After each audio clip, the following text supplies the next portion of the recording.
ਅੰਗ 21ਵਾਂ। ਗੁਲਾਬ ਦਾਸ ਨੂੰ ਜਦੋਂ ਵੀ ਬਿੰਦੋ ਦੀ ਯਾਦ ਆਉਂਦੀ ਆ, ਅੱਖਾਂ ਡੁੱਲ ਆਉਂਦੀਆਂ। ਮੋਟਰ ਵਾਲੀ ਕੋਠੜੀ 'ਚ ਬਿਤਾਏ ਕੁਝ ਪਲ ਅੱਖਾਂ ਮੂਹਰੇ ਕਿਸੇ ਫਿਲਮ ਦੀ ਰੀਲ ਵਾਂਗ ਘੁੰਮਣ ਲੱਗ ਪੈਂਦੇ ਆ।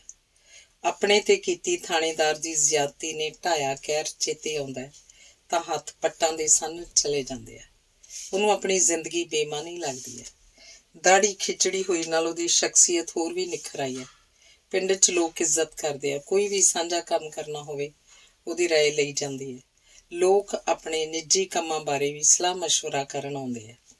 ਪਰ ਜਦੋਂ ਉਹਦਾ ਮਨ ਉਚਾਟ ਹੋ ਜਾਂਦਾ ਤਾਂ ਸੋਚਣ ਲੱਗ ਪੈਂਦਾ ਹੈ, ਮਨਾ ਇਸ ਨਾਲੋਂ ਤਾਂ ਆਤਮ ਹੱਤਿਆ ਹੀ ਕੀਤੀ ਹੁੰਦੀ। ਡੇਰੇ 'ਚ ਆਈਆਂ ਤੀਵੀਆਂ ਵੇਖ ਨੀਵੀਂ ਕਿਉਂ ਪੈ ਜਾਂਦੀ ਹੈ? ਕਿ ਭਲੀ ਮੇਰੀ ਭਲਮਾਨਸੀ ਕਰਕੇ? ਨਹੀਂ, ਮੇਰੇ 'ਚ ਹੀਣ ਭਾਵਨਾ ਜਾਗ ਪੈਂਦੀ ਹੈ। ਚਲੋ, ਜੋ ਕਰਦੀ ਹੈ ਕੁਦਰਤ ਚੰਗਾ ਹੀ ਕਰਦੀ ਹੈ। ਜੇ ਮੇਰਾ ਬਿੰਦੋ ਨਾਲ ਵਿਆਹ ਹੋ ਵੀ ਜਾਂਦਾ ਤੇ ਬਾਅਦ 'ਚ ਇਹ ਹਾਦਸਾ ਵਾਪਰਦਾ, ਫਿਰ ਕੀ ਬਣਦਾ? ਬਿੰਦੋ ਮੇਰੇ ਨਾਲ ਕਿਵੇਂ ਦਿਨ ਕੱਟੀ ਕਰਦੀ? ਨਾ ਉਹਨੇ ਵਿਆਹੀਆਂ ਛੋਣਾ ਸੀ, ਨਾ ਕੁਆਰੀਆਂ 'ਚ, ਨਾ ਸੁਹਾਗਣਾਂ 'ਚ, ਨਾ ਰੰਡੀਆਂ 'ਚ। ਉਹ ਸੋਚਣ ਲੱਗਦਾ ਤਾਂ ਸੋਚਾਂ ਦੀ ਲੜੀ ਉਗੜੀ ਦੁਗੜੀ ਹੋਈ ਫਿਰਦੀ, ਤਾਣੀ ਵਾਂਗ ਉਲਝ ਜਾਂਦੀ ਤੇ ਉਹ ਸੋਚਦਾ ਸੋਚਦਾ ਬਹੁਤ ਦੂਰ ਨਿਕਲ ਜਾਂਦਾ। ਡੇਰੇ 'ਚ ਔਰਤਾਂ ਦੀ ਆਵਾਜਾਈ ਕਾਫੀ ਰਹਿੰਦੀ ਸੀ। ਪੁੰਨਿਆਂ ਵਾਲੇ ਦਿਨ ਤਾਂ ਮੇਲਾ ਹੀ ਲੱਗਿਆ ਰਹਿੰਦਾ ਸੀ। ਠਿੱਕਰਦਾਸ ਦੀ ਸਮਾਧ ਤੇ ਸੁਖਣਾ ਦੇਣ ਵਾਲੀਆਂ ਦਾ। ਇੱਕ ਗੱਲ ਕਦੀ ਮਹੰਤ ਦਾਸ ਵੀ ਆਖਿਆ ਕਰਦਾ ਸੀ, ਗੁਲਾਬ ਦਾਸ ਸਾਈਂ, ਜਦੋਂ ਦਾ ਤੂੰ ਆਇਆ ਬੀਬੀਆਂ ਵੱਧ ਆਉਂਦੀਆਂ। ਤੇਰੀ ਰਾਂਝੇ ਵਾਲੀ ਸੂਰਤ ਬੀਬੀਆਂ ਨੂੰ ਖਿੱਚਦੀ ਆ ਭਾਈ। ਉਹ ਇੰਨੀ ਗੱਲ ਆਖ ਹੱਸ ਪੈਂਦਾ। ਗੁਲਾਬ ਦਾਸ ਹੁਣ ਵੀ ਜਾਣਦਾ, ਜਿਹੜੇ ਸਾਧ ਸੰਤ ਜ਼ਿਆਦਾ ਸੋਹਣੇ ਸੁਨੱਖੇ ਹੁੰਦੇ ਆ, ਉਹਨਾਂ ਦੇ ਦੀਵਾਨਾਂ 'ਚ ਹੀ ਭਰਮਾਂ ਇਕੱਠ ਹੁੰਦਾ। ਬਿਜਲੀ ਵਾਂਗ ਲਿਸ਼ਕੋਰਾ ਮਾਰਦੇ ਚੋਲੇ ਦੀ ਕਰਾਮਾਤ ਵੀ ਹੁੰਦੀ ਹੈ। ਡੇਰੇ 'ਚ ਪ੍ਰਸ਼ਾਦ ਚੂਰਮੇ ਦਾ ਹੁੰਦਾ ਜਾਂ ਬਦਾਣੇ ਦਾ। ਸੱਥ 'ਚ ਬੈਠਣ ਵਾਲਿਆਂ ਨੂੰ ਵੀ ਉਸ ਦਿਨ ਦੂਰੇ ਤੀਰੇ ਗੱਫੇ ਮਿਲਦੇ ਆ। ਬੱਚੇ ਵੀ ਹੀਰਾਂ ਘੱਤੀ ਡੇਰੇ ਵੱਲ ਆਉਂਦੇ ਆ। ਜਦ ਗੁਲਾਬ ਦਾਸ ਦੀ ਨਜ਼ਰ ਕਿਸੇ ਔਰਤ ਨਾਲ ਟਕਰਾ ਜਾਂਦੀ ਹੈ ਤਾਂ ਉਹ ਝੱਟ ਨੀਵੀਂ ਪਾ ਲੈਂਦਾ। ਆਪਣੇ ਆਪ ਤੋਂ ਘਿਰਨਾ ਜਿਹੀ ਆਉਂਦੀ ਹੈ। ਜਦ ਕੋਈ ਜਨਾਨੀ ਕੱਲ੍ਹਤਾ ਵੇਖ ਆਪਣੀ ਕੁੱਖ ਹਰੀ ਹੋਣ ਦੀ ਬਾਬਤ ਸੁਖਣਾ ਆਉਂਦੀ ਹੈ, ਗੁਲਾਬ ਦਾਸ ਨੂੰ ਆਸ਼ੀਰਵਾਦ ਦੇਣ ਲਈ ਕਹਿੰਦੀ ਹੈ ਤਾਂ ਉਹ ਭਲਾ ਹੋਵੇ ਭਾਈ ਆਖ ਇਹ ਵੀ ਸੋਚਦਾ ਹੈ, ਜੇ ਉਹਦਾ ਬਿੰਦੋ ਨਾਲ ਵਿਆਹ ਵੀ ਹੋ ਜਾਂਦਾ ਤਾਂ ਉਹਨਾਂ ਦੇ 100 ਸਮਾਧਾਂ ਤੇ ਮੱਥਾ ਪਟਕਣ ਨਾਲ ਵੀ ਕੁਝ ਨਹੀਂ ਸੀ ਹੋਣਾ। ਤੇ ਪੁਰਾਣੀ ਬੁੜੀਆਂ ਤੋਂ ਸੁਣੀ ਉਦਾਹਰਨ ਯਾਦ ਆਉਂਦੀ ਹੈ ਕਿ ਭਾਈ ਬੀਬੀ, ਸਾਧ ਦੀਆਂ ਤਵੀਤਾਂ ਤੇ ਨਾ ਤੁਰੀ ਫਿਰੀ। ਜਦ ਉਹ ਆਇਆ ਸੀ ਤਾਂ ਕਈਆਂ ਬੀਬੀਆਂ ਤੋਂ ਤਾਂ ਆਪਣੇ ਕੰਨਾਂ ਨੂੰ ਹੱਥ ਲਾ ਖਹਿੜਾ ਛੁਡਾਇਆ ਸੀ, ਪਰ ਹੁਣ ਉਹ ਉਮਰ ਪਿੱਛੇ ਰਹਿ ਗਈ ਸੀ। ਭਾਵੇਂ ਚਿਹਰੇ ਤੇ ਨੂਰ ਅੱਗੇ ਨਾਲੋਂ ਵੱਧ ਝਲਕਦਾ ਸੀ। ਕੁਝ ਦਿਨ ਪਹਿਲਾਂ ਹੀ ਗੁਰਦੁਆਰੇ ਦੇ ਗ੍ਰੰਥੀ ਸਿੰਘ ਨੂੰ ਬਰਖਾਸਤ ਕਰਨ ਲਈ ਪੰਚਾਇਤ ਜੁੜ ਬੈਠੀ ਸੀ, ਤਾਂ ਵੀ ਗੁਲਾਬ ਦਾਸ ਨੂੰ ਸੱਦਿਆ ਗਿਆ ਸੀ। ਭਾਵੇਂ ਕਿ ਗੁਲਾਬ ਦਾਸ ਨੇ ਪਹਿਲਾਂ ਆਖਤਾ ਸੀ, ਭਾਈ ਮੈਥੋਂ ਇਹੋ ਜਿਹੇ ਫੈਸਲੇ ਨਾ ਕਰਾਇਆ ਕਰੋ, ਮੈਂ ਨਗਰ ਦੇ ਕੰਮ 'ਚ ਬੋਲਦਾ ਚੰਗਾ ਨਹੀਂ ਲੱਗਦਾ। ਪਰ ਲੋਕਾਂ ਦੇ ਜ਼ਿਆਦਾ ਕਹਿਣ ਤੇ ਸੱਥ 'ਚ ਆਉਣਾ ਪਿਆ ਸੀ। ਸੱਥ 'ਚ ਗ੍ਰੰਥੀ ਸਿੰਘ ਨੀਵੀਂ ਪਾਈ ਬੈਠਾ ਸੀ।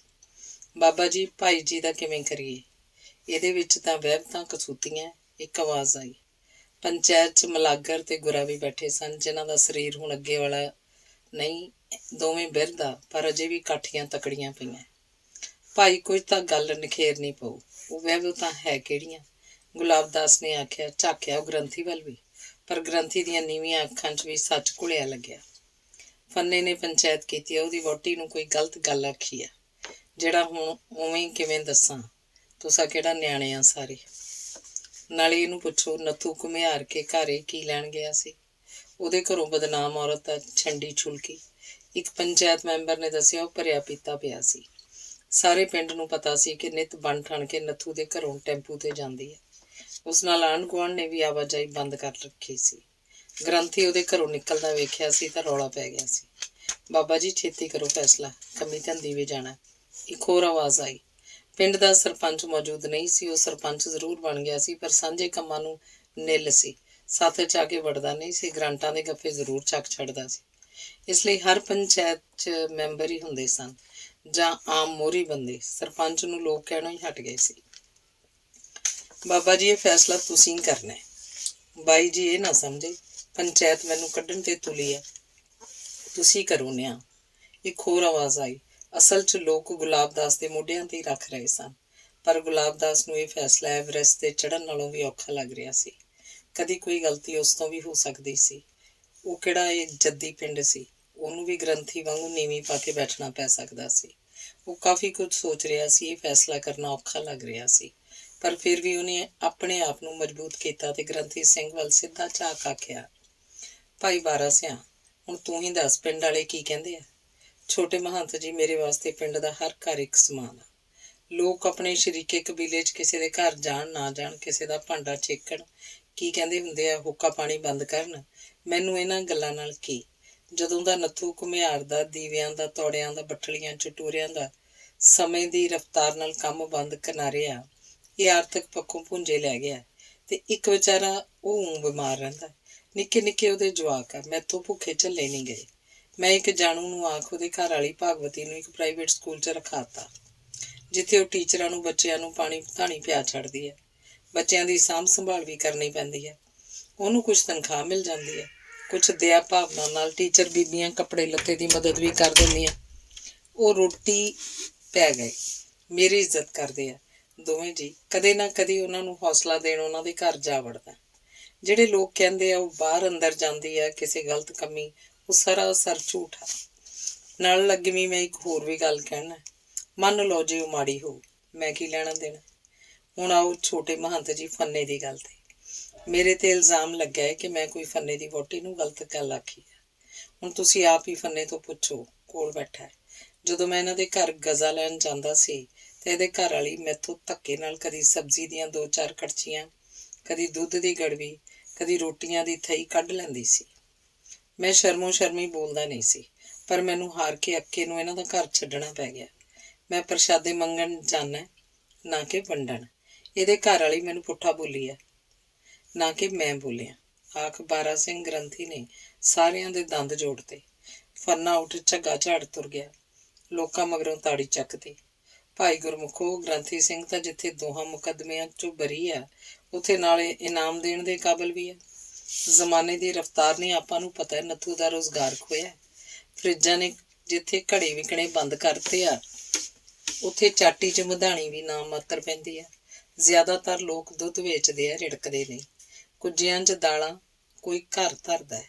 ਦੀਵਾਲੀ ਨੂੰ ਦੀਵੇ ਵਿਕਦੇ ਸੀ। ਬਿਜਲਈ ਸਿਸਟਮ ਨੇ ਉਹ ਵੀ ਕੰਮ ਠੱਪ ਕਰਦੇ। ਗੱਲ ਕੀ, ਇਹਨਾਂ ਦਾ ਧੰਦਾ ਚੌਪਟਾ। ਨੱਥੂ ਬਿਮਾਰ ਆ, ਘਰ ਕੋਈ ਕਮਾਈ ਵਾਲਾ ਨਹੀਂ। ਸਿੰਘ ਜੀ ਨੇ ਉਹਦੇ ਘਰ ਵਾਲੀ ਬੀਬੀ ਨੂੰ ਕੰਮ ਭਾਲ ਕੇ ਦਿੱਤਾ ਜੋ ਤੁਸੀਂ ਪਿੰਡ ਵਾਲੇ ਨਾ ਕਰ ਸਕੇ। ਇਹ ਨਹੀਂ ਕੀਤਾ। ਗ੍ਰੰਥੀ ਸਿੰਘ ਇੱਥੇ ਰਹੂਗਾ ਤੇ ਇੱਜ਼ਤ ਨਾਲ ਰਹੂਗਾ। ਗੁਲਾਬ ਦਾਸ ਨੇ ਆਪਣਾ ਫੈਸਲਾ ਸੁਣਾਇਆ ਤਾਂ ਕੋਈ ਕੁਝ ਨਹੀਂ ਬੋਲਿਆ, ਪਰ ਬਾਰਾ ਸਿੰਘ ਉੱਠ ਕੇ ਹੱਥ ਬੰਨ ਖਲੋਤਾ। ਨਹੀਂ ਬਾਬਾ ਜੀ, ਹੁਣ ਮੈਂ ਇਸ ਪਿੰਡ 'ਚ ਨਹੀਂ ਰਹਿਣਾ। ਜਦ ਕੇਰਾਂ ਇੱਜ਼ਤ ਨੂੰ ਦਾਗ ਲੱਗ ਜਾਏ, ਉਹ ਧੋਤਿਆ ਨਹੀਂ ਲੈਂਦਾ। ਤੁਸੀਂ ਭਾਵੇਂ ਮੈਨੂੰ ਦੋਸ਼ ਮੁਕਤ ਕਰ ਦਿੱਤਾ ਹੈ, ਪਰ ਮੈਂ ਸਾਰਿਆਂ ਦੀਆਂ ਨਜ਼ਰਾਂ 'ਚ ਦੋਸ਼ ਮੁਕਤ ਨਹੀਂ ਹੋਇਆ। ਕੀ ਪਤਾ ਇਹਦੇ ਵਿਚਾਰ ਅਜੇ ਵੀ ਇੱਥੇ ਬੈਠਿਆਂ ਦੇ ਮਨਾਂ 'ਚ ਚੱਲ ਰਹੇ ਆ। ਇੰਨਾ ਕੁ ਮਨੋਵਿਗਿਆਨ ਮੈਨੂੰ ਆਉਂਦਾ ਹੈ। ਬਸ ਮੈਂ ਨਹੀਂ ਰਹਿਣਾ। ਮੈਥੋਂ ਗੁਰਦੁਆਰਾ ਸਾਹਿਬ ਦੇ ਸਮਾਨ ਦੀ ਗਿਣਤੀ ਲਈ ਜਾਏ। ਕੱਲ ਕਲੋਤਰ ਨੂੰ ਕੋਈ ਇਹ ਨਾ ਆਖੇ ਕਿ ਗ੍ਰੰਥੀ ਇੱਕ ਵੀ ਰੁਮਾਲਾ ਨਹੀਂ ਛੱਡ ਕੇ ਗਿਆ, ਪੰਡਾਂ ਲੈ ਗਿਆ ਬੰਨ ਕੇ। ਫਲਾਣੀ ਚੀਜ਼ ਹੈ ਨਹੀਂ, ਧਮਕੀ ਵੀ ਹੈ ਨਹੀਂ। ਗ੍ਰੰਥੀ ਸਿੰਘ ਦੀਆਂ ਅੱਖਾਂ ਉਛਲਣ ਲਈ ਤਿਆਰ ਸਨ। ਗੁਲਾਬ ਦਾਸ ਉੱਠਿਆ ਤੇ ਬਾਰਾ ਸਿੰਘ ਦੇ ਮੋਢੇ ਤੇ ਹੱਥ ਜਾ ਰੱਖਿਆ। ਮਲਾਗਰ ਤੇ ਗੁਰਾਸਿਓਂ ਵੀ ਉੱਠ ਕੇ ਖਲੋ ਗਏ, ਪਰ ਬਹੁਤ ਜ਼ਿਆਦਾ ਜ਼ੋਰ ਦੇਣ ਤੇ ਵੀ ਉਹ ਰਹਿਣਾ ਨਾ ਮੰਨਿਆ ਤੇ ਕੁਝ ਦਿਨਾਂ ਬਾਅਦ ਹੀ ਹੋਰ ਗ੍ਰੰਥੀ ਆ ਗਿਆ। ਲੋਕਾਂ ਉਹਦੇ ਆਉਂਦਿਆਂ ਹੀ ਉਹਨੂੰ ਨਵਾਂ ਨਾਂ ਵੀ ਦੇ ਦਿੱਤਾ, ਸ਼ੁਰਲੀ। ਉਹ ਛੂਕਾ ਜਿਹਾ ਸੀ, ਵਗਦਾ ਬਹੁਤ ਸੀ। ਪਿੰਡ ਵਾਲਿਆਂ ਕੁਝ ਦਿਨਾਂ 'ਚ ਇੱਕ ਹੋਰ ਮਤਾ ਪਕਾਇਆ ਕਿ ਗੁਰਦੁਆਰਾ ਸਾਹਿਬ ਨਵਾਂ ਉਸਾਰਿਆ ਜਾਵੇ। ਇਹ ਕਾਫੀ ਖਰਚ ਵਾਲਾ ਕੰਮ ਸੀ। ਇਸ ਲਈ ਪੱਤੀਆਂ 'ਚੋਂ ਬੰਦੇ ਚੋਣ ਇੱਕ ਕਮੇਟੀ ਬਣਾ ਲਈ। ਉਗਰਾਹੀ ਦਾ ਕੰਮ ਚਾਲੂ ਕਰਤਾ। ਜ਼ਮੀਨ ਮਗਰ ਵਾਸ਼ ਲਾ ਦਿੱਤੀ ਗਈ ਤੇ ਬੇਜ਼ਮੀਨੀਆਂ ਲਈ ਖੁੱਲ੍ਹੀ ਖੇਡ ਕਰਤੀ। ਖਜ਼ਾਨਚੀ ਗੁਲਾਬ ਦਾਸ ਨੂੰ ਬਣਾ ਦਿੱਤਾ ਗਿਆ। ਲੋਕ ਕਣਕ ਕੱਢ ਕੇ ਹਟੇ ਹੀ ਸਨ। ਕਣਕ ਲੋਕ ਖੁੱਲ੍ਹਦਿਲੀ ਨਾਲ ਦੇਣ ਲੱਗ ਪਏ। ਗੁਰਦੁਆਰਾ ਸਾਹਿਬ ਦੀ ਪੁਰਾਣੀ ਇਮਾਰਤ ਢਾਉਣੀ ਪੈਣੀ ਸੀ। ਇਸ ਲਈ ਗ੍ਰੰਥੀ ਸਿੰਘ ਦੇ ਕਮਰੇ ਨਾਲ ਜਿਹੜਾ ਕਮਰਾ ਪਿਆ ਸੀ ਗੁਰੂ ਗ੍ਰੰਥ ਸਾਹਿਬ ਨੂੰ ਸਵਾਰ ਉੱਥੇ ਪ੍ਰਕਾਸ਼ ਕਰਤਾ ਗਿਆ। ਬਾਕੀ ਬੀੜਾਂ ਭਾਈ ਸਮਿੰਦਰ ਕਾਲੀ ਦੇ ਚੁਬਾਰੇ 'ਚ ਰੱਖਤੀਆਂ ਗਈਆਂ। ਪਰ ਵਿੱਚ ਲੋਕ ਨਾਰਾਜ਼ ਵੀ ਸਨ। ਉਹਨਾਂ ਦਾ ਵਿਚਾਰ ਸੀ ਕਿ ਗੁਰਦੁਆਰਾ ਸਾਹਿਬ ਦੀ ਪੁਰਾਣੀ ਇਮਾਰਤ ਚੰਗੀ ਭਲੀ ਸੀ। ਜੇ ਨਹੀਂ ਰਹਿੰਦੇ ਸੀ, ਇੱਕ ਤਾਂ ਪਸ਼ੂਆਂ ਵਾਲੇ ਹਸਪਤਾਲ ਵਾਸਤੇ ਥਾਂ ਖਰੀਦੀ ਜਾਂਦੀ, 1-2 ਕਮਰੇ ਸਕੂਲ ਦੇ ਵਧਾਏ ਜਾਂਦੇ। ਪਰ ਇੱਥੇ ਕੌਣ ਸੁਣਦਾ ਸੀ। ਗੁਲਾਬ ਦਾਸ ਵੀ ਇਸ ਹੱਕ 'ਚ ਸੀ ਕਿ ਗੁਰਦੁਆਰੇ ਦੀ ਇਮਾਰਤ ਨੂੰ ਕੁਝ ਨਹੀਂ ਹੋਇਆ ਸੀ, ਪਰ ਉਹ ਬੋਲਿਆ ਨਹੀਂ ਸੀ। ਪਰ ਉਹਨੇ ਵੀ ਇੱਕ ਬੇਨਤੀ ਡੇਰੇ ਵੱਲੋਂ ਕਰਤੀ ਸੀ ਕਿ ਡੇਰੇ 'ਚ ਵੀ ਇੱਕ ਕਮਰਾ ਹੋਰ ਬਣਵਾਤਾ ਜਾਏ, ਜਿਹੜਾ ਰਾਹ ਵੱਲ ਸੱਥ ਵਾਲੇ ਪਾਸੇ ਖੁੱਲ੍ਹਦਾ ਹੋਵੇ। ਉਹਦਾ ਵਿਚਾਰ ਸੀ ਡੇਰੇ ਦੀ ਆਮਦਨ ਨਾਲ ਹੀ ਪਿੰਡ ਵਾਲਿਆਂ ਵਾਸਤੇ ਛੋਟੀ ਜਿਹੀ ਡਿਸਪੈਂਸਰੀ ਚਲਾਈ ਜਾਏ। ਲੋਕ ਉਹਦੀ ਇਸ ਤਜਵੀਜ਼ ਨਾਲ ਸਹਿਮਤ ਹੋ ਗਏ ਸਨ। ਗੁਰਦੁਆਰੇ ਦਾ ਕੰਮ ਚੱਲਦਾ ਕਰਕੇ ਡੇਰੇ ਨਾਲ ਦੀ ਸਾਂਝੀ ਕੰਧ ਵੀ ਚੱਕਤੀ ਗਈ ਸੀ। ਹਾਲ ਦੀ ਘੜੀ ਗੁਰਦੁਆਰਾ ਤੇ ਡੇਰਾ ਇੱਕ ਹੀ ਬਣੇ ਪਏ ਸਨ। ਸਾਰਾ ਦਿਨ ਰੌਣਕਾਂ ਲੱਗੀਆਂ ਰਹਿੰਦੀਆਂ। ਮਲਾਗਰ ਤੇ ਗੁਰਾ ਹੁਣ ਸੱਥ 'ਚ ਬੈਠਣ ਨਾਲੋਂ ਡੇਰੇ 'ਚ ਬੈਠਦੇ ਤੇ ਚੱਲ ਰਹੇ ਕੰਮ 'ਚ ਲੰਗਰ ਪਾਣੀ ਦੀ ਸੇਵਾ ਕਰਦੇ। ਚਾਹ ਡੇਰੇ 'ਚ ਉਬਾਲ ਲਈ ਜਾਂਦੀ, ਪ੍ਰਸ਼ਾਦੇ ਪਿੰਡ 'ਚ ਆ ਜਾਂਦੇ। ਜਦੋਂ ਮਲਾਗਰ ਤੇ ਗੁਰੇ ਨੂੰ ਵੇਲ ਮਿਲਦੀ ਤਾਂ ਉਹ ਗੁਲਾਬ ਦਾਸ ਕੋਲ ਆ ਕੇ ਬਤਿਆਉਣ ਲੱਗ ਪੈਂਦੇ। ਗੱਲਾਂ 'ਚੋਂ ਗੱਲਾਂ ਨਿਕਲਦੀਆਂ ਰਹਿੰਦੀਆਂ। ਇੱਕ ਦਿਨ ਗੁਰੇ ਨੇ ਬੁੜੇ ਹਜ਼ਾਰੀ ਦੀ ਗੱਲ ਤੋਰ ਲਈ। ਗੁਰੇ ਨੇ ਦੱਸਿਆ ਕਿ ਛੋਟਾ ਜਿਹਾ ਸੀ ਜਦੋਂ ਬੁੜੇ ਹਜ਼ਾਰੀ ਨੇ ਪ੍ਰਾਂਤ ਭਰੀ ਦੇਸੀ ਘਿਓ ਤੇ ਕੜਾਹ ਦੀ ਖਾਧੀ ਸੀ। ਉਹ ਸ਼ਰਤ ਲਾ ਕੇ 20 ਸੇਰ ਪੱਕੇ ਖਰਬੂਜੇ ਵੀ ਖਾ ਗਿਆ ਸੀ। ਦੱਸਦੇ ਘੇਰਾ ਉਹਨੇ ਮੇਲੇ ਤੇ ਜਲੇਬੀਆਂ ਕੱਢ ਰਹੇ ਹਲਵਾਈ ਨਾਲ ਸ਼ਰਤ ਲਾ ਲਈ। ਕਹਿੰਦਾ ਵੀ ਜੇ ਮੈਂ ਤੇਰੀਆਂ ਕੱਢੀਆਂ ਪਈਆਂ ਸਾਰੀਆਂ ਜਲੇਬੀਆਂ ਖਾ ਗਿਆ ਤਾਂ ਮੈਨੂੰ ਪੱਕੀਆਂ ਨਾ ਖਾਧੀਆਂ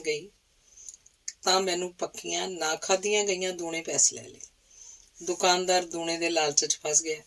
ਉਸ ਭਾਣੇ ਤਾਂ 10 ਜਣੇ ਨਹੀਂ ਖਾ ਸਕਦੇ ਸੀ। ਸ਼ਰਤ ਲਾਉਣ ਵਾਲਾ ਪਾਗਲ ਸੀ, ਪਰ ਜਦੋਂ ਵਹਿੰਦਿਆਂ ਸਾਰੀਆਂ ਜਲੇਬੀਆਂ ਖਾ ਹੋਰ ਕੱਢੇਗਾ ਆਖਿਆ ਤਾਂ ਦੁਕਾਨਦਾਰ ਹੱਥ ਬੰਨ੍ਹ ਖਲੋਤਾ। ਐਵੇਂ ਦੱਸਦੇ ਆ ਮੁੰਡਿਆਂ ਨਾਲੋਂ ਅੱਡ ਹੋ ਗਿਆ। ਆਪ ਰੋਟੀਆਂ ਥੱਪਿਆ ਕਰੇ, ਚੰਗਾ ਖਾਵੇ ਪੀਵੇ। ਘਰ ਵਾਲੀ ਮਰੀ ਸੀ। ਕੇਰਾਂ ਖੇਤੋਂ ਆਇਆ ਆਉਂਦੇ ਨੂੰ ਉਹਦੀ ਨੂੰਹ ਮੰਜਾ ਖੜਾ ਕਰੀ ਉਹਦੀ ਵੰਡ ਵਾਲੇ ਥਾਂ 'ਚ ਨਹਾਈ ਜਾਵੇ। ਹਜ਼ਾਰੀ ਧੁੱਸ ਦੇ ਕੇ ਸਿੱਧਾ ਮੰਜੇ ਨੂੰ ਗਿਆ। ਹਾਂ ਚਿੱਕੜ ਕਰੀ ਜਾਨੀ ਆ ਖਸਮ ਦੇ ਥਾਂ 'ਚ ਉੱਠਦੀਆਂ ਕਿ ਆਵੇ ਮੰਜਾ। ਆਖਣ ਦੀ ਦੇਰ ਸੀ ਉਹ ਵਿਚਾਰੀ ਗਿੱਲੇ ਪਿੰਡੇ ਹੱਥ 'ਚ ਸੁੱਥਣ ਕੁੜਤੀ ਫੜੀ ਗੋਲੀ ਵਾਂਗ ਅੰਦਰ ਗਈ।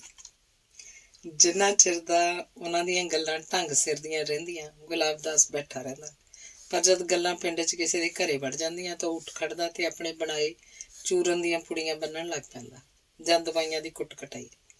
ਕਈ ਬਿਮਾਰੀਆਂ ਦੇ ਦੇਸੀ ਨੁਸਖੇ ਉਹ ਮਹੰਤ ਦਾਸ ਤੋਂ ਸਿੱਖ ਗਿਆ ਸੀ। ਚੂਰਨ ਤਾਂ ਉਹਦਾ ਬਣਿਆ ਮਸ਼ਹੂਰ ਹੁੰਦਾ ਸੀ। ਕਈ ਘਰ ਆਪਣੀਆਂ ਸਕੀਰੀਆਂ ਵਿੱਚ ਵੀ ਭੇਜਦੇ। ਫੋੜਿਆਂ ਫਿੰਸੀਆਂ ਦੀ ਮੱਲਮ ਵੀ ਕਮਾਲ ਦੀ ਹੁੰਦੀ। ਉਹਦੀਆਂ ਇਹਨਾਂ ਸੇਵਾਵਾਂ ਦਾ ਲੋਕ ਗੁਣ ਗਾਇਨ ਕਰਦੇ। ਉਹ ਪਿਛਲੇ ਕਈ ਸਾਲਾਂ ਤੋਂ ਲੋੜਵੰਦ ਬੱਚਿਆਂ ਨੂੰ ਕਾਪੀਆਂ ਕਿਤਾਬਾਂ ਵੀ ਲੈ ਦਿੰਦਾ ਤੇ ਹੋਰ ਵੀ ਲੋੜਵੰਦ ਦੀ ਮਦਦ ਕਰ ਦਿੰਦਾ। ਧਾਰਮਿਕ ਪੁਸਤਕਾਂ ਪੜ੍ਹਦਾ ਹੋਰ ਸਾਹਿਤਿਕ ਪੁਸਤਕਾਂ ਵੀ ਪੜ੍ਹਨ ਲੱਗ ਪਿਆ ਸੀ। ਪੜ੍ਹਨ ਨਾਲ ਉਹਦੀ ਸੋਚ ਨਿਖਰਦੀ ਤੁਰੀ ਗਈ। ਅੱਜ ਵੀ ਗੁਰਾ ਸਦਾ ਵਾਂਗ ਹੀ ਹੌਲੀ ਹੌਲੀ ਤੁਰਦਾ ਖਿਸਕ ਗਿਆ ਸੀ, ਪਰ ਮਲਾਗਰ ਬੈਠਾ ਰਿਹਾ ਸੀ। ਉਹਨੂੰ ਪਤਾ ਸੀ ਗੁਰੇ ਨੇ ਤਾਂ ਜਾ ਕੇ ਘੁੱਟ ਪੀਣੀ ਸੀ। ਹੁਣ ਉਹ ਠੇਕੇ ਤੇ ਨਹੀਂ ਜਾਂਦਾ ਸੀ। ਤੁਰਨ ਤੋਂ ਚੱਲ ਜਾਂਦਾ ਸੀ, ਘਰੇ ਬੋਤਲ ਲਿਆ ਕੇ ਰੱਖ ਲੈਂਦਾ ਤੇ ਨਿੱਕੇ ਨਿੱਕੇ 2 ਪੈਗ ਪੀਂਦਾ। ਪਊਏ ਤੋਂ ਉਹ ਅੱਧੇ ਪਊਏ ਤੇ ਆ ਗਿਆ ਸੀ। ਬੋਤਲ ਨਾਲ 8 ਦਿਨ ਕੱਢ ਲੈਂਦਾ। ਉਹਦੇ ਜਾਣ ਮਗਰੋਂ ਮਲਾਗਰ ਕੁਝ ਉਦਾਸ ਹੋ ਗਿਆ ਸੀ। ਝਟ ਕੁ ਪਹਿਲਾਂ ਗੁਰੇ ਤੇ ਗੁਲਾਬ ਦਾਸ ਨਾਲ ਉਹਦੀ ਇੱਕ ਅਹਿਮ ਮਸਲੇ ਤੇ ਗੱਲਬਾਤ ਹੋਈ ਸੀ। ਉਹ ਸੁਧੇੜਬੁਣ 'ਚ ਪਿਆ ਸੀ। ਸੂਰਜ ਦੀ ਟਿੱਕੀ ਧਰਤੀ ਦਾ ਸੀਨਾ ਚੀਰਦੀ ਧਰਤੀ 'ਚ ਸਮਾਉਂਦੀ ਜਾਪ ਰਹੀ ਸੀ। ਅੰਗ 22ਵਾਂ। ਰਾਜ ਤੇ ਰਘਬੀਰ ਨੂੰ 6 ਮਹੀਨਿਆਂ ਤੋਂ ਉੱਪਰ ਹੋ ਗਏ ਸਨ ਆਇਆ। ਮੋਠਾ ਇੰਗਲੈਂਡ ਵੱਲ ਉਡਾਰੀ ਮਾਰ ਗਿਆ ਸੀ ਜਾਂ ਰਾਹ 'ਚ ਹੀ ਕਿਤੇ ਰਹਿ ਗਿਆ ਸੀ, ਉਹ ਜਾਣਦਾ ਹੋ, ਪਰ ਡੈਰੀ ਦੀ ਦੇਖਭਾਲ ਹੁਣ ਉਹਨਾਂ ਕੋਲ ਸੀ। ਉਹ ਸਾਰਾ ਦਿਨ ਪਸ਼ੂਆਂ ਨਾਲ ਪਸ਼ੂ ਹੋਏ ਰਹਿੰਦੇ। ਜੇ ਉਹ ਕਦੀ ਘਰੇ ਫੋਨ ਕਰਦੇ ਤਾਂ ਅੱਗੋਂ ਸਵਾਏ ਪੈਸਿਆਂ ਦੀ ਮੰਗ ਤੋਂ ਕਿਸੇ ਕੋਲ ਕੋਈ ਗੱਲ ਨਾ ਹੁੰਦੀ। ਰਾਜ ਦਾ ਫੋਨ ਗੀਟਣ ਹੀ ਚੁੱਕਦਾ ਸੀ ਤੇ ਬਿੰਦੋ ਨਾਲ ਤਾਂ ਉਹ ਗੱਲ ਘੱਟ ਹੀ ਕਰਾਉਂਦਾ। ਫੋਨ ਉਹਦੇ ਸਾਹਮਣੇ ਪਿਆ ਹੁੰਦਾ ਸੀ। ਉਹਦੀਆਂ ਗਾਲਾਂ ਰਾਜ ਦੇ ਕੰਨਾਂ 'ਚ ਮੇਖਾਂ ਵਾਂਗ ਠੁਕਦੀਆਂ। ਉਹਨੇ ਆਪਣੇ ਪਿਓ ਨੂੰ ਕੇਰਾਂ ਹੀ ਆਖਿਆ ਸੀ, ਏਜੰਟ ਠੱਗੀ ਮਾਰ ਗਿਆ। ਧੀਰੇ ਦੀ ਮਰਜ਼ੀ ਨਾਲ ਹੀ ਠੱਗੀ ਵੱਜੀ ਹੈ। ਇੱਥੋਂ ਇੰਗਲੈਂਡ ਵੱਲ ਨਿਕਲਣਾ ਖੇਡ ਨਹੀਂ। ਮੇਰੀ ਤਾਂ ਇੱਥੇ ਰੋਟੀ ਮਸਾਂ ਪੂਰੀ ਹੁੰਦੀ ਹੈ। ਪਰ ਉਹਨੂੰ ਜੋ ਅੱਗੋਂ ਸੁਣਨਾ ਪਿਆ ਸੀ ਉਹੀ ਜਾਣਦਾ ਸੀ। ਗੀਟਣ ਭਾਣੇ ਰਾਜ ਝੂਠ ਮਾਰ ਰਿਹਾ ਸੀ। ਧੀਰਾ ਉਹਦਾ ਆਪਣਾ ਆਦਮੀ ਸੀ। ਉਹ ਕਿਵੇਂ ਠੱਗੀ ਮਰਵਾ ਸਕਦਾ ਸੀ। ਰਾਜਾ ਆਪਣੀ ਬੀਬੀ ਨੂੰ ਆਪਣੀਆਂ ਤਕਲੀਫਾਂ ਦੱਸ ਹੋਰ ਦੁਖੀ ਨਹੀਂ ਸੀ ਕਰਨਾ ਚਾਹੁੰਦਾ। ਜੇ ਕਦੇ ਉਸ ਨਾਲ ਫੋਨ ਤੇ ਗੱਲ ਹੋਈ ਵੀ ਸੀ ਤਾਂ ਉਹ ਤਾਂ ਰੋਣੋਂ ਨਹੀਂ ਹਟੀ ਸੀ। ਬੀਬੀ ਨਾਲ ਜਦੋਂ ਗੱਲ ਹੀ ਉਹਦਾ ਬਾਪੂ ਘੱਟ ਕਰਨ ਦਿੰਦਾ ਸੀ ਤਾਂ ਫੋਨ ਕੀਤੇ ਦਾ ਕੀ ਫਾਇਦਾ ਸੀ। ਇਸ ਲਈ ਉਹਨੇ ਫੋਨ ਕਰਨਾ ਬੰਦ ਹੀ ਕਰ ਦਿੱਤਾ ਸੀ। ਅੱਗੋਂ ਆਇਆ ਵੀ ਨਾ ਚੱਕਦਾ। ਪਤਾ ਸੀ ਬਾਪੂ ਦੇ ਸ਼ਲੋਕ ਹੀ ਹੋਣਗੇ। ਇਹੋ ਹਾਲ ਰਘਬੀਰ ਦਾ ਸੀ। ਉਹਦਾ ਬਾਪੂ ਵੀ ਪੈਸੇ ਕਦੋਂ ਭੇਜੇਗਾ ਹੀ ਆਖ। ਉਸ ਕੋਲ ਵੀ ਹੋਰ ਕੋਈ ਗੱਲ ਹੀ ਨਾ ਹੁੰਦੀ। ਉਹਨਾਂ ਦੇ ਘਰ ਦੀ ਹਾਲਤ ਵੀ ਬਦ ਤੋਂ ਬਦਤਰ ਹੁੰਦੀ ਜਾ ਰਹੀ ਸੀ। ਜਿਹੜੀ 2 ਉਰੇ ਜ਼ਮੀਨ ਸੀ ਉਹ ਵਿਕਵਾ ਤਾਂ ਉਹ ਇੱਧਰ ਆ ਗਿਆ ਸੀ। ਰਾਜਾ ਤੇ ਰਘਬੀਰ ਭਰਾਵਾਂ ਵਾਂਗ ਰਹਿੰਦੇ ਆਪਣੇ ਚੰਗੇ ਦਿਨਾਂ ਦੀ ਉਡੀਕ 'ਚ ਦਿਨ ਕੱਟੀ ਕਰੀ ਜਾਂਦੇ। ਪਰ ਉਹ ਕੀ ਜਾਣਦੇ ਸੀ ਕਿ ਉਹਨਾਂ ਤੇ ਇੱਕ ਹੋਰ ਵੱਡੀ ਆਫਤ ਆਉਣ ਵਾਲੀ ਹੈ। ਰਘਬੀਰ ਇੱਕ ਦਿਨ ਮੱਝ ਦਾ ਸੰਗਲ ਫੜ ਖਿੱਚਣ ਲੱਗਾ ਤਾਂ ਮੱਝ ਨੇ ਪਿੱਛੇ ਨੂੰ ਜ਼ੋਰ ਮਾਰਿਆ ਤੇ ਫਿਰ ਪੈਰ ਅੜਾ ਕੇ ਖੜ ਗਈ। ਜਦੋਂ ਸੰਗਲ ਰਘਬੀਰ ਨੇ ਖਿੱਚਿਆ ਤਾਂ ਸੰਗਲ ਦੀ ਕੜੀ ਨਿਕਲ ਗਈ ਤੇ ਉਹ ਢੂਈ ਭਰਨੇ ਜਾ ਪਿਆ ਤੇ ਰੀੜ੍ਹ ਦੀ ਹੱਡੀ ਕਰੈਕ ਹੋ ਗਈ ਤੇ ਉਹ ਮੰਜੇ ਜੋਗਾ ਹੀ ਰਹਿ ਗਿਆ। ਜੋਗਿੰਦਰ ਸਿੰਘ ਨੇ ਰਾਜੇ ਦੇ ਜ਼ੋਰ ਪਾਉਣ ਤੇ ਇੱਕ ਡਾਕਟਰ ਨੂੰ ਦਿਖਾਇਆ ਤਾਂ ਡਾਕਟਰ ਨੇ ਇੱਕੋ ਹੱਲ ਆਪਰੇਸ਼ਨ ਦੱਸਿਆ। ਜੇ ਆਪਰੇਸ਼ਨ ਸਫਲ ਵੀ ਹੋ ਜਾਂਦਾ ਤਾਂ ਵੀ ਖਰੋੜੀਆਂ ਤੇ ਤੁਰ ਸਕਦਾ ਸੀ, ਬਿਲਕੁਲ ਠੀਕ ਹੋਣਾ ਨਾਮੁਮਕਿਨ ਸੀ। ਜੋਗਿੰਦਰ ਸਿੰਘ ਨੇ ਵੇਖਾਂ ਗਿਆ ਪੱਲਾ ਝਾੜ ਲਿਆ ਸੀ। ਰਾਜੇ ਨੂੰ ਨਾਲੇ ਆਪਣੀ ਡਿਊਟੀ ਕਰਨੀ ਪੈਂਦੀ, ਨਾਲੇ ਰਘਬੀਰ ਨੂੰ ਸਾਂਭਣਾ ਪੈਂਦਾ। ਇੱਕ ਇਹ ਡਰ ਕਿ ਜੇ ਇੱਥੋਂ ਜੋਗਿੰਦਰ ਸਿੰਘ ਨੇ ਕੰਮ ਤੋਂ ਜਵਾਬ ਦੇ ਚੱਲਦੇ ਕਰਤੇ ਤਾਂ ਉਹ ਇਸ ਹਾਲਤ 'ਚ ਰਘਬੀਰ ਨੂੰ ਲੈ ਕੇ ਜਾਏਗਾ ਕਿੱਥੇ। ਉਹਨੂੰ ਇੱਕ ਦਿਨ ਮੋਠੇ ਦੀ ਆਖੀ ਗੱਲ ਚੇਤੇ ਆਈ, ਸਰਦਾਰਨੀ ਬਹੁਤ ਚੰਗੀ ਆ, ਮੈਂ ਘਰ ਪੈਸੇ ਭੇਜਣੇ ਸੀ। ਸਰਦਾਰ ਨੇ ਕੋਰਾ ਜਵਾਬ ਦੇ ਦਿੱਤਾ। ਇੱਕ ਦਿਨ ਮੈਂ ਸਰਦਾਰ ਦੀ ਗੈਰ ਹਾਜ਼ਰੀ 'ਚ ਕੋਠੀ 'ਚ ਜਾ ਵੜਿਆ ਤੇ ਆਖਿਆ, ਭੈਣ ਜੀ ਸਰਦਾਰ ਵੱਲੋਂ ਜਵਾਬ ਮਿਲ ਗਿਆ, ਤਨਖਾਹਾਂ 'ਚ ਮੋੜ ਦਿਓ, ਕੁਝ ਰੁਪਈਏ ਘਰੇ ਜ਼ਰੂਰ ਘੱਲਣੇ ਆ। ਤੇ ਉਹ ਮਾਂ ਦੀ ਧੀ ਨੇ ਦੂਜੀ ਗੱਲ ਨਹੀਂ ਕੀਤੀ, ਲੈ ਜਾ ਵੀਰ, ਆਖ ਯੂਰੋ ਲਿਆ ਫੜਾਏ। ਲੱਖਾਂ ਰੁਪਈਆਂ ਦੀ ਬੁੜੀ ਆ, ਪਰ ਮਾਪਿਆਂ ਕੰਜਰਾਂ ਬਾਂਦਰ ਨਾਲ ਤੋਰਤੀ। ਰਾਜ ਨੂੰ ਜਦ ਇੱਕ ਦਿਨ ਪਤਾ ਲੱਗਾ ਕਿ ਜੋਗਿੰਦਰ ਆਪਣੀ ਕਾਰ ਲੈ ਕੇ ਫਾਰਮ 'ਚੋਂ ਨਿਕਲ ਚੁੱਕਿਆ ਹੈ ਤਾਂ ਉਸ ਮੂੰਹ ਹੱਥ ਧੋ ਕੇ ਕੋਠੀ ਅਲਖ ਜਗਾਈ। ਘੰਟੀ ਦੀ ਟਿਨ ਟਿਨ ਹੁੰਦਿਆਂ ਹੀ ਪਹਿਲਾਂ ਟਿਪ ਟਿਪ ਦੀ ਆਵਾਜ਼ ਆਈ ਤੇ ਨਾਲ ਹੀ ਗੇਟ ਖੁੱਲ੍ਹਣ ਦੀ, ਤੇ ਗੇਟ ਖੁੱਲ੍ਹਦਿਆਂ ਹੀ ਲਾਲ ਸੂਟ 'ਚ ਝਮ-ਝਮ ਕਰਦੀ ਸਰਦਾਰਨੀ ਨਜ਼ਰ ਆਈ, ਨਿਰੀ ਅੱਗ ਦੀ ਲਾਟ। ਸਾਰਾ ਕੁਝ ਭੁੱਲ ਰਾਜ ਇਹ ਸੋਚ ਗਿਆ ਕਿ ਸਾਲੇ ਗਧੇ ਜੇ ਨੂੰ ਰੰਨ ਕਿਹੋ ਜਿਹੀ ਥਿਆਈ ਹੈ। ਕਿਸਮਤ ਆ ਬੰਦੇ ਦੀ, ਅੰਨਾ ਨਾਵਾਂ ਤੇ ਇਹੋ ਜਿਹੀ ਤੀਵੀਂ, ਹੋਰ ਬੰਦਾ ਰੱਬ ਤੋਂ ਛੁੰਛਣਾ ਭਾਲਦਾ। ਆਓ ਲੰਘ ਆਓ ਰਾਜ, ਸੁੱਖਾ। ਮੰਦਰ 'ਚ ਖੜਕੀ ਘੰਟੀ ਵਰਗੀ ਆਵਾਜ਼ ਆਈ। ਅੱਗੇ ਜਦ ਵੀ ਕਦੀ ਡੈਰੀ ਵਾਲੇ ਪਾਸੇ ਸਰਦਾਰਨੀ ਆਈ ਸੀ, ਰਾਜੇ ਨੇ ਨੀਵੀਂ ਨਹੀਂ ਚੱਕੀ ਸੀ। ਸਰਦਾਰਨੀ ਕੀ, ਉਹ ਤਾਂ ਕਦੇ ਕਿਸੇ ਵੱਲ ਵੀ ਨਹੀਂ ਝਾਕਿਆ ਸੀ। ਉਹਨੂੰ ਅੱਜ ਹੀ ਪਤਾ ਲੱਗਾ ਸੀ ਕਿ ਸੁੰਦਰਤਾ ਕੀ ਹੁੰਦੀ ਹੈ। ਸੁੱਖ ਹੀ ਆ ਮੈਡਮ, ਆਖਦਾ ਉਹ ਅੱਗੇ ਲੰਘ ਗਿਆ। ਸਰਦਾਰਨੀ ਸ਼ਰਨਜੀਤ ਕੌਰ ਉਹਨੂੰ ਗੈਸਟ ਰੂਮ 'ਚ ਲੈ ਆਈ। ਗੈਸਟ ਰੂਮ ਵੀ ਆਪਣੀ ਮਾਲਕਣ ਵਾਂਗ ਸਜਿਆ ਹੋਇਆ ਸੀ। ਰਾਜੇ ਨੇ ਤਾਂ ਸੋਚਿਆ ਵੀ ਨਹੀਂ ਸੀ ਕਿ ਉਹਨੂੰ ਘਰੇ ਗਏ ਨੂੰ ਇੱਜ਼ਤ ਨਾਲ ਬਿਠਾਏਗੀ।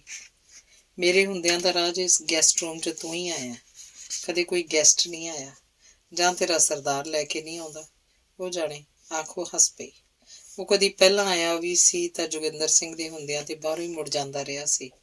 ਜੋਗਿੰਦਰ ਬਿਨਾਂ ਮਤਲਬ ਇੱਕ ਮਿੰਟ ਵੀ ਨਹੀਂ ਖੜਨ ਦਿੰਦਾ ਸੀ। ਅੱਵਲ ਤਾਂ ਆਖ ਦਿੰਦਾ ਸੀ, ਕਿਵੇਂ ਆਇਆ ਬਈ, ਮੈਂ ਉੱਧਰ ਹੀ ਤਾਂ ਆਉਣਾ ਸੀ, ਐਵੇਂ ਨਾ ਘਰੇ ਮੂੰਹ ਚੱਕੀ ਆਇਆ ਕਰੋ, ਦੱਸ ਕੀ ਕੰਮ ਆ। ਤੇ ਉਹ ਜਿਹੜੇ ਕੰਮ ਆਇਆ ਹੁੰਦਾ ਸੀ ਉਹ ਵੀ ਭੁੱਲ ਜਾਂਦਾ ਸੀ। ਤੇ ਅੱਜ ਉਹ ਗੈਸਟ ਰੂਮ 'ਚ ਬੈਠਾ ਸੀ ਤੇ ਸਰਦਾਰਨੀ ਪੁੱਛ ਰਹੀ ਸੀ, ਕੀ ਪੀਵੇਂਗਾ ਬੋਲ। ਸਰਦਾਰਨੀ ਮਿਹਰਬਾਨ ਹੋਈ ਪਈ ਸੀ ਤੇ ਉਹ ਸੋਫੇ 'ਤੇ ਬੈਠਣ ਤੋਂ ਵੀ ਝਿਜਕ ਰਿਹਾ ਸੀ। ਜੀ ਮੈਂ ਤਾਂ, ਰਾਜ ਦੀ ਜ਼ਬਾਨ ਠਾਕੀ ਗਈ। ਸ਼ਰਨਜੀਤ ਕੌਰ ਦੀਆਂ ਅੱਖਾਂ ਦਾ ਸਾਹਮਣਾ ਕਰਨਾ ਹਜ਼ਾਰਾਂ ਸੂਰਜਾਂ ਦੇ ਸਾਹਮਣੇ ਝਾਕਣ ਬਰਾਬਰ ਲੱਗਾ। ਢਹਿ ਜਾਣਿਆ ਕੁਝ ਆਖ ਵੀ, ਸ਼ਰਨਜੀਤ ਕੌਰ ਨੇ ਆਖਿਆ ਤਾਂ ਉਹਦੀ ਅੱਗੇ ਨਾਲੋਂ ਵੀ ਸੁਰਤ ਬੌਂਦਲ ਗਈ ਤੇ ਉਹਦੀ ਬੌਂਦਲੀ ਸੂਰਤ ਵੇਖ ਉਹ ਹੋਰ ਮੱਛਰ ਗਈ। ਗੈਸਟ ਰੂਮ 'ਚੋਂ ਬਾਹਰ ਨਿਕਲ ਗਈ। ਵਾਪਸ ਆਈ ਤਾਂ ਹੱਥ 'ਚ ਵਿਸਕੀ ਦੀ ਬੋਤਲ ਤੇ ਇੱਕ ਗਲਾਸ ਸੀ। ਬੋਤਲ ਮੇਜ਼ 'ਤੇ ਰੱਖ ਆਪਣੇ ਹੱਥ ਨਾਲ ਗਲਾਸ 'ਚ ਵਿਸਕੀ ਪਾ ਉਸ ਵੱਲ ਵਧਾਉਂਦਿਆਂ ਬੋਲੀ, ਆ ਪੀ, ਤੂੰ ਤਾਂ ਐਂ ਜਕੀ ਜਾਂਦਾ ਜਿਵੇਂ, ਚੱਲ ਕੀ ਆਖਾਂ। ਆਖੋ ਫਿਰ ਹੱਸ ਪਈ। ਰਾਜ ਨੂੰ ਪਤਾ ਹੀ ਨਹੀਂ ਲੱਗਾ ਕਦ ਗਲਾਸ ਫੜੋ ਪੈਗ ਚੜਾ ਗਿਆ। ਜੀ ਤੁਹਾਨੂੰ ਪਤਾ ਹੀ ਆ, ਮੇਰੇ ਨਾਲ ਦੇ ਮੁੰਡੇ ਰਘਬੀਰ ਦੇ ਸੱਟ ਲੱਗ ਗਈ ਆ, ਡਾਕਟਰ ਕਾਫੀ ਖਰਚਾ ਦੱਸਦਾ, ਸਾਡੇ ਕੋਲ ਤਾਂ ਧੇਲਾ ਨਹੀਂ, ਮਾਪਿਆਂ ਦਾ ਇਕੱਲਾ ਮੁੰਡਾ ਹੈ। ਜੇ ਤੁਸੀਂ, ਰਾਜ ਨੂੰ ਸਰੂਰ ਆ ਚੁੱਕਾ ਸੀ। ਸ਼ਰਨਜੀਤ ਨੇ ਜਦੋਂ ਵੀ ਕਦੀ ਰਾਜ ਨੂੰ ਵੇਖਿਆ ਸੀ, ਦਿਲ ਦੀ ਧੜਕਣ ਵੱਧਦੀ ਮਹਿਸੂਸ ਕੀਤੀ ਸੀ ਤੇ ਅੱਜ ਰਾਜ ਉਹਦੇ ਕੋਲ ਸੀ। ਤੂੰ ਪਹਿਲਾਂ ਇੱਕ ਦੋ ਪੈਗ ਪੀ ਕੇ ਆਪਣੇ ਆਪ ਨੂੰ ਠੀਕ ਕਰ, ਇਸ ਵਿਸ਼ੇ ਤੇ ਫਿਰ ਗੱਲ ਕਰਾਂਗੇ। ਆਖ ਸ਼ਰਨਜੀਤ ਨੇ ਛੋਟਾ ਜਿਹਾ ਪੈਗ ਹੋਰ ਬਣਾਤਾ। ਰਾਜ ਦੀ ਝਿਜਕ ਤੋਂ ਵੀ ਪਰਦਾ ਖਿਸਕਣਾ ਸ਼ੁਰੂ ਹੋ ਗਿਆ। ਤੇਰਾ ਸਰਦਾਰ ਤਾਂ ਸ਼ਾਮ ਨੂੰ ਮੁੜੂ, ਢੰਗ ਨਾਲ ਬੈਠ, ਇਲਾਜ ਹੋ ਜਾਊ ਤੇਰੇ ਜੋਟੀਦਾਰ ਦਾ। ਹੋਰ ਦੱਸ, ਮੈਂ ਮਨਾਊਂ ਤੇਰੇ ਸਰਦਾਰ ਨੂੰ, ਉਹਦੀ ਕੀ ਮਜਾਲ ਆ ਮੈਥੋਂ ਹਿੱਲ ਜਾਵੇ। ਆਖ ਉਹਨੇ ਰਾਜ ਨੂੰ ਸੋਫੇ ਦੇ ਮਗਰੇ ਦੀ ਜੱਫੀ ਪਾ ਲਈ। ਰਾਜ ਦਾ ਸਰੀਰ ਸਪਰਿੰਗ ਵਾਂਗ ਕੰਬਣ ਲੱਗ ਪਿਆ। ਜਿਹੜੀ ਔਰਤ ਕੁਝ ਸਮਾਂ ਪਹਿਲਾਂ ਚੰਨ ਤਾਰਿਆਂ ਤੱਕ ਪਹੁੰਚਣ ਦੀ ਦੂਰੀ ਤੋਂ ਵੀ ਦੂਰ ਲੱਗ ਰਹੀ ਸੀ, ਉਹ ਹੁਣ ਆਪਣੇ ਅੱਗੇ ਪਰੋਸੀ ਕਿਸੇ ਪਲੇਟ 'ਚ ਗੁਲਾਬ ਜਾਮਣ ਦੀ ਦੂਰੀ ਤੋਂ ਵੀ ਘੱਟ ਜਾਪ ਰਹੀ ਸੀ। ਮੈਡਮ, ਉਹ ਤੋਂ ਅੱਗੇ ਇੱਕ ਸ਼ਬਦ ਵੀ ਨਾ ਬੋਲਿਆ ਗਿਆ। ਉਹ ਡਰਾਇੰਗ ਰੂਮ ਦੇ ਲੌਬੀ 'ਚ ਖੁੱਲ੍ਹਦੇ ਬੂਹੇ ਵੱਲ ਝਾਕਿਆ। ਇਹ ਕੋਠੀ ਪੰਜਾਬੀ ਦਿੱਖ 'ਤੇ ਬਣੀ ਹੋਈ ਸੀ। ਕੋਈ ਨਹੀਂ ਆਏਗਾ, ਤੇਰੇ ਸਰਦਾਰ ਤਾਂ ਰਾਤ ਤੋਂ ਪਹਿਲਾਂ ਨਹੀਂ ਆਉਣ ਵਾਲੇ, ਬੇਫਿਕਰ ਰਹਿ ਤੂੰ। ਆਖੋ ਬਾਹਰਲੇ ਦਰਵਾਜ਼ੇ ਦੀ ਕੁੰਡੀ ਲਾਈ ਤੇ ਰਾਜ ਨੂੰ ਪੈਗ ਪਾ ਦਿੱਤਾ। ਆਪਣੇ ਲਈ ਵੀ ਗਲਾਸ ਬਣਾ ਲਿਆ। ਮੈਡਮ ਮੈਂ ਕਦੇ ਇੰਨੀ ਪੀਤੀ ਨਹੀਂ, ਮੈਨੂੰ ਤਾਂ ਪਹਿਲਾਂ ਪੈਗੀ ਜਹਾਜ਼ੇ ਚੜਾਈ ਫਿਰਦਾ। ਰਾਜ ਦੀ ਝੱਕ ਖੁੱਲ ਰਹੀ ਸੀ। ਪਹਿਲਾਂ ਪੀਤੀ ਹੁਲਾਰਾ ਦੇਣ ਲੱਗ ਪਈ ਸੀ। ਉਹ ਵੀ ਸ਼ਰਨਜੀਤ ਕੌਰ ਵੱਲ ਲਲਚਾਈਆਂ ਨਜ਼ਰਾਂ ਨਾਲ ਵੇਖਣ ਲੱਗ ਪਿਆ ਸੀ। ਰਾਜ ਤੇਰੇ ਸਰਦਾਰ ਨੇ ਮੈਨੂੰ ਇਸ ਪਿੰਜਰੇ 'ਚ ਕੈਦ ਕਰ ਰੱਖਿਆ, ਕਿਤੇ ਬਾਹਰ ਅੰਦਰ ਵੀ ਨਹੀਂ ਲੈ ਕੇ ਜਾਂਦਾ। ਆਪ ਜਮਾ ਫੋਕ ਆ ਸਾਲਾ। ਮੇਰੇ ਬਾਪੇ ਕੰਜਰਾ ਮੇਰੀ ਇੱਕ ਨਹੀਂ ਸੁਣੀ। ਮੇਰੇ ਭਰਾ ਕੀ ਸਾਰਾ ਟੱਬਰ ਹੀ ਇੰਗਲੈਂਡ ਦੇ ਸੁਪਨੇ ਵੇਖਣ ਲੱਗ ਪਿਆ ਸੀ। ਉਹਨਾਂ ਨੂੰ ਤਾਂ ਇਹ ਵੀ ਨਹੀਂ ਪਤਾ ਲੱਗਾ ਸੀ ਕਿ ਸਰਦਾਰ ਸਾਹਿਬ ਇੰਗਲੈਂਡ ਨਹੀਂ ਇਟਲੀ 'ਚ ਆ। ਕੰਜਰ ਕੋਲ ਘਾਟਾ ਤਾਂ ਇੱਥੇ ਵੀ ਕਿਸੇ ਚੀਜ਼ ਦਾ ਨਹੀਂ। ਹੁਣ ਆਪਣਾ ਫਾਰਮ ਬਣਾਉਣ ਨੂੰ ਫਿਰਦਾ, ਪਰ ਕੱਟੇ ਨੂੰ ਮਣ ਦੁੱਧ ਦਾ ਕੀ ਭਾ। ਮਾਪਿਆਂ ਨਾਲ ਮੈਂ ਚੰਗੀ ਕੀਤੀ, ਕਲਾਮ ਨਹੀਂ ਕੀਤੀ। ਮੁੜ ਕੇ ਇਹਦੇ ਪਹਿਲੇ ਵਿਆਹ ਦਾ ਮੁੰਡਾ ਅਮਰੀਕਾ 'ਚ ਸੈਟਲ ਆ। ਉਹ ਇਹਦੇ ਦੂਜੇ ਵਿਆਹ ਕਰਾਉਣ ਤੇ ਰਾਜੀ ਨਹੀਂ ਸੀ। ਟੁੱਟਣ ਖੋਟਾ ਹੁਣ ਉਹ ਵੀ ਸੱਚਾ। ਉਹਨੇ ਕੁੜੀ ਦਾ ਵਿਆਹ ਕੀਤਾ, ਪਰ ਇਹਨੂੰ ਨਹੀਂ ਸੱਦਿਆ। ਕੀ ਸੱਦਦਾ? ਇਹਦੀ ਪੋਤਰੀ ਮੇਰੀ ਹਾਨਣਾ। ਸ਼ਰਨਜੀਤ ਨੜਿਆਂ ਗੁੱਦੜ ਰਹੀ ਸੀ। ਸ਼ਰਨਜੀਤ ਨੂੰ ਜਦੋਂ ਜੋਗਿੰਦਰ ਸਿੰਘ ਪੰਜਾਬ 'ਚੋਂ ਖੁੱਗ ਲਿਆਇਆ ਸੀ ਤਾਂ ਉਸ ਵੇਲ ਵਾਂਗ ਸੀ ਜਿਹੜੀ ਦੂਜੀ ਥਾਂ ਗਡੋਈ ਤਾਂ ਗਈ ਸੀ, ਪਰ ਦਿਨੋਂ ਦਿਨ ਸੁੱਕ ਰਹੀ ਸੀ। ਜੋਗਿੰਦਰ ਕੋਲ ਸਾਰੀਆਂ ਸਹੂਲਤਾਂ ਉਹਨੂੰ ਨਿਫਲ ਲੱਗਦੀਆਂ। ਉਹ ਬੈੱਡ ਤੇ ਆਉਣ ਸਾਰੀ ਘਰਾੜੇ ਮਾਰਨ ਲੱਗ ਪੈਂਦਾ। ਸ਼ਰਨਜੀਤ ਦੇ ਪਿੰਡੇ 'ਚੋਂ ਸੇਕ ਨਿਕਲਦਾ। ਉਹ ਵਾਸ਼ਰੂਮ 'ਚ ਜਾ ਕੇ ਘੰਟਾ ਘੰਟਾ ਠੰਡੇ ਪਾਣੀ 'ਚ ਬੈਠੀ ਰਹਿੰਦੀ। ਅੱਜ ਰਾਜ ਨੂੰ ਵੇਖ ਕੁਝ ਚਿਰ ਬਾਅਦ ਹੀ ਉਹਨੇ ਆਪਣੇ ਆਪ ਨੂੰ ਹੌਲੀ ਹੌਲੀ ਮਹਿਸੂਸ ਕੀਤਾ। ਰਘਬੀਰ ਦਾ ਆਪਰੇਸ਼ਨ ਇੱਕ ਪ੍ਰਾਈਵੇਟ ਹਸਪਤਾਲ 'ਚ ਹੋ ਗਿਆ ਸੀ। ਡਾਕਟਰਾਂ ਨੇ ਤੁਰਨ ਦੀ ਪੱਕੀ ਗਰੰਟੀ ਨਹੀਂ ਦਿੱਤੀ ਸੀ। ਜੇ ਕੋਈ ਕ੍ਰਿਸ਼ਮਾ ਹੋ ਸਕਦਾ ਸੀ ਤਾਂ ਵੀ ਖਰੋੜੀਆਂ ਤੇ ਤੁਰਿਆ ਜਾਣਾ ਸੀ, ਉਹ ਵੀ ਕੁੱਬ ਪਾ ਕੇ। ਆਪਰੇਸ਼ਨ ਦਾ ਸਾਰਾ ਖਰਚਾ ਜੋਗਿੰਦਰ ਸਿੰਘ ਨੇ ਕੀਤਾ ਸੀ। ਸ਼ਰਨਜੀਤ ਕੌਰ ਦਾ ਉਹ ਆਖਾ ਨਹੀਂ ਸੀ ਟਾਲਿਆ। ਕੁਝ ਆਪਦੇ 'ਚ ਵੀ ਦਇਆ ਭਾਵਨਾ ਆ ਗਈ। ਰਾਜਾ ਕੰਮ 'ਚ ਪੂਰਾ ਕੱਸਿਆ ਰਹਿੰਦਾ, ਡਿਊਟੀ ਵੀ ਕਰਨੀ ਪੈਂਦੀ ਤੇ ਰਘਬੀਰ ਨੂੰ ਵੀ ਸਾਂਭਣਾ ਪੈਂਦਾ। ਰਾਜ ਜਿੰਨਾ ਤੂੰ ਮੇਰੇ ਲਈ ਕੀਤਾ, ਮੇਰਾ ਕੋਈ ਆਪਣਾ ਭਰਾ ਹੁੰਦਾ ਉਹ ਵੀ ਨਾ ਇੰਨਾ ਕਰਦਾ। ਪਰ ਮਸਲਾ ਹੁਣ ਇਹ ਆ, ਤੂੰ ਮੇਰਾ ਬੋਝ ਕਿੰਨਾ ਕੁ ਚਿਰ ਚੱਕੀ ਫਿਰੇਂਗਾ? ਮੈਨੂੰ ਜ਼ਹਿਰ ਦੇ ਨਿਬੇੜਾ ਕਿਉਂ ਨਹੀਂ ਕਰ ਦਿੰਦਾ? ਮੇਰਾ ਹੋਰ ਕੋਈ ਹੱਲ ਨਹੀਂ। ਪਿੱਛੇ ਮੁੜ ਕੇ ਵੀ ਕੀ ਕਰੂੰ? ਜੇ ਕੋਈ ਤੀਰ ਤੁੱਕਾ ਲੱਗ ਵੀ ਜਾਵੇ, ਘਰਦਿਆਂ ਤੇ ਉਲਟਾ ਬੋਝ ਬਣ ਜਾਊ। ਮੈਂ ਆਪਣੇ ਬਾਪ ਨਾਲ ਕਈ ਦਿਨ ਪਹਿਲਾਂ ਫੋਨ ਤੇ ਗੱਲ ਕੀਤੀ ਸੀ। ਉਹਨੂੰ ਸ਼ਹਿਰ ਦਿਹਾੜੀ ਜਾਣਾ ਪੈਂਦਾ, ਫਿਰ ਚੁੱਲ੍ਹਾ ਤਪਦਾ। ਤੂੰ ਫਿਕਰ ਨਾ ਕਰ, ਛੇਤੀ ਠੀਕ ਹੋ ਜਾਏਗਾ। ਜੋਗਿੰਦਰ ਸਿੰਘ ਨੂੰ ਆਖ ਫੇਰ ਤੈਨੂੰ ਸੌਖੇ ਕੰਮ ਤੇ ਲਵਾਵਾਂਗੀ। ਸੁਪਰਵਾਈਜ਼ਰੀ ਤਾਂ ਕਰੀ ਜਾਏਗਾ ਫਾਰਮ 'ਚ, ਜੇ ਆਖੇਂਗਾ ਦੇਸ਼ ਘੱਲ ਦਿਓ। ਆਹੋ ਭਾਈ, ਸਰਦਾਰਨੀ ਤੇਰੀ ਮੁੱਠ 'ਚ ਆ, ਭਾਵੇਂ ਸੁਪਰਵਾਈਜ਼ਰ ਛੱਡ ਮੈਨੂੰ ਘਰ ਦਾ ਮਾਲਕ ਬਣਾ ਦੇ। ਹੱਥ ਤੇਰੇ ਦੀ। ਅਤੇ ਉਹ ਦੋਵੇਂ ਹੱਸ ਪੈਂਦੇ। ਬਹੁਤ ਗੰਭੀਰ ਗੱਲਾਂ ਹਾਸੇ ਦਾ ਰੂਪ ਧਾਰਨ ਕਰ ਲੈਂਦੀਆਂ।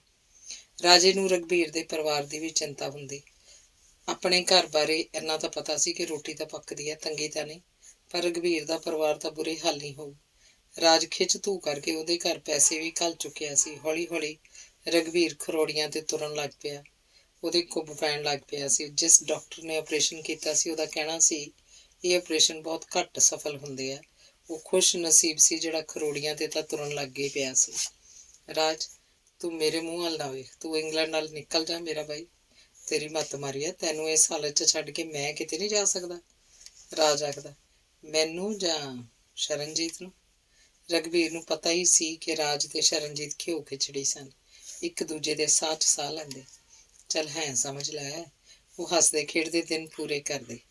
ਜੋਗਿੰਦਰ ਸਿੰਘ ਨੇ ਆਪਣੀ ਡੈਰੀ ਦੇ ਨਾਲ ਇੱਕ ਫਾਰਮ ਠੇਕੇ ਤੇ ਹੋਰ ਲੈ ਲਿਆ ਸੀ। ਰਾਜ ਨੂੰ ਉਸ ਬੰਨੇ ਦੀ ਸੁਪਰਵਾਈਜ਼ਰੀ ਵੀ ਕਰਨੀ ਪੈਂਦੀ। ਜੋਗਿੰਦਰ ਸਿੰਘ ਨੇ ਉਹਨੂੰ ਡੈਰੀ ਦੇ ਕੰਮ ਤੋਂ ਕਾਫੀ ਰਾਹਤ ਦੇ ਦਿੱਤੀ ਸੀ।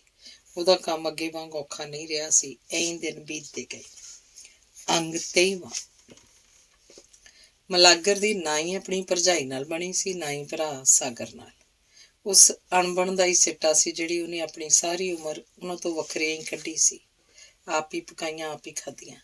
ਉਹਨਾਂ ਨਾਲ ਕੋਈ ਦੇਣ ਲੈਣ ਨਹੀਂ ਰੱਖਿਆ ਸੀ। ਕਈ ਵਾਰ ਗੁਰਾ ਆਖਦਾ ਤਾਂ ਹਾਸੇ ਨਾਲ, ਪਰ ਹੁੰਦੀ ਸੱਚਾਈ ਜਿਹੜੀ ਮਲਾਗਰ ਦੀ ਸੂਲ ਵਾਂਗ ਚੁੱਭ ਜਾਂਦੀ। ਵੇਖ ਮਲਾਗਰ ਸਿਆ, ਨਹੀਂ ਬਣੀ ਤੇਰੀ ਭਰਾ ਭਰਜਾਈ ਨਾਲ ਵੱਖਰੀ ਗੱਲ ਹੈ, ਪਰ ਹੁਣ ਜਾਇਦਾਦ ਜਾਣੀ ਤਾਂ ਆਖਰ ਭਤੀਜੇ ਕੋਲ ਹੀ ਹੈ। ਆਪਾਂ ਹੁਣ ਕਿੰਨਾ ਕੁ ਚਿਰ ਬੈਠੇ ਰਹਿਣਾ? ਮੈਂ ਤਾਂ ਆਪ ਆਪਣੇ ਮੁੰਡਿਆਂ ਨਾਲ ਕਰਵਾਤੀ ਹੈ ਵਸੀਅਤ।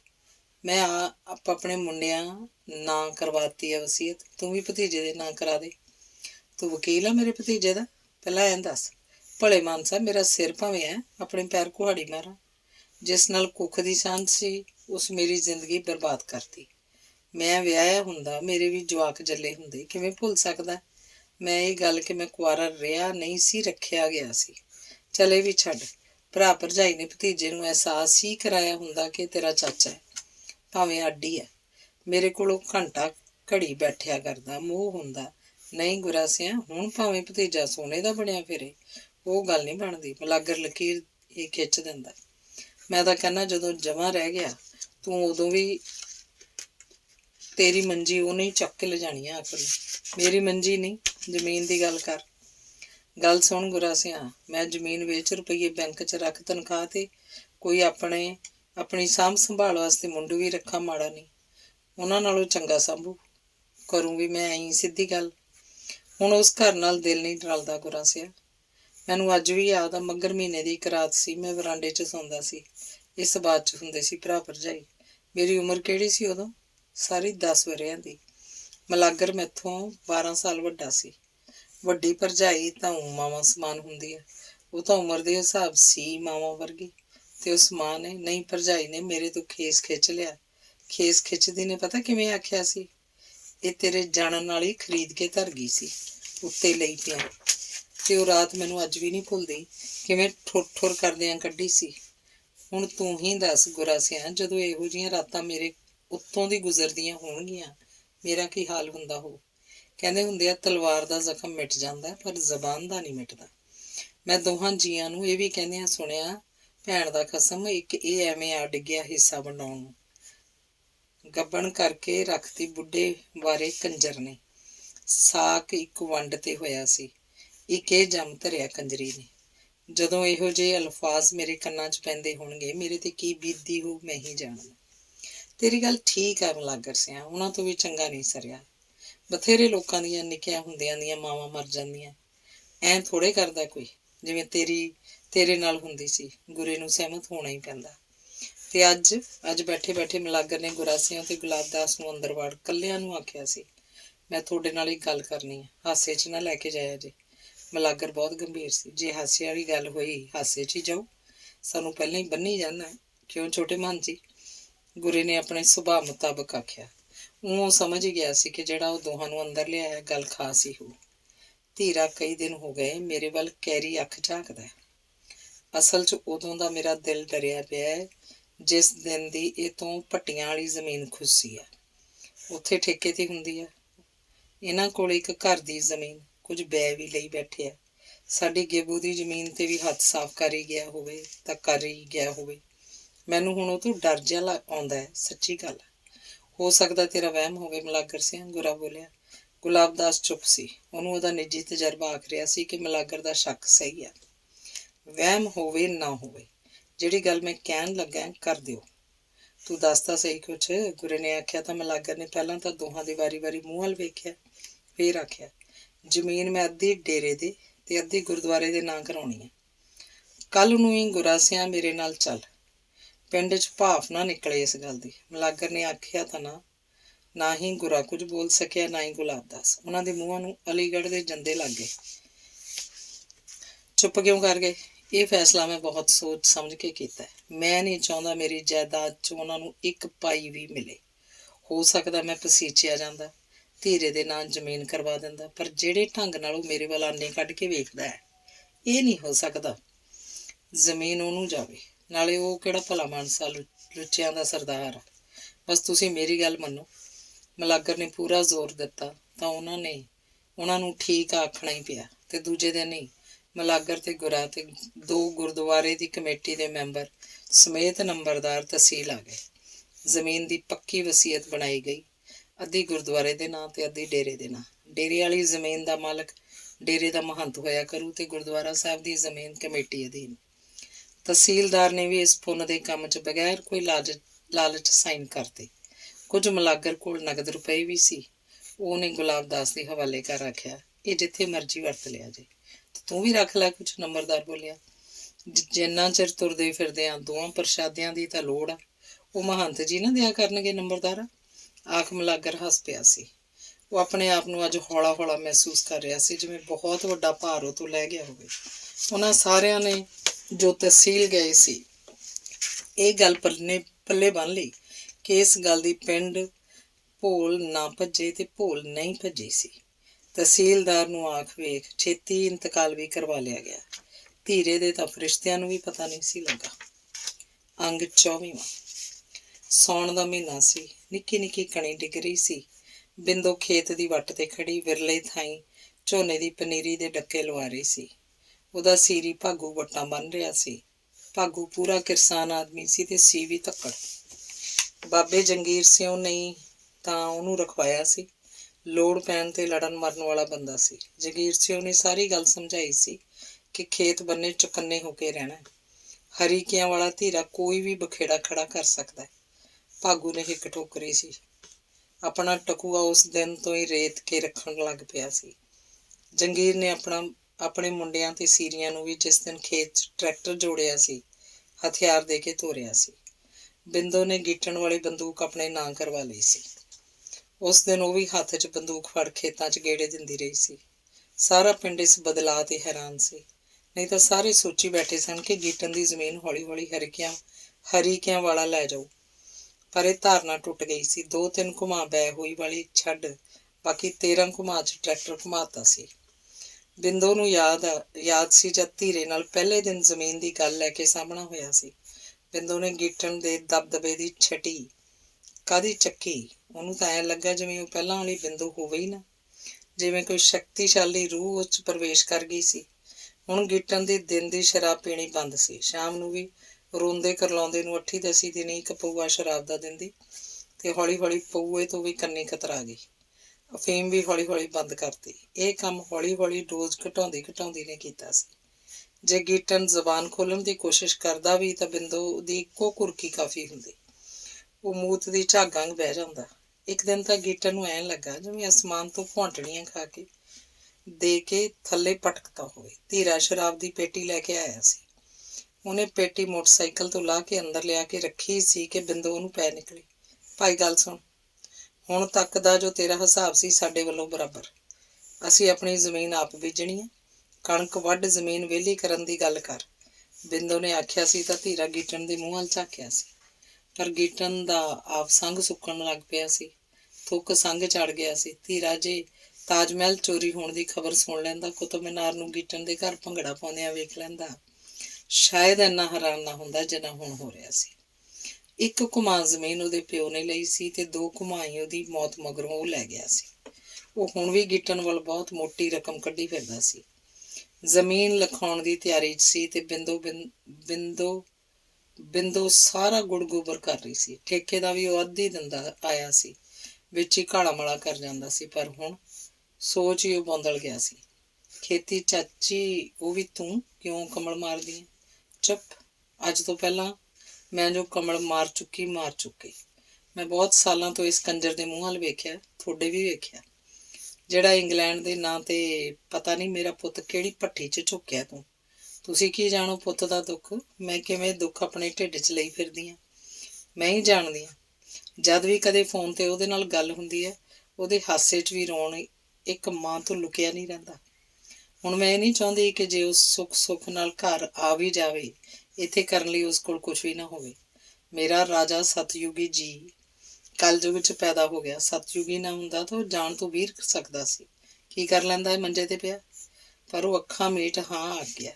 ਮੇਰੀ ਵੀ ਮੱਤ ਮਾਰੀ ਗਈ। ਜਿਹੜੀ ਡਾਂਗ ਹੁਣ ਚੱਕੀ ਆ ਉਦੋਂ ਚੱਕੀ ਹੁੰਦੀ। ਹੁਣ ਜ਼ਿਆਦਾ ਗੱਲਾਂ 'ਚ ਕੋਈ ਫਾਇਦਾ ਨਹੀਂ। ਮੈਂ ਖੇਤੀ ਕਰਨੀ ਆ, ਕਣਕ ਵੱਢ ਜ਼ਮੀਨ ਵਿਹਲੀ ਕਰਨ ਦੀ ਸੋਚ ਤੇ ਆਹ ਸ਼ਰਾਬ। ਚੱਕ ਤੁਰਦਾ ਹੋ, ਆਪਣਾ ਹਿਸਾਬ ਕਿਤਾਬ ਖਤਮ। ਬਿੰਦੋ ਤਣੀ ਖੜੀ ਸੀ। ਹਿਸਾਬ ਕਿਵੇਂ ਖਤਮ ਹੋ ਗਿਆ? ਧੀਰਾ ਮਸਾਂ ਹੀ ਬੋਲਿਆ। ਉਹਨੂੰ ਸਹੇ ਨਾਲੋਂ ਪਹੇ ਦੀ ਪਈ ਸੀ। ਗੀਟਣ ਵੱਲ ਵੀ ਝਾਕਿਆ। ਗੀਟਣ ਆਪ ਨੀਵੀਂ ਪਾਈ ਬੈਠਾ ਸੀ। ਧੀਰਾ ਸ਼ਰਾਬ ਦੀ ਪੇਟੀ ਚੱਕ ਮੁੜ ਗਿਆ। ਜਦ ਮੋਟਰਸਾਈਕਲ ਦੀ ਆਵਾਜ਼ ਘਰੋਂ ਬਾਹਰ ਨਿਕਲ ਗਈ ਤਾਂ ਗੀਟਣ ਨੇ ਸਿਰ ਚੱਕਿਆ। ਤੂੰ ਵਾਹੀ ਕਰੇਂਗੀ?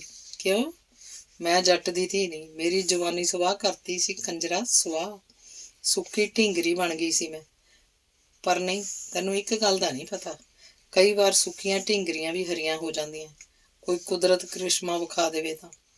ਇੱਕ ਕੁਕਨੂਸ ਵੀ ਹੁੰਦਾ ਹੈ ਜਿਹੜਾ ਸੜਕੇ ਆਪਣੀ ਸਵਾਹ 'ਚੋਂ ਫੇਰ ਜਨਮ ਲੈਂਦਾ ਹੈ। ਫੇਰ ਆਖੋ ਆਪਣੀ ਕੰਮੀ ਕਾਰੀ ਲੱਗ ਗਈ।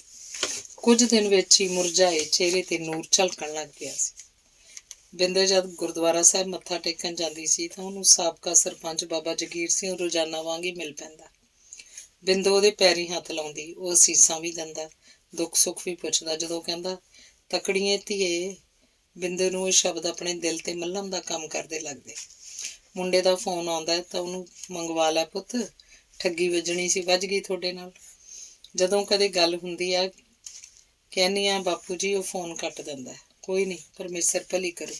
ਤੇ ਇੱਕ ਦਿਨ ਬਿੰਦੋ ਨੇ ਆਖਿਆ, ਮੈਂ ਤੁਹਾਡੇ ਨਾਲ ਇੱਕ ਗੱਲ ਕਰਨੀ ਆ ਬਾਪੂ ਜੀ, ਕਦੋਂ ਆਵਾਂ ਘਰ? ਜਦ ਬਾਪੂ ਆਖਦੀ ਧੀਏ ਪੁੱਛਣ ਦੀ ਕੀ ਲੋੜ ਹੈ, ਜਦ ਮਰਜ਼ੀ ਘਰ ਆ, ਤੇਰਾ ਘਰ ਆ। ਜਗੀਰ ਸਿੰਘ ਉਹਨੇ ਆਖਿਆ ਤੇ ਦੂਜੇ ਦਿਨ ਹੀ ਬਿੰਦੋ ਉਹਨਾਂ ਦੇ ਘਰ ਆ ਗਈ। ਬਾਬਾ ਮੰਜੇ ਤੇ ਚੌਂਕੜੀ ਮਾਰੀ ਬੈਠਾ ਸੀ, ਚਿੱਟੇ ਕੱਪੜਿਆਂ 'ਚ ਕੋਈ ਅਰਸ਼ੀ ਰੂਹ ਲੱਗ ਰਹੀ ਸੀ, ਹੱਥ 'ਚ ਕੋਈ ਧਾਰਮਿਕ ਕਿਤਾਬ ਸੀ। ਉਹਦੇ ਸ਼ਰਧਾ ਨਾਲ ਰੱਖਣ ਤੋਂ ਹੀ ਪਤਾ ਲੱਗਦਾ ਸੀ। ਉਹਦੀਆਂ ਦੋਏ ਨੂੰਹਾਂ ਬਿੰਦੋ ਦੇ ਪੈਰੀਂ ਹੱਥ ਲਾ ਗਈਆਂ ਸਨ। ਜਗੀਰ ਸਿੰਘ ਦਾ ਖਾਂਦਾ ਪੀਂਦਾ ਘਰ ਸੀ। ਵਿਹੜੇ 'ਚ 2 ਟਰੈਕਟਰ ਖੜੇ ਸੀ, ਇੱਕ ਪਾਸੇ ਕੰਬਾਈਨ ਦੀ ਮਿਸਤਰੀ ਸਫਾਈ ਕਰ ਰਹੇ ਸੀ। ਕਣਕ ਦਾ ਸੀਜ਼ਨ ਆਉਂਦਾ ਜਾਂਦਾ ਸੀ। 6-7 ਮੱਝਾਂ ਖੜੀਆਂ ਸੀ, ਪਿੰਡੇ ਤੋਂ ਮੱਖੀ ਤਿਲਕਦੀ ਸੀ। ਇਹ ਸਾਰੀਆਂ ਨਿਸ਼ਾਨੀਆਂ ਚੱਲੇ ਕੰਮ ਦੀਆਂ ਸੀ। ਬਿੰਦੋ ਬਾਬੇ ਕੋਲ ਹੀ ਕੁਰਸੀ ਤੇ ਬੈਠੀ ਸੀ। ਚਾਹ ਆਈ ਸੀ ਤਾਂ ਉਹਨੇ ਚੁੱਪ ਕਰਕੇ ਪਿਆਲੀ ਫੜ ਲਈ ਸੀ। ਚਾਹ ਪੀ ਕੇ ਹੀ ਗੱਲ ਛੇੜੀ ਸੀ। ਬਾਪੂ ਜੀ, ਮੈਂ ਖੇਤੀ ਆਪ ਕਰਨੀ ਆ, ਤੁਹਾਡੀ ਮਦਦ ਦੀ ਲੋੜ ਹੈ। ਬੋਲ ਬੇਟੇ, ਕਿਹੜੀ ਮਦਦ ਚਾਹੀਦੀ ਆ? ਉਹੀ ਮਿਲੂ। ਵਾਹੀ ਕਰਨ ਵਾਲਾ ਫੈਸਲਾ ਤਾਂ ਬਹੁਤ ਵਧੀਆ। ਅੱਗੇ ਤੁਸੀਂ ਬਹੁਤ ਚਿਰ ਦੇ ਠੱਗ ਜੇ ਬੰਦਿਆਂ ਦੇ ਹੱਥ 'ਚ ਆਏ ਹੋਏ, ਪਰ ਗੁੱਸਾ ਤਾਂ ਪੁੱਤ ਕਰੀ ਨਾ। ਚੰਗਾ ਬੰਦਾ ਗਿੱਟਣ ਨਾਲ ਵਾਹ ਪਾ ਕੇ ਵੀ ਨਹੀਂ ਰਾਜੀ ਸੀ। ਜਗੀਰ ਸਿੰਘ ਨੇ ਆਖਿਆ, ਬਾਪੂ ਜੀ ਮੇਰੇ ਕੁਝ ਵੱਸ ਵੀ ਨਹੀਂ ਸੀ, ਹੁਣ ਵੱਸ ਕਰਨ ਦੀ ਸੋਚੀ ਆ।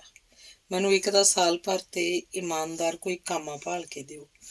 ਇੱਕ ਜ਼ਮੀਨ ਵਾਹੁਣ ਬੀਜਣ ਦੀ ਜ਼ਿੰਮੇਵਾਰੀ ਚੱਕੋ। ਘਰ ਤੇ ਫਸਲ ਦੀਆਂ ਲੋੜਾਂ ਵਾਸਤੇ ਪੈਸੇ ਧੇਲੇ ਦੀ ਲੋੜ ਵੀ ਪੈਂਦੀ ਰਹੂ। ਉਹ ਤਾਂ ਹੋ ਜਾਊ ਬੇਟੇ, ਪਰ ਹਰੀਕਿਆਂ ਵਾਲਾ ਛੇਤੀ ਕਿਤੇ ਜ਼ਮੀਨ ਛੱਡ ਦਿਓ। ਬਾਬੇ ਨੂੰ ਖਦਸ਼ਾ ਸੀ ਕਿ ਜਿਹੜੇ ਇੰਨੇ ਸਾਲਾਂ ਤੋਂ ਜ਼ਮੀਨ ਵਾਹੁੰਦੇ ਆ, ਉਹ ਔਰਤ ਦੇ ਕਦੋਂ ਦੁਆਲਾ। ਉਹ ਹੋ ਜਾਊ ਬਾਬੂ ਜੀ, ਹੋ ਜਾਊ ਬਾਪੂ ਜੀ, ਸਾਰਾ ਕਾਰਜ ਆਪੇ। ਇੱਕ ਤੁਸੀਂ ਮੇਰਾ ਲਾਇਸੈਂਸ ਬਣਵਾ ਦਿਓ ਉਹਦੇ ਗੀਟਣ ਵਾਲੇ। ਬੰਦੂਕ ਮੈਂ ਆਪਣੇ ਨਾਂ ਕਰਾਉਣੀ ਆ। ਬਿੰਦੋ ਨੇ ਆਖਿਆ ਤਾਂ ਜਗੀਰ ਸਿੰਘ ਨੇ ਉੱਠ ਕੇ ਥਾਪੜਾ ਦਿੱਤਾ। ਉਹਨੂੰ ਬਿੰਦੋ ਦੀ ਦ੍ਰਿੜਤਾ ਤੇ ਵਿਸ਼ਵਾਸ ਹੋ ਗਿਆ ਸੀ। ਉਹ ਕਿੰਨਾ ਚਿਰ ਬੈਠੇ ਗੱਲਾਂ ਕਰਦੇ ਰਹੇ। ਬਿੰਦੋ ਘਰ ਆਈ ਤਾਂ ਗੀਟਣ ਕਿਸੇ ਨਾਲ ਫੋਨ ਤੇ ਗੱਲਾਂ ਕਰ ਰਿਹਾ ਸੀ।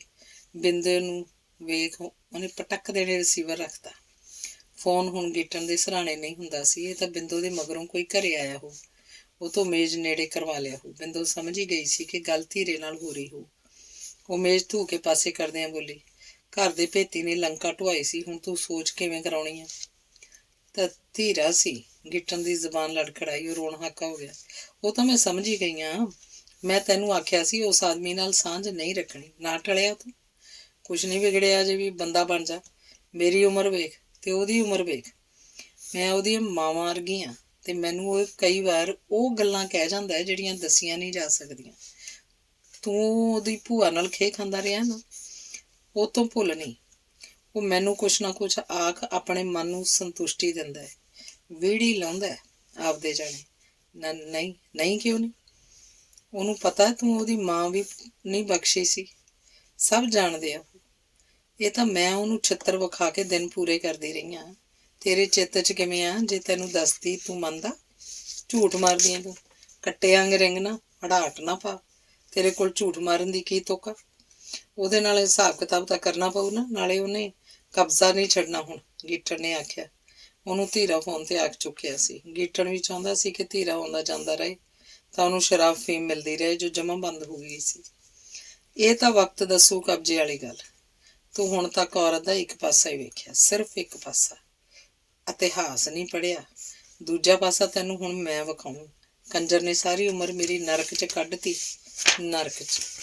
ਬਿੰਦੋ ਨੇ ਆਖਿਆ ਤਾਂ ਗੀਟਣ ਕੋਲ ਕੋਈ ਜਵਾਬ ਨਹੀਂ ਸੀ। ਬਿੰਦੋ ਨੇ ਫੇਰ ਆਪਣੀ ਗੱਲ ਚਾਲੂ ਰੱਖੀ, ਹੁਣ ਤੂੰ ਘਰ ਦੇ ਕਿਸੇ ਵੀ ਕੰਮ 'ਚ ਦਖਲ ਨਹੀਂ ਦੇਣਾ। ਜੇ ਕਿਤੇ ਘੰਟਾ ਘੜੀ ਵੀਲ ਚੇਅਰ ਤੇ ਸੱਥ 'ਚ ਜਾਣਾ ਹੁੰਦਾ, ਤੇਰੀ ਮਰਜ਼ੀ। ਜੇ ਕਿਸੇ ਤੋਂ ਚੋਰੀ ਛਪੋਰੀ ਕੋਈ ਪੈਸਾ ਧੇਲਾ ਫੜ ਨਸ਼ਾ ਪੱਤਾ ਖਾਧਾ, ਘਰੋਂ ਤੈਨੂੰ ਦਵਾਨੀ ਮਿਲਣੀ ਨਹੀਂ।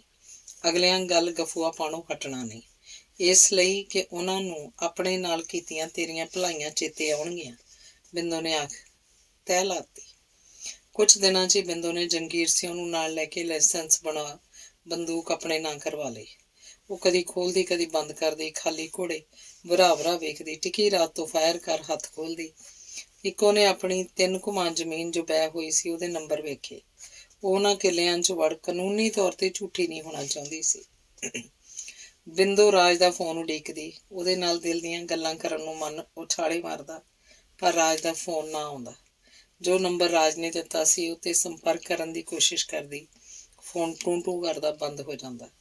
ਜਦ ਕਣਕ ਵੱਢੀ ਗਈ ਤਾਂ ਜੰਗੀਰ ਸਿਉਂ ਦੇ ਦੋਵੇਂ ਮੁੰਡੇ, ਦੋਵੇਂ ਸੀਰੀ ਤੇ ਬਿੰਦੋ ਦਾ ਸੀਰੀ ਭਾਗੂ ਟਰੈਕਟਰ ਨਾਲ ਜ਼ਮੀਨ ਵਾਹ ਆਏ। ਬਿੰਦੋ ਨੇ ਬੰਦੂਕ ਹੱਥ ਫੜ ਖੇਤ ਉੱਤੋਂ ਦੀ ਗੇੜਾ ਦਿੱਤਾ, ਪਰ ਕਿਸੇ ਪਾਸਿਓਂ ਚਿੜੀ ਨਾ ਚੂਕੀ। ਬਿੰਦੋ ਦੇ ਇਸ ਕਾਰਨਾਮੇ ਨੇ ਲੋਕਾਂ ਨੂੰ ਮੂੰਹਾਂ 'ਚ ਉਂਗਲਾਂ ਲੈਣ ਲਈ ਮਜਬੂਰ ਕਰਤਾ। ਗੇਲੋ ਭਾਵੇਂ ਬਿੰਦੋ ਨਾਲ ਨਹੀਂ ਬੋਲਦੀ ਸੀ, ਪਰ ਗੀਟਣ ਕੋਲ ਗੇੜਾ ਕੱਢ ਜਾਂਦੀ ਸੀ। ਹੁਣ ਇੱਧਰ ਮੂੰਹ ਨਹੀਂ ਕਰਦੀ ਸੀ। ਉਹਦੀ ਵੀ ਅੱਗੇ ਵਾਲੀ ਤੜ ਨਹੀਂ ਸੀ। ਲੋਕ ਗੱਲਾਂ ਕਰਦੇ ਸਨ ਕਿ ਮਲਕੀਤ ਤੋਂ ਧੀਰਾ ਅੰਗੂਠਾ ਨਪਾ ਚੁੱਕਿਆ ਸੀ। ਕੁਝ ਦਿਨਾਂ ਵਿੱਚ ਦੀ ਬਿੰਦੋ ਦੀ ਪਿੰਡ 'ਚ ਪੂਰੀ ਇੱਜ਼ਤ ਹੋਣ ਲੱਗ ਪਈ।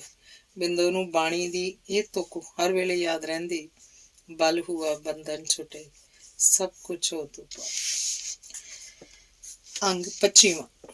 ਸੌਣ ਚੜ੍ਹਦੇ 2 ਮੀਂਹ ਉੱਤੋਂ ਉੜਕਤੀ ਪੈ ਗਏ। ਜੇਠ 'ਚ ਵੀ ਭਾਵੇਂ ਕੋਈ ਟੁੱਟਵਾਂ ਬੱਦਲ ਨਹੀਂ ਪਿਆ ਸੀ, ਪਰ ਛਿੜਕਾਸ ਸੰਭਾ ਜ਼ਰੂਰ ਹੁੰਦਾ ਰਿਹਾ ਸੀ, ਜਿਸ ਨਾਲ ਗਰਮੀ ਤੋਂ ਰਾਹਤ ਰਹਿੰਦੀ ਸੀ। ਗੁਰਦੁਆਰੇ ਦਾ ਕੰਮ ਜ਼ੋਰ ਸ਼ੋਰ ਨਾਲ ਚੱਲ ਰਿਹਾ ਸੀ। ਸਾਰਾ ਦਿਨ ਸ਼ਾਬਾਸ਼ ਬਈ, ਬੱਲੇ ਬਈ ਹੋਈ ਜਾਂਦੀ। ਲੋਕ ਪੂਰਾ ਉਤਸ਼ਾਹ ਵਿਖਾ ਰਹੇ ਸਨ। ਉਗਰਾਹੀ ਧੜਾ ਧੜ ਹੋਈ ਸੀ। ਵਿੱਚ ਵਿੱਚ ਲੋਕ ਚੀਕੇ ਵੀ ਸਨ। ਕੁਝ ਦਿਨ ਫਰੱਕਾ ਲੱਗ ਮੀਂਹ ਫੇਰ ਪੈਣ ਲੱਗ ਪਿਆ। 2 ਦਿਨ ਕਿਣਮਿਣ ਜੀ ਹੋਈ ਗਈ। ਕਿਸਾਨ ਪੂਰੇ ਖੁਸ਼ ਸਨ। ਝੋਨੇ ਦੀ ਫਸਲ ਬਣਦੀ ਆਉਂਦੀ ਸੀ। ਇਸ ਸਾਲ ਭਰਵੀਂ ਫਸਲ ਹੋਣ ਦੇ ਆਸਾਰ ਬਣ ਰਹੇ ਸੀ।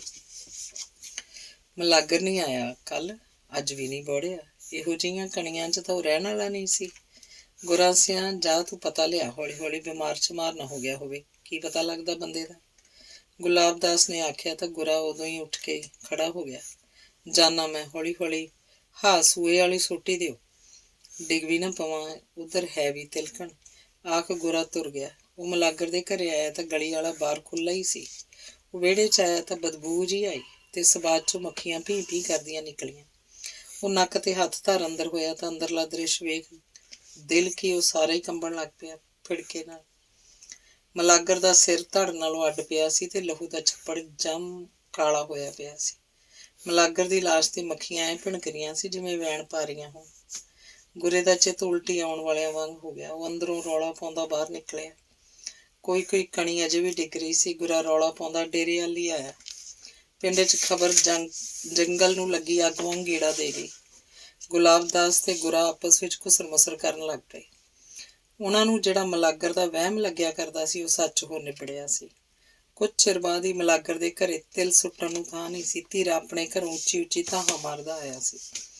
ਗੁਰੇ ਤੇ ਗੁਲਾਬ ਦਾਸ ਤੋਂ ਮਗਰ ਮੱਚਦੇ ਹੰਝੂ ਲੁਕੇ ਨਹੀਂ ਸੀ। ਲੋਕ ਆਪੋ ਆਪਣੀਆਂ ਕਿਆਸਾਂ ਲਾ ਰਹੇ ਸਨ।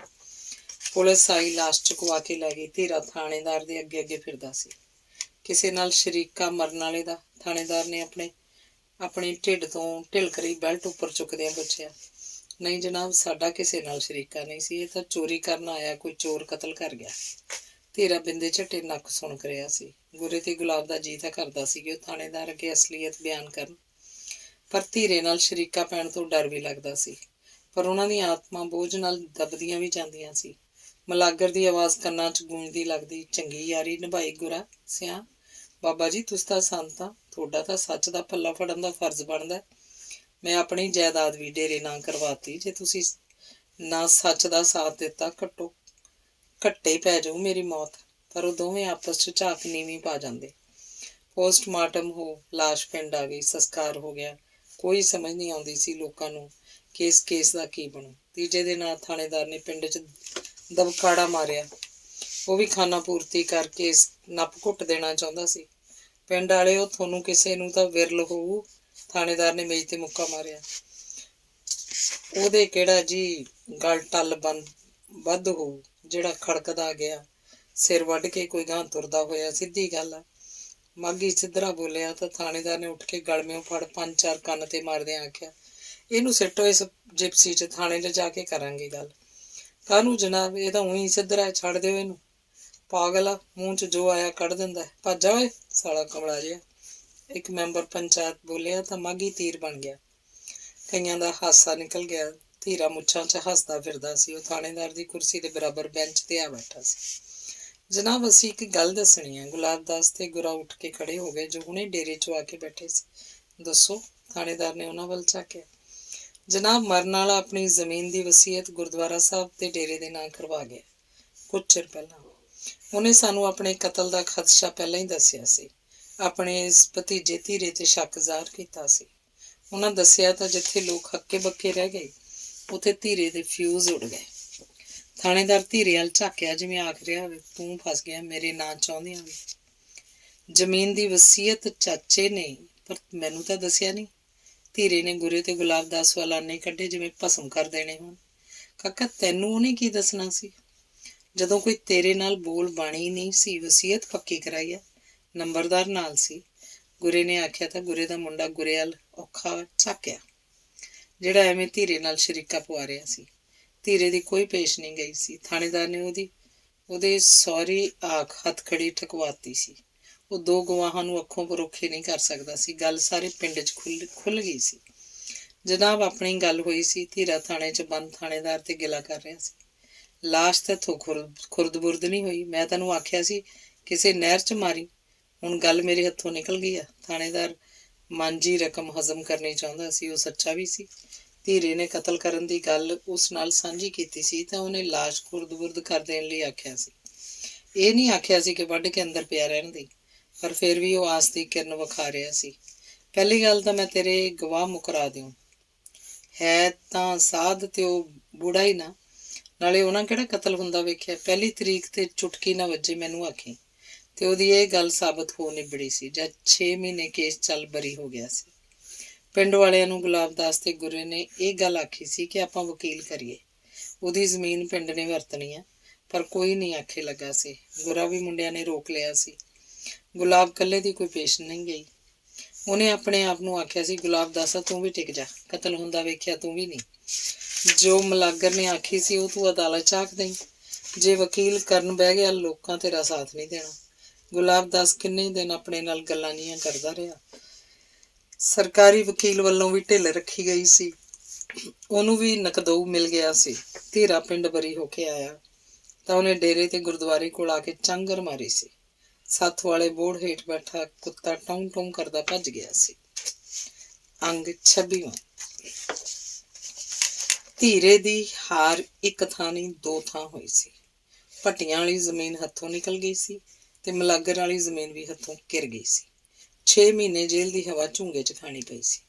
10-20 ਸਾਲ ਦੀ ਠੁੱਕ ਜਾਂਦੀ ਤਾਂ ਸਾਰਾ ਗੁੜ ਗੋਬਰ ਹੋ ਜਾਣਾ ਸੀ। ਭਲੇ ਵੇਲੇ ਨੂੰ ਕੇਸ ਬਰੀ ਹੋ ਗਿਆ ਸੀ। ਇੱਕ ਧੱਕਾ ਹੋਰ ਲੱਗਾ ਸੀ। ਜਿਹੜੀ ਉਹਦੀ ਵਹੁਟੀ ਮਾਪੀ ਜਾ ਬੈਠੀ ਸੀ, ਧੀਰੇ ਨਾਲ ਉਹਦੀ ਜਮਾ ਹੀ ਨਹੀਂ ਬਣੀ ਸੀ। ਮਲਾਗਰ ਦੇ ਕਤਲ ਤੋਂ ਬਾਅਦ ਤਾਂ ਉਹਨੇ ਆਪਣੇ ਮਾਪਿਆਂ ਨੂੰ ਸਿੱਧਾ ਹੀ ਆਖਤਾ ਸੀ ਕਿ ਐਡੇ ਬੁਰੇ ਆਦਮੀ ਦੇ ਨਹੀਂ ਵਸਣਾ। ਧੀਰੇ ਦੇ ਸਹੁਰੇ ਭਲੇ ਮਾਨਸ ਆਦਮੀ ਸੀ। ਉਹਨਾਂ ਵੀ ਸੋਚਿਆ ਜੇ ਹੁਣ ਬਚ ਗਿਆ ਤਾਂ ਕਦੇ ਫੇਰ ਤੰਦੀ ਗਲ ਪਵਾ ਲੂ। ਉਹ ਅੱਡ ਵਿਆਹ ਦੇਣ ਬਾਰੇ ਸੋਚਦੇ ਸੋਚਦੇ ਅਜੇ ਵੀ ਇਸ ਆਸ 'ਚ ਸਨ ਕਿ ਖਬਰੇ ਬੰਦਾ ਬਣ ਜਾਏ। ਧੀਰੇ ਦੇ ਸਾਰੇ ਪੈਸੇ ਪੁੱਠੇ ਪੈ ਰਹੇ ਸਨ। ਗੁਲਾਬ ਦਾਸ ਅੱਖਾਂ 'ਚ ਰੜਕਦਾ ਤਾਂ ਮਲਾਗਰ ਵਾਲੀ ਜ਼ਮੀਨ ਤਾਂ ਕਚੱਜੀ ਦੇ ਰਗੜੇ ਸੁਰਮੇ ਵਾਂਗ ਰੜਕਦੀ। ਅਦਾਲਤ 'ਚ ਕੇਸ ਕੀਤਿਆਂ ਵੀ ਕੁਝ ਨਹੀਂ ਬਣਨਾ ਸੀ। ਪੱਕੀਆਂ ਗਵਾਹੀਆਂ ਨਾਲ ਵਸੀਅਤ ਹੋਈ ਸੀ। ਇੰਤਕਾਲ ਵੀ ਹੁਣ ਤਾਂ ਚੜ੍ਹ ਗਿਆ ਸੀ। ਉਹ ਤੀਰ ਤੁੱਕੇ ਜੇ ਲਾਉਂਦਾ ਹੀ ਸੀ ਕਿ ਸਰਪੰਚੀ ਦੀਆਂ ਚੋਣਾਂ ਆ ਗਈਆਂ। ਉਹਨੇ ਇਲਾਕੇ ਦੇ MLA ਕੋਲ 2-4 ਗੇੜੀਆਂ ਕੱਢੀਆਂ ਤਾਂ ਉਹਨੇ ਸਰਪੰਚੀ ਦੀ ਚੋਣ ਲੜਨ ਦੀ ਹਰੀ ਝੰਡੀ ਦੇ ਦਿੱਤੀ। ਇਸ ਪਿੰਡ 'ਚ ਵਿਰੋਧੀ ਪਾਰਟੀ ਦਾ ਜ਼ੋਰ ਕਰਕੇ MLA ਨੂੰ ਕੋਈ ਕਾਬਲ ਬੰਦਾ ਦਿਸ ਨਹੀਂ ਰਿਹਾ ਸੀ। ਇਸ ਲਈ ਉਹਨੇ ਧੀਰੇ ਨੂੰ ਫੱਟ ਹੱਥਾਂ 'ਚ ਕਰ ਲਿਆ। ਕਾਕਾ, ਤੂੰ ਸਰਪੰਚ ਬਣ ਕੇ ਵਿਰੋਧੀ ਪਾਰਟੀ ਦਾ ਮੱਕੂ ਠੱਪੀ ਰੱਖ। ਤੂੰ ਸਰਪੰਚ ਬਣ ਗਿਆ ਤਾਂ ਜ਼ਮੀਨ ਤੇਰੇ ਆਪਣੇ ਆਪ ਹੱਥ ਆ ਜਾਣੀ ਹੈ। ਇਹ ਤਾਂ ਕੋਈ ਕਹਿਣ ਜੋਕਰੀ ਗੱਲ ਹੀ ਨਹੀਂ। ਪਰ ਤੂੰ ਦੂਜੀ ਪਾਰਟੀ ਨੂੰ ਨੱਪੀ ਰੱਖ। ਮੈਂ ਤੇਰੇ ਨਾਲ। MLA ਦੇ ਆਖਣ ਨਾਲ ਧੀਰੇ ਦੀ ਛਾਤੀ ਫੁੱਲ ਕੁੱਪਾ ਬਣ ਗਈ।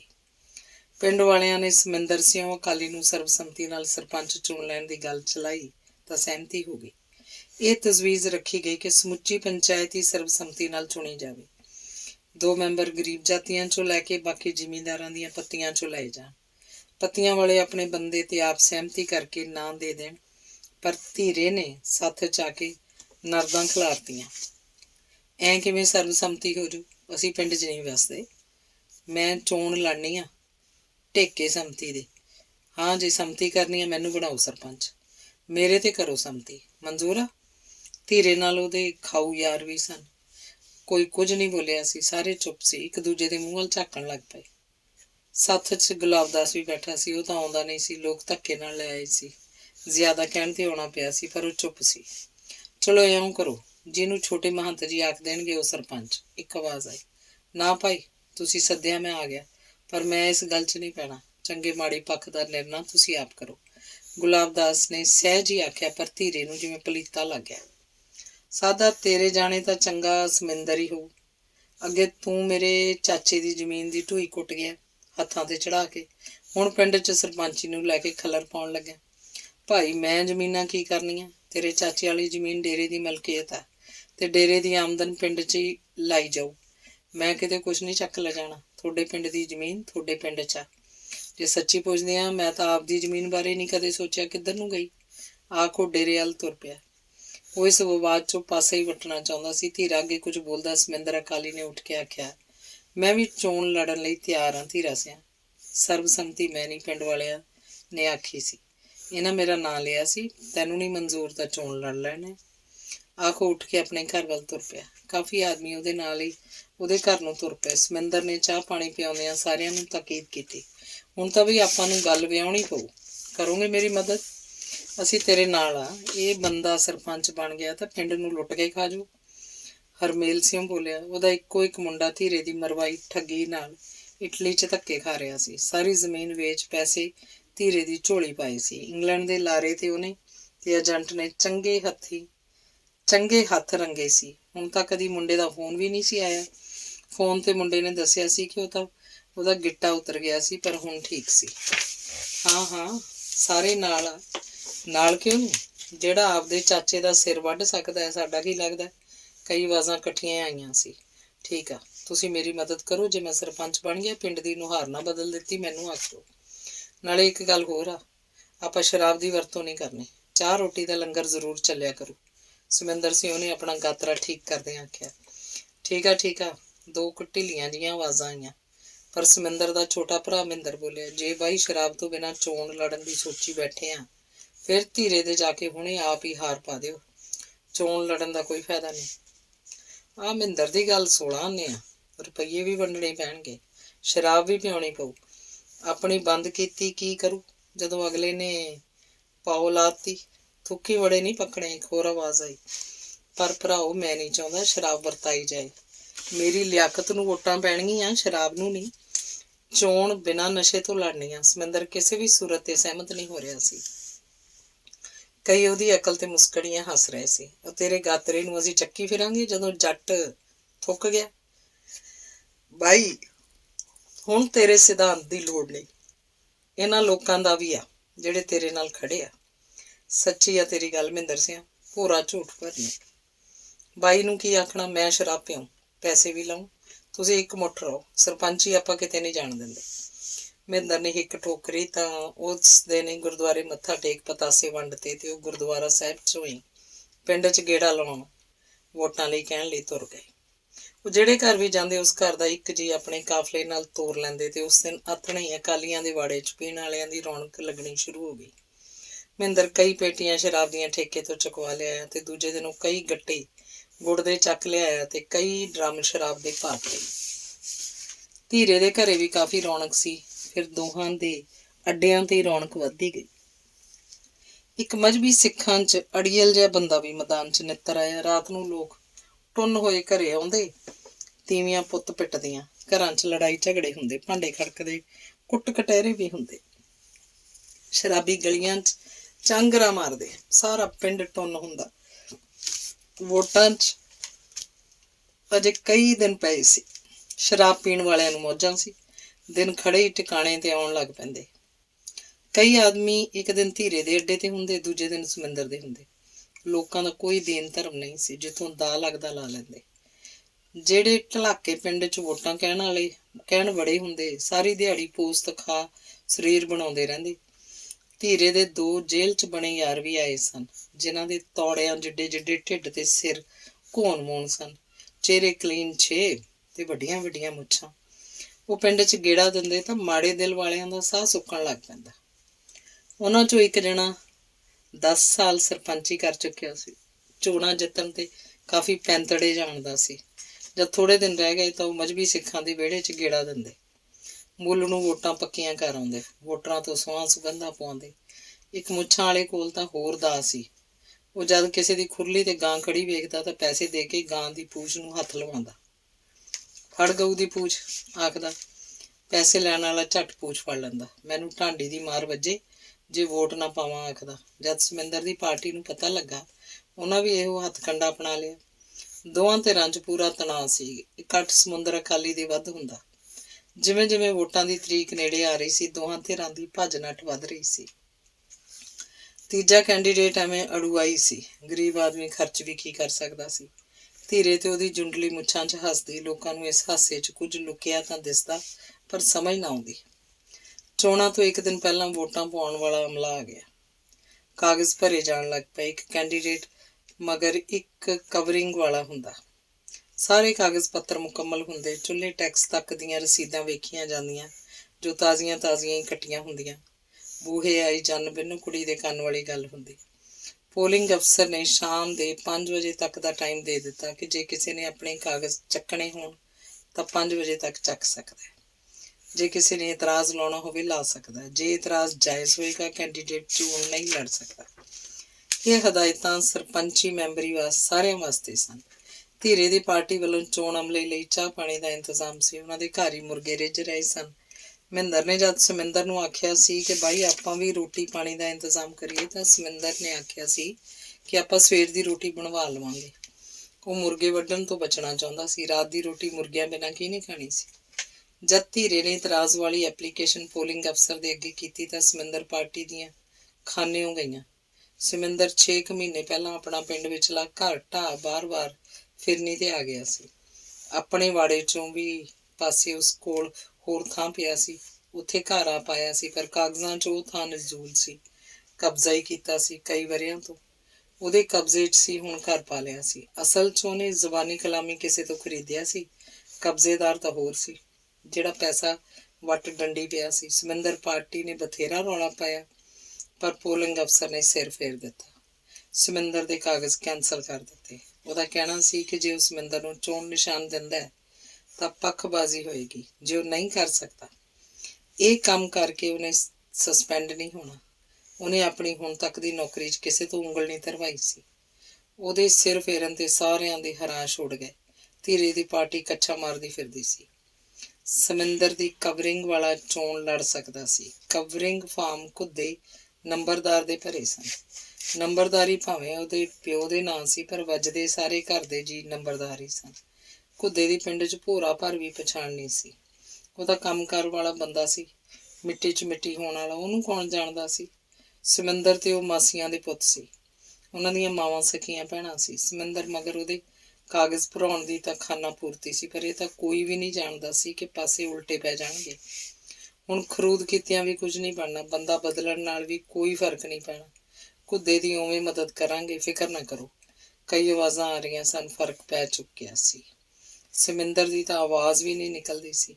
ਮਹਿੰਦਰ ਵੀ ਢੇਰੀ ਢਾਹ ਗਿਆ ਸੀ। ਇੰਨਾ ਖਰਚ ਕੀਤਾ ਨਿਫਲ ਗਿਆ। ਆਪਾਂ ਇਹਨਾਂ ਗੱਲਾਂ ਦਾ ਧਿਆਨ ਤਾਂ ਕਰਨਾ ਹੀ ਸੀ। ਕਿਸੇ ਵਕੀਲ ਤੋਂ ਵੀ ਜਾਣਕਾਰੀ ਲਈ ਹੁੰਦੀ। ਪੁਰਾਣੇ ਘਰੇ ਹੀ ਭਾਵੇਂ ਇੱਕ ਕੋਠੜਾ ਹੋਰ ਛੱਤਿਆ ਹੁੰਦਾ। ਤੂੜੀ ਵਾਲਾ ਵੱਡਾ ਪੁਰਾਣਾ ਕੋਠਾ ਵਿਹਲਾ ਕਰ ਲੈਂਦੇ। ਤੂੜੀ ਬਾਹਰ ਮਾਰਦੇ। ਪਰ ਹੁਣ ਕੀ ਬਣਦਾ। ਮਹਿੰਦਰ ਹੌਕੇ ਜੇ ਲੈਂਦਾ ਫਿਰਦਾ ਸੀ। ਸਮਿੰਦਰ ਤਾਂ ਖੇਸ ਲੈ ਕੇ ਪੈ ਗਿਆ ਸੀ। ਜਿਹੜੀਆਂ ਹੁਣ ਔੜਦੀਆਂ ਸਨ ਪਹਿਲਾਂ ਨਹੀਂ ਨਾ ਔੜੀਆਂ। ਸਾਰਾ ਪਿੰਡ ਜਾਣਦਾ ਸੀ ਇਹ ਕਰਾਮਾਤ ਧੀਰੇ ਦੇ ਜੇਲ੍ਹ ਵਾਲੇ ਯਾਰਾਂ ਨੇ ਕਰ ਵਿਖਾਈ ਸੀ। ਉਹ ਇਹਨਾਂ ਕੰਮਾਂ 'ਚ ਘਸੇ ਹੋਏ ਸੀ। ਸਮਿੰਦਰ ਦੇ ਸਾਰੇ ਘਰ ਦੇ ਤਿੱਤੜੇ ਫਿੱਤੜੇ ਫਰੋਲ ਝੀਤ ਪੈਂਦੀ ਕੀਤੀ ਸੀ। ਜਦ ਕੈਂਡੀਡੇਟ ਹੀ ਬਦਲ ਗਿਆ ਤਾਂ ਸਾਰੀ ਕਹਾਣੀ ਵਿਗੜ ਗਈ। ਸਮਿੰਦਰ ਨਾਲੋਂ ਕਈ ਆਦਮੀ ਟੁੱਟ ਸ਼ਰੇਆਮ ਧੀਰੇ ਦੀ ਛਤਰੀ ਤੇ ਆਪਣੇ ਆਪ ਹੀ ਜਾ ਬੈਠੇ। ਉਹਨਾਂ ਸੋਚਿਆ ਸੀ ਘੁੱਦੇ ਪਿੱਛੇ ਕਿਉਂ ਉਹ ਧੀਰੇ ਨਾਲ ਦੁਸ਼ਮਣੀ ਮੁੱਲ ਲੈਣਗੇ। ਉਸ ਰਾਤ ਸਮਿੰਦਰ ਕੇ ਅੱਡੇ ਤੇ ਇਕੱਠ ਨਾ ਮਾਤਰ ਹੀ ਰਹਿ ਗਿਆ ਸੀ। ਜ਼ਿਆਦਾ ਲੀਕੀ ਆਦਮੀ ਰਹਿ ਗਏ ਸੀ। ਬਾਕੀ ਪੱਤੇ ਵਾਹ ਗਏ ਸੀ। ਦੂਜੇ ਦਿਨ ਵੋਟਾਂ ਪਈਆਂ ਤਾਂ ਧੀਰਾ ਜਿੱਤ ਗਿਆ। ਚੋਣ ਨਿਸ਼ਾਨ ਘੋੜੇ ਦੀ ਜਿੱਤ ਹੋਈ ਸੀ। ਢੋਲ ਵਾਲਾ ਹਾਰ ਗਿਆ ਸੀ। ਉਸ ਰਾਤ ਧੀਰੇ ਕੇ ਘਰੇ ਸਾਰੀ ਰਾਤ ਢੋਲ ਕੁੱਟੀਦਾ ਰਿਹਾ। ਸ਼ਰਾਬ ਉੱਡਦੀ ਰਹੀ। ਭੰਗੜੇ ਪੈਂਦੇ ਰਹੇ। ਅੰਗ 27ਵਾਂ। ਮਾਘ ਦਾ ਮਹੀਨਾ ਸੀ। ਸੂਰਜ ਛਿਪਦਿਆਂ ਹੀ ਧੁੰਦ ਨੇ ਆਪਣੇ ਪੈਰ ਪਸਾਰਨੇ ਸ਼ੁਰੂ ਕਰਤੇ ਸੀ। ਬਿੰਦੋ ਨੇ ਅੱਜ ਹੀ ਰਾਜੇ ਨਾਲ ਫੋਨ ਤੇ ਬਹੁਤ ਲੰਮੀ ਗੱਲਬਾਤ ਕੀਤੀ ਸੀ। ਬਿੰਦੋ ਨੇ ਦੱਸ ਦਿੱਤਾ ਸੀ ਕਿ ਝੋਨੇ ਦੀ ਭਰਵੀਂ ਫਸਲ ਹੋਈ ਸੀ ਤੇ ਕਣਕ ਵੀ ਚੰਗੀ ਖੜੀ ਸੀ। ਰਾਜ ਆਪਣੀ ਬੀਬੀ ਦੇ ਕਾਰਨਾਮੇ ਸੁਣ ਬਹੁਤ ਹੈਰਾਨ ਹੋਇਆ ਸੀ। ਉਹਦਾ ਕਹਿਣਾ ਸੀ ਕਿ ਉਹ ਛੇਤੀ ਵਾਪਸ ਆਏਗਾ। ਉਹਨੇ ਆਖਿਆ ਸੀ ਕਿ ਹਰੀ ਨੌ ਜਾ ਕੇ ਹਰਮੇਲ ਦੇ ਘਰ ਅੱਧ ਕੁ ਫੱਗਣ ਨੂੰ 20,000 ਰੁਪਇਆ ਦੇ ਕੇ ਆਓ। ਉਹਨਾਂ ਦੇ ਘਰ ਇਹ ਪਤਾ ਨਹੀਂ ਲੱਗਣਾ ਚਾਹੀਦਾ ਕਿ ਰਘਬੀਰ ਲੰਮੇ ਸਮੇਂ ਤੋਂ ਮੰਜੇ ਤੇ ਪਿਆ ਸੀ ਤੇ ਹੁਣੇ ਖਰੋੜੀਆਂ ਦੇ ਤੁਰਨ ਜੋਗਾ ਹੋਇਆ ਸੀ, ਜਿਹਦੀ ਸੰਭਾਲ ਮੈਂ ਹੀ ਕਰ ਰਿਹਾ ਸੀ। ਪਰ ਹੁਣ ਉਹਦੀ ਕੋਈ ਮਹੀਨੇ ਭਰ ਤੋਂ ਉੱਗ ਸੁੱਗ ਨਹੀਂ ਨਿਕਲ ਰਹੀ ਸੀ। ਕਿੱਥੇ ਆ? ਮੇਰੀ ਗੈਰ ਹਾਜ਼ਰੀ 'ਚ ਸਾਡੇ ਕੰਮ ਵਾਲੇ ਮਜ਼ਦੂਰਾਂ ਨਾਲ ਵੈਨ 'ਚ ਬੈਠ ਕੇਰਾਂ ਸ਼ਹਿਰ ਜਾ ਕੇ ਉਤਰ ਗਿਆ ਸੀ। ਉਹ ਆਪਣੇ ਆਪ ਨੂੰ ਮੇਰੇ ਤੇ ਬੋਝ ਸਮਝਦਾ ਸੀ। ਮੈਨੂੰ ਡਰ ਹੈ ਕਿਤੇ ਆਤਮ ਹੱਤਿਆ ਨਾ ਕਰ ਗਿਆ ਹੋਵੇ। ਜੇ ਮੈਨੂੰ ਹੁਣ ਉੱਥੇ ਆਵੇ ਤਾਂ ਕਿਸੇ ਹਿਸਾਬ ਹਿੰਦੁਸਤਾਨ ਵੜਦਾ ਕਰਾਂ। ਉਹਦੇ ਘਰ ਪੈਸੇ ਜ਼ਰੂਰ ਭੇਜ ਦੇਈਂ। ਹੋਰ ਕੋਈ ਗੱਲ ਨਹੀਂ ਕਰਨੀ। ਉਹਦੇ ਘਰਦਿਆਂ ਨਾਲ ਰਘਬੀਰ ਦੀ ਭੈਣ ਦਾ ਵਿਆਹ ਹੈ ਫੱਗਣ ਦਾ। ਰਾਜ ਨੇ ਅੱਜ ਬਹੁਤ ਚਿਰ ਗੱਲ ਕੀਤੀ ਸੀ। ਰਾਜ ਹੁਣ ਸ਼ਰਨਜੀਤ ਕੌਰ ਨੂੰ ਜੋਗਿੰਦਰ ਦੇ ਪਿੰਜਰੇ 'ਚੋਂ ਆਜ਼ਾਦ ਕਰਨ ਦੀ ਸੋਚ ਰਿਹਾ ਸੀ। ਦੋਹੇ ਉਡਾਰੀ ਮਾਰਨ ਨੂੰ ਤਿਆਰ ਸੀ। ਬਸ ਸਾਲ 6 ਮਹੀਨਿਆਂ ਦੀ ਗੱਲ ਸੀ। ਉਹਨਾਂ ਨੇ ਵਿਆਹ ਕਰਾਉਣ ਦੀ ਸੋਚ ਲਈ ਸੀ। ਬਿੰਦੋ ਆਪਣੇ ਰਾਜੇ ਪੁੱਤ ਨੂੰ ਆਈਆਂ ਤਕਲੀਫਾਂ ਬਾਰੇ ਸੋਚ ਕਦੀ ਗੀਟਣ ਨੂੰ ਕੋਸਣ ਲੱਗ ਪੈਂਦੀ, ਕਦੇ ਧੀਰੇ ਨੂੰ, ਜਿਹੜਾ ਏਜੰਟ ਨਾਲ ਮਿਲ ਕੇ ਲੱਖਾਂ ਰੁਪਈਆ ਡਕਾਰ ਗਿਆ ਸੀ। ਬਿੰਦੋ ਆਪਣੇ ਕਮਰੇ 'ਚ ਪਈ ਸੋਚਾਂ 'ਚ ਗਲਤਾਨ ਸੀ। ਗੀਟਣ ਵਾਲੇ ਕਮਰੇ 'ਚ ਤਾਂ ਸੌਣਾ ਉਹਨੇ ਕਈ ਸਾਲਾਂ ਤੋਂ ਬੰਦ ਕੀਤਾ ਸੀ। ਹੁਣ ਤਾਂ ਗੀਟਣ ਨੂੰ ਵੀ ਗੱਜ ਵਾਂਗ ਸਿੱਧਾ ਸੀ। ਫੀਮ ਵੀ ਛੁਡਵਾ ਦਿੱਤੀ ਗਈ ਸੀ। ਸ਼ਰਾਬ ਤਾਂ ਬਿੰਦੋ ਨਾਂ ਨਹੀਂ ਲੈਣ ਦਿੰਦੀ ਸੀ। ਗੀਟਣ ਵੀਲ ਚੇਅਰ ਤੇ ਘੰਟਾ ਘੜੀ ਗੇੜਾ ਛੇੜਾ ਕੱਢ ਆਉਂਦਾ। ਉਹਦਾ ਸਰੀਰ ਹੁਣ ਅੱਗੇ ਵਾਲਾ ਨਹੀਂ ਸੀ। ਜਿਹੜੀ ਇੰਨੀ ਖੁਰਾਕ ਤੇ ਸ਼ਰਾਬ ਨਾਲ ਚਰਬੀ ਚੜੀ ਸੀ, ਉਹ ਖੁਰ ਚੁੱਕੀ ਸੀ। 4 ਮਣ ਭਾਰੀ ਦੇ 40 ਸੇਰੀ ਰਹਿ ਗਈ ਸੀ। ਜੇ ਕਦੀ ਉਹ ਤਿੜ ਫਿੜ ਕਰਦਾ ਵੀ ਤਾਂ ਬਿੰਦੋ ਦੀ ਇੱਕ ਤੱਕਣੀ ਬਹੁਤ ਹੁੰਦੀ। ਉਹਦੀ ਸਾਰੀ ਫੂਕ ਸਰਕ ਜਾਂਦੀ। ਬਿੰਦੇ ਨੂੰ ਐਂ ਲੱਗਾ ਜਿਵੇਂ ਕੁਝ ਧੜਕ ਦੇਣੇ ਵਿਹੜੇ 'ਚ ਡਿੱਗਿਆ ਹੋਵੇ। ਉਹ ਬੂਹਾ ਖੋਲ ਅੰਦਰੋਂ ਬਾਹਰ ਨਿਕਲੀ, ਪਰ ਧੁੰਦ ਕੁਝ ਵੀ ਦਿਸਣ ਨਹੀਂ ਦੇ ਰਹੀ ਸੀ। ਉਹਨੇ ਆਪਣੀਆਂ ਅੱਖਾਂ ਚੌੜੀਆਂ ਕਰ ਅੱਖਾਂ ਦੀ ਸ਼ਕਤੀ ਇਕੱਠੀ ਕੀਤੀ, ਪਰ ਕੁਝ ਨਾ ਦਿਸਿਆ। ਪਰ ਐਂ ਲੱਗਾ ਜਿਵੇਂ ਬਾਹਰਲਾ ਗੇਟ ਖੁੱਲ ਰਿਹਾ ਹੋਵੇ। ਕੌਣ ਹੈ ਤੂੰ? ਕੌਣ ਹੈ?